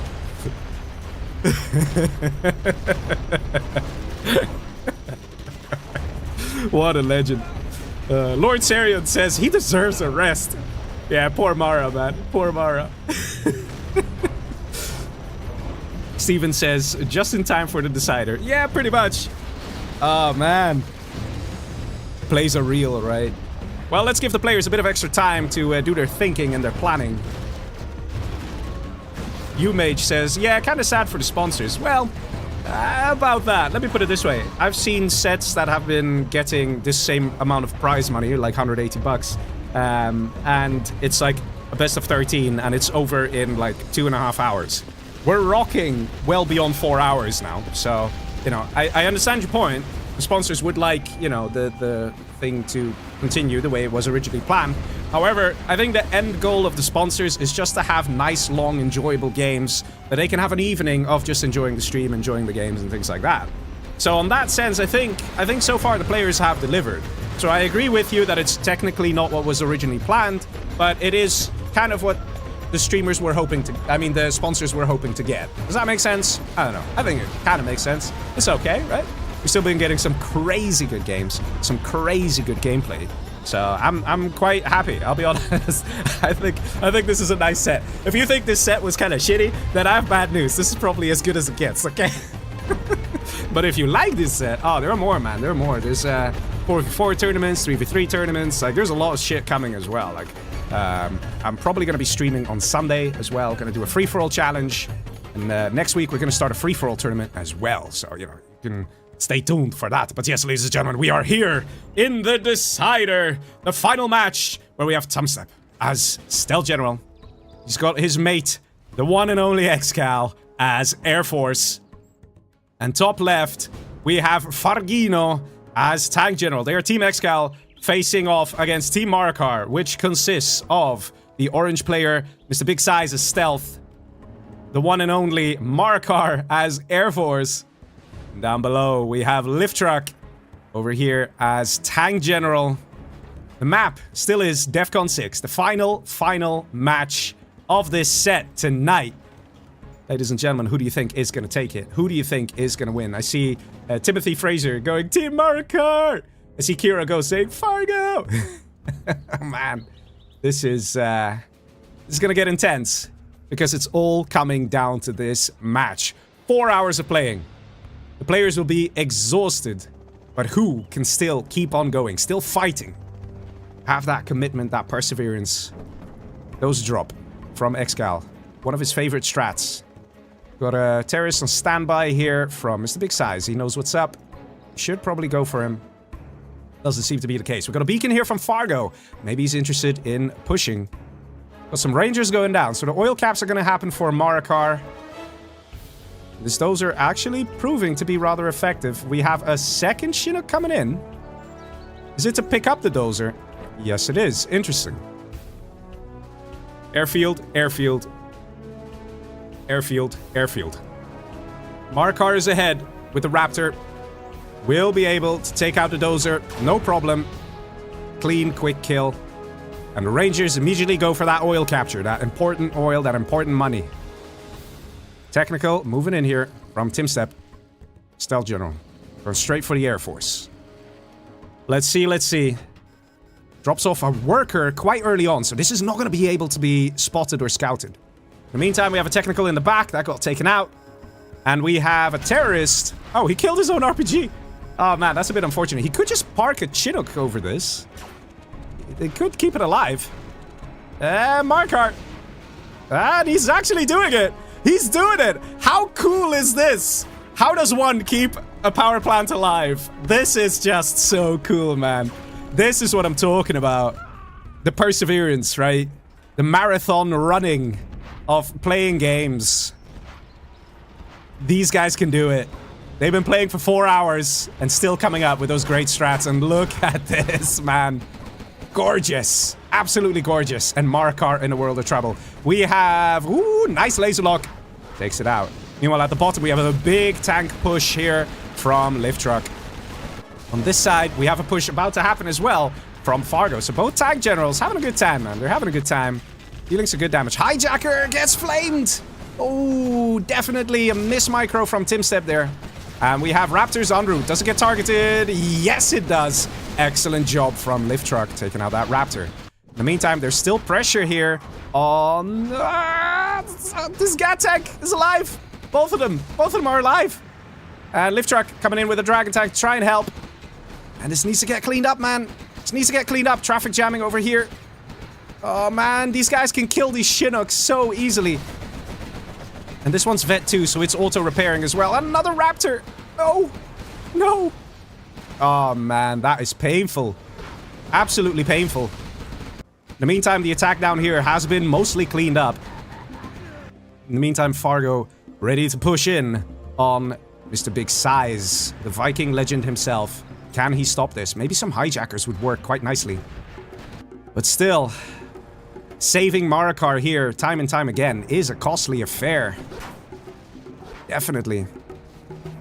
We see a random Raptor here looking for something. Maybe the Chinook? We'll have to see. But in the meantime, this is the biggest threat right now. Fargo coming in strong with the Gat tanks. We see some air support from Mr. Marakar. But Raptors are being shot down. That is painful here. So far, I have to say, Team Marakar is looking like they're on the back foot. And most of the base here is actually getting destroyed of LiftTruck. LiftTruck without a supply center here. And looks like he's without dozers as well. So LiftTruck is effectively out of this match. Let's see what's happening here. The dozers of Fargo also seem to be destroyed. But Fargo still has a supply, and Fargo is capturing oil, so Fargo is still in this game. Unlike LiftTruck. LiftTruck's in a lot of trouble.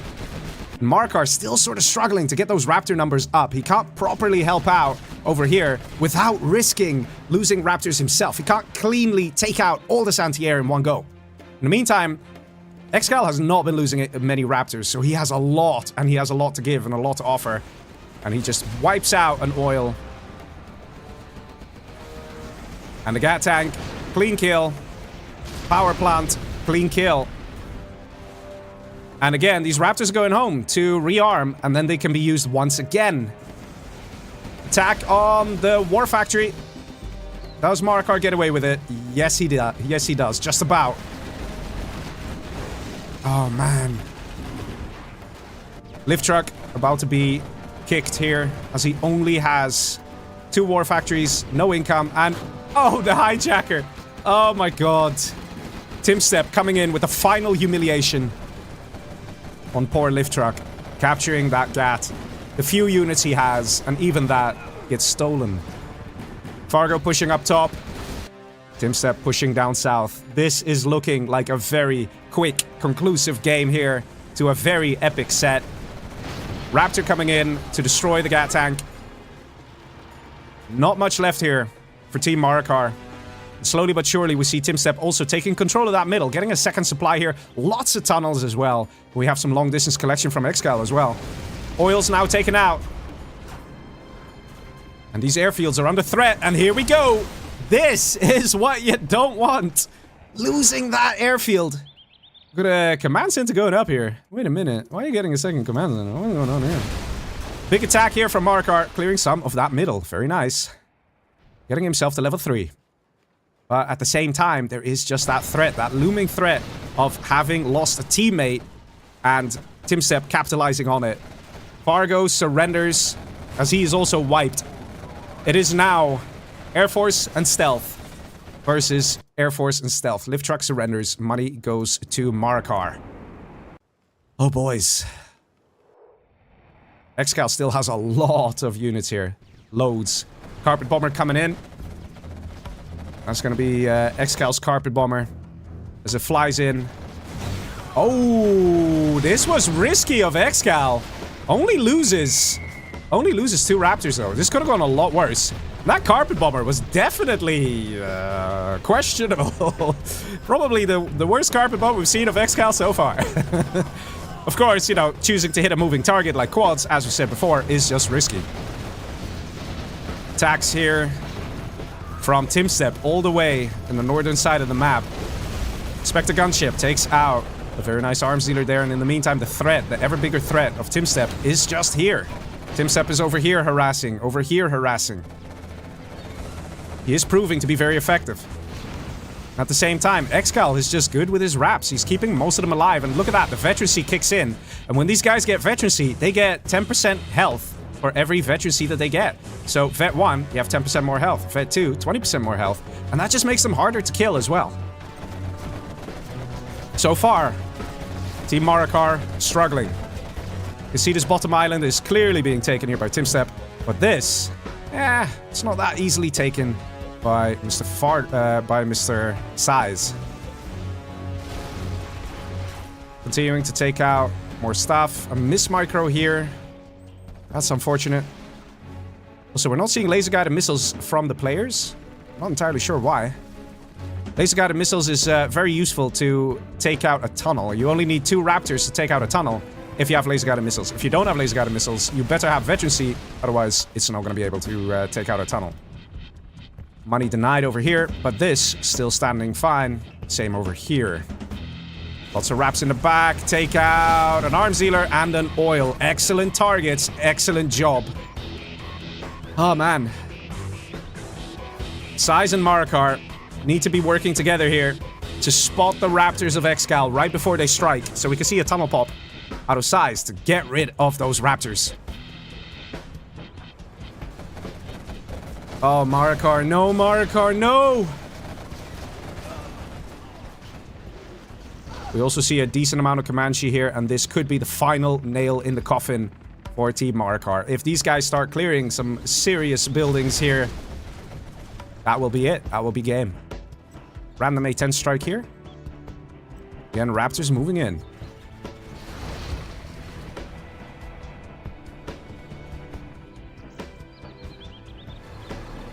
Quads of TumStep ready to fire on the quads of SiZe. Here we go. Comanche rocket pod, keeping those quads occupied, and that is the destruction of the base of SiZe. GG says SiZe, GG says TumStep, GG says Marakar, and ExCaL as well. That is the surrender of Marakar, and it is Team ExCaL that has just about done it. They have gotten to a 5-5 and came to the decider. And once in the decider, everything clicked. Everything felt smooth. And they managed to get themselves a victory. They lost their teammate Fargo in this match, but they went on without him. And with the Raptors, the sheer Air Force power of ExCaL, the buildings, all the buildings of SiZe getting destroyed there. Beautiful sight. Excellent aggression on Marakar to make sure that he wouldn't get powerful, he wouldn't get big. Very nicely played, and definitely a good victory here for Team ExCaL, managing to get them the victory here tonight. The final score, 6-5. Team ExCaL has done it. TumStep collecting an insane amount of money because he had so much middle. ExCaL still doing pretty well there. And they did an amazing job. GG's voice chat. Let's have a quick chat here with the folks. And oh right, I was supposed to talk to Antipro as well. I was supposed to talk to Antipro. He asked me if I could, I even warned him. I said I might forget.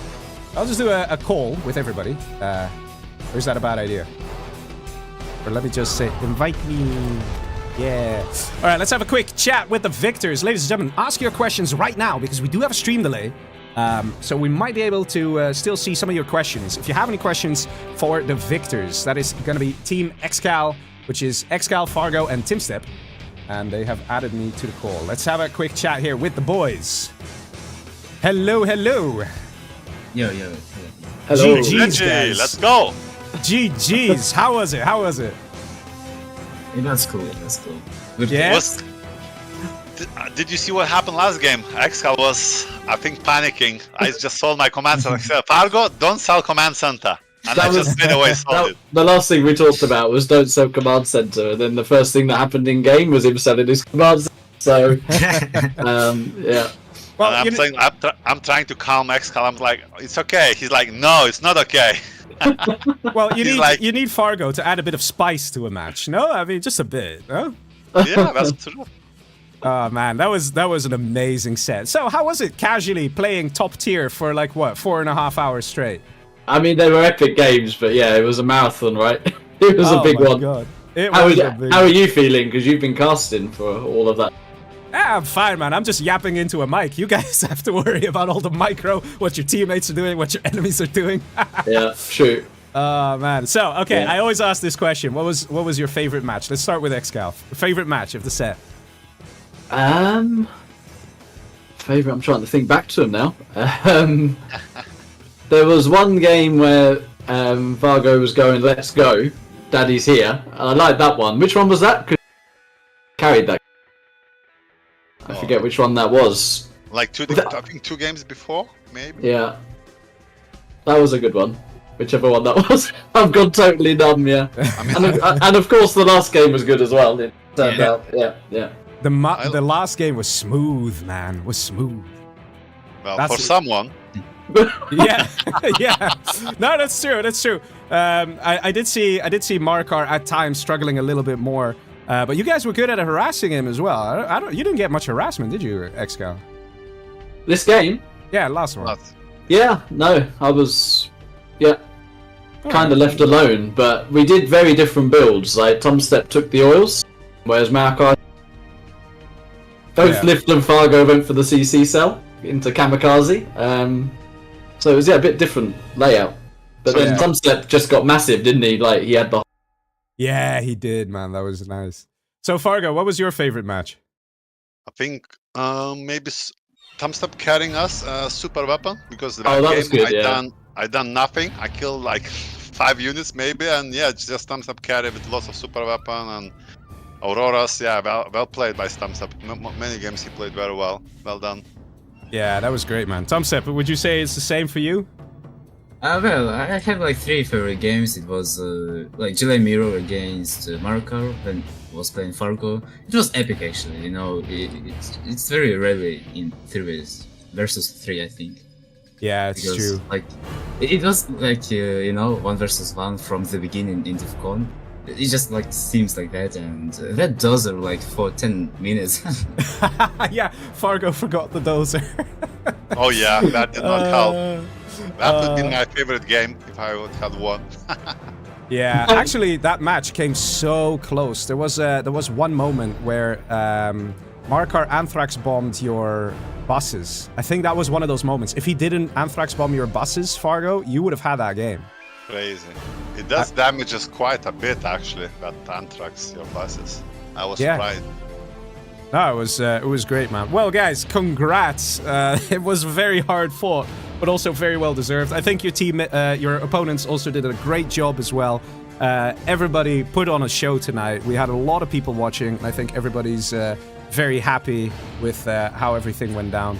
Let me have a quick look to see if I got any questions from viewers. I think LiftTruck done very well selling commentant as well. Just he confirmed for once and for all that he's completely my ex-student. He's copying even my selling commentant thing. So that's good. Nice. I also think it was a very balanced set. Like every game could have swung one way. Yeah, for sure. No, it was just so good, man. It was so good. I don't know. I've never seen a 3v3 set this close and this intense. Like I even said it at one point. I was like, these guys are all such similar levels that it's all about the individual mistakes here and there that will add up over time, that will result in a victory or a loss. Or like, you know, the good attacks that add up over time. Like, it's so close. It was really nice to see, and a lot of very long games as well. Oh, yeah. I don't think it's common in 3v3, is it? No, not always. I mean, Marakar was phenomenal in that one that he took an hour. Was that game 2? Yeah. Yes. Because he was like 3v1 in, then 2. Yeah. No, that was great, man. No, thanks very much, guys, and I hope you have a well-deserved rest now, and congrats on winning. So, Thanks to the games, thanks to the games. I'll cap the call here, yeah? Alright then. GG's. Thank you for everyone. Thank you for sponsors. Yeah, thanks for playing. Bye-bye, guys. And that was the winning team, ladies and gentlemen. That was Team ExCaL. And man, did they put on a show. And also Team Marakar did an amazing job. I don't think there's any player you could say like, oh, he did badly, oh, he did weak, or oh, not good. Every single player tonight put on an amazing show, and at some point in some match was MVP and just completely swung a match in a certain direction, and it was just lovely to see. Ladies and gentlemen, if you have been enjoying these games, then do consider subscribing and liking the stream. I know I keep repeating it, but it does actually make a big difference, because like that, you very easily promote generals, okay? Not just me, it's also generals, the content. And that means that we have further reach, we can get more things going. Guys, there's also going to be a live meetup event for generals, okay, that we're organizing. That's going to be in the Netherlands in October this year. So there's a lot of cool stuff happening. There's a tournament starting, free-for-all tournament starting next week, probably. I have a free-for-all challenge that I will be casting on Sunday. So there's just a lot of things happening. There's a lot of cool community members, a lot of people who are really nice, who are really helpful. So if you have any issues and stuff, just ask around the community. People will help you out. I also want to give a big shout out to tonight's sponsors for making this possible. That is Antipro, AK Baloney, Pepsi, Red vs. Blue, and Jazz. Of course, Antipro. Oh, right, I was supposed to talk to Antipro. Before I forget. Let me phone him. Shit, I knew I was gonna forget. Okay, let me phone him. Okay, I'm gonna phone him. Because he asked me if I could phone him last second there at the end of the stream. He asked, I promise. But he has to answer, though. I'm phoning him.